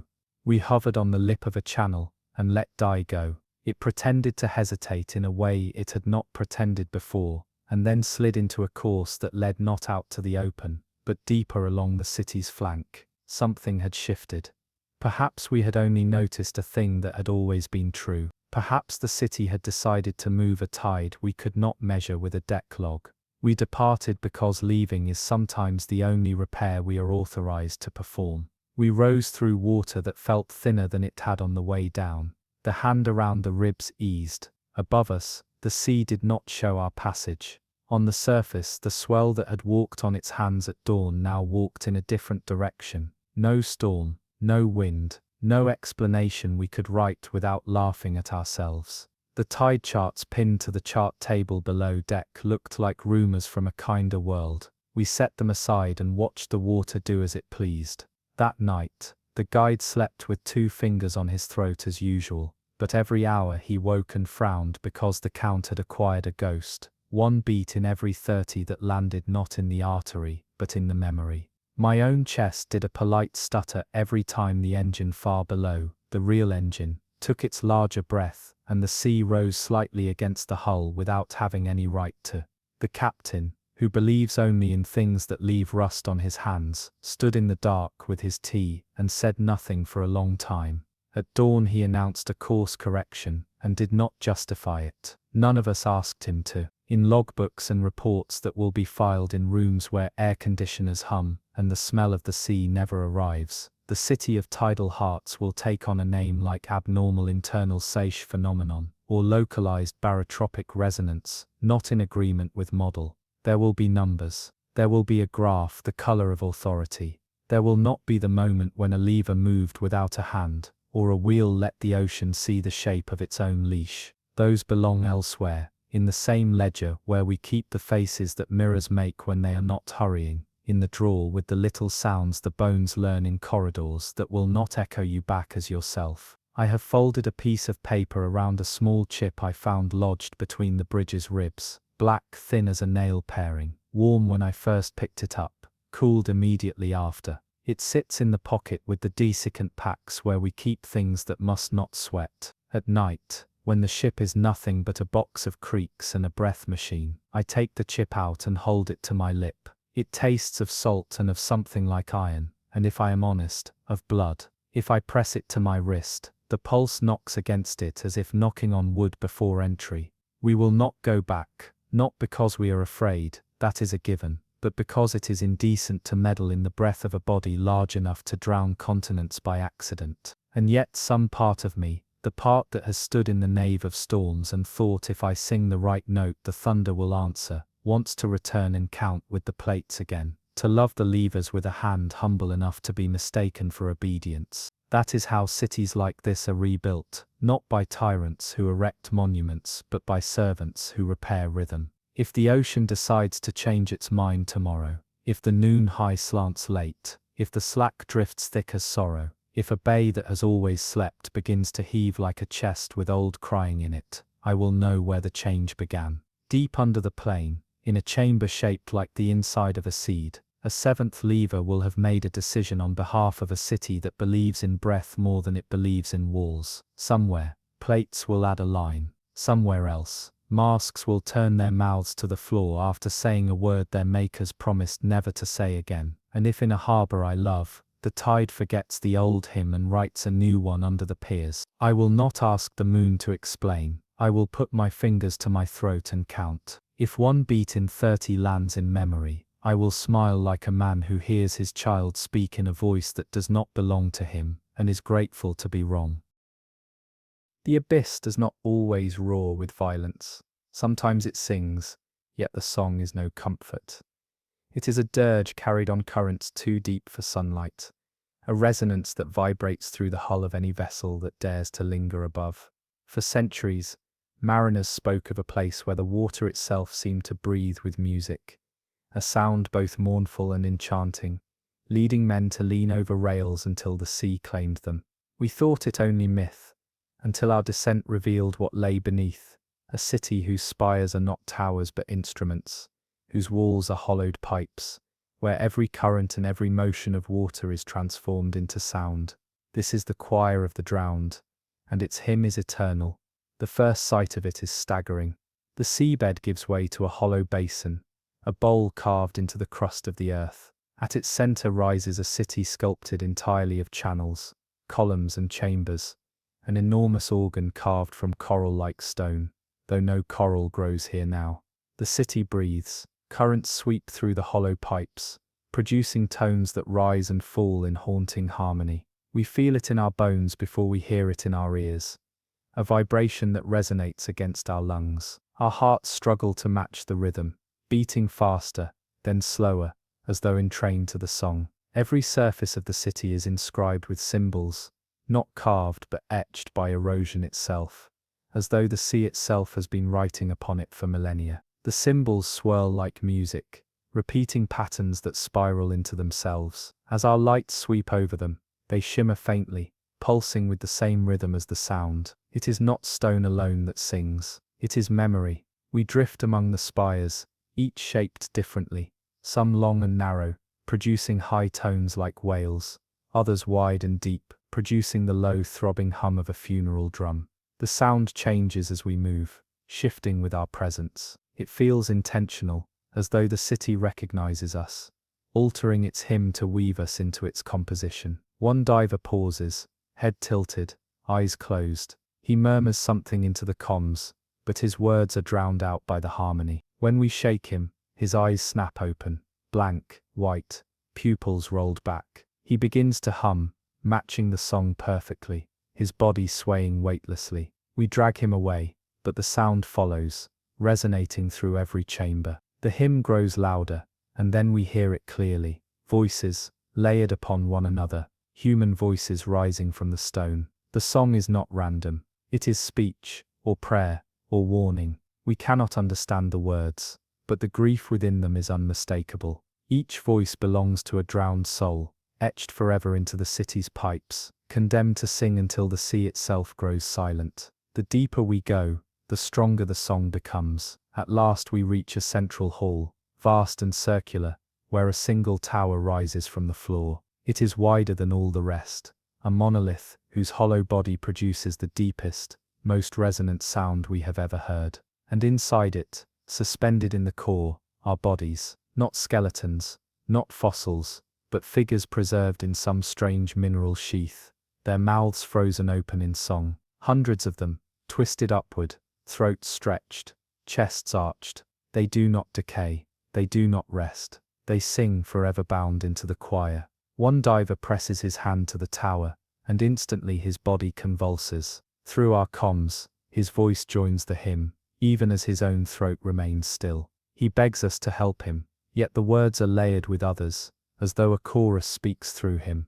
We tear him free, but he will never be the same. For the rest of the expedition, he will hum in his sleep, the song leaking out in fragments. The choir of the drowned is not merely ruin. It is a prison. It is a memory. It is a warning that the sea does not forgive. Every current that sweeps through its hollow spires carries the voices of those who thought themselves safe above the waves. And perhaps, one day, the song will rise loud enough for all the world to hear. We thought we had seen the end of it all, the lost cities, the glass fortresses, the labyrinths and choirs of drowned voices. But the ocean hides its final card deeper still, where light cannot even dream of reaching. At the base of the trench, where the crust of the earth splits and sighs, lies what may be the beginning and the end of all these tales, the last gate of the abyss. It is not a city, not in any sense we know. It is an opening, vast and unyielding, framed by structures that appear both natural and artificial, as though mountains themselves were carved into symmetry by some ancient hand. The gate is a circle, hundreds of meters across, its rim encrusted with stone teeth and ridges that glisten like obsidian. At its center yawns a void blacker than any shadow, a well that seems to drink light. As we approach, the instruments fail one by one, depth gauges spin, compasses lock on directions that do not exist. Our very sense of up and down begins to falter, and still we descend, because the pull of the gate is irresistible. It is gravity made thought. It does not drag us with current, but with intention. The structures around the gate resemble temples, their walls etched with spirals that converge upon the opening. They are not ruins, they are guardians. Statues flank the approach, their faces long eroded, but their bodies unmistakable, beings tall, robed, holding staffs that point directly into the void. Their eyes, carved wide and unblinking, seem to watch as we draw near, and then we hear it. Not song, not echo, but silence so total it becomes a presence. The abyss speaks not with sound, but with the absence of it. Our minds struggle to fill the void, projecting thoughts, fears, memories. Each of us hears something different. One diver claims he hears his mother calling. Another swears the gate whispers his name. For me, it is neither voice nor memory, but a sensation, the certainty that if we cross this threshold, we will never return, not as ourselves. The gate breathes. Its edges pulse faintly, light swelling and fading, as though something immense stirs beyond. We shine our beams into it, but the light does not return. Instead, shapes emerge within, faint silhouettes, moving slowly too far to discern. Some are massive, larger than ships, gliding with deliberate grace. Others are small, darting quick as thought. None resemble anything known to Earth. They do not emerge, but they watch, and the longer we linger, the closer they seem, until we swear they are pressed against the very threshold, separated only by the thinnest veil. One diver panics. He propels himself upward, fleeing the pull, but he does not escape. His body twists mid-ascent, drawn sideways, and in a blink he is gone, not upward, not outward, but inward, into the gate. His voice screams through the comms, a sound that stretches and distorts until it vanishes entirely. No trace of him remains. The rest of us hover at the edge, paralyzed. The gate waits, patient, eternal. We do not know if it is entrance or exit, prison or passage, but we know this. Every city we have seen, every ruin, every labyrinth and choir, is oriented toward this place. The lost civilizations of the Pacific did not scatter randomly. They built towards something, devoted their lives to guarding, worshipping, or fleeing this. The gate is not the end of their story, it is the reason their story exists at all. We turn away at last, though we feel its pull even as we ascend, and in that pull one truth lingers. The gate has no need to open. One day when the time is right, the world above will fall into it. The Pacific has always been called an ocean of mystery, but now we know that phrase is insufficient. What we have seen is not mystery, but memory. Cities that sing with the voices of the drowned, labyrinths that echo with our own fears, fortresses of glass that breathe with imprisoned lives, and at the end of it all, the gate, the last abyss, watching, waiting. Perhaps these cities are warnings left behind by those who came before us. Perhaps they are prisons, locking away things that should never return. Or perhaps they are simply graves, monuments to civilizations swallowed whole. But one truth binds them all. The ocean does not forget. Every life lost to its depths, every city drowned by its tides, is remembered, preserved, etched into the stone in silence below. And so we leave you with this question.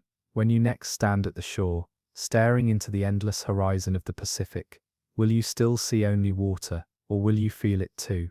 The pull of 1,000 voices beneath, whispering for you to join them. The sea is not empty, it is full. Full of memories, full of cities, full of secrets too heavy for land to carry. And one day, perhaps sooner than we think, those secrets will rise.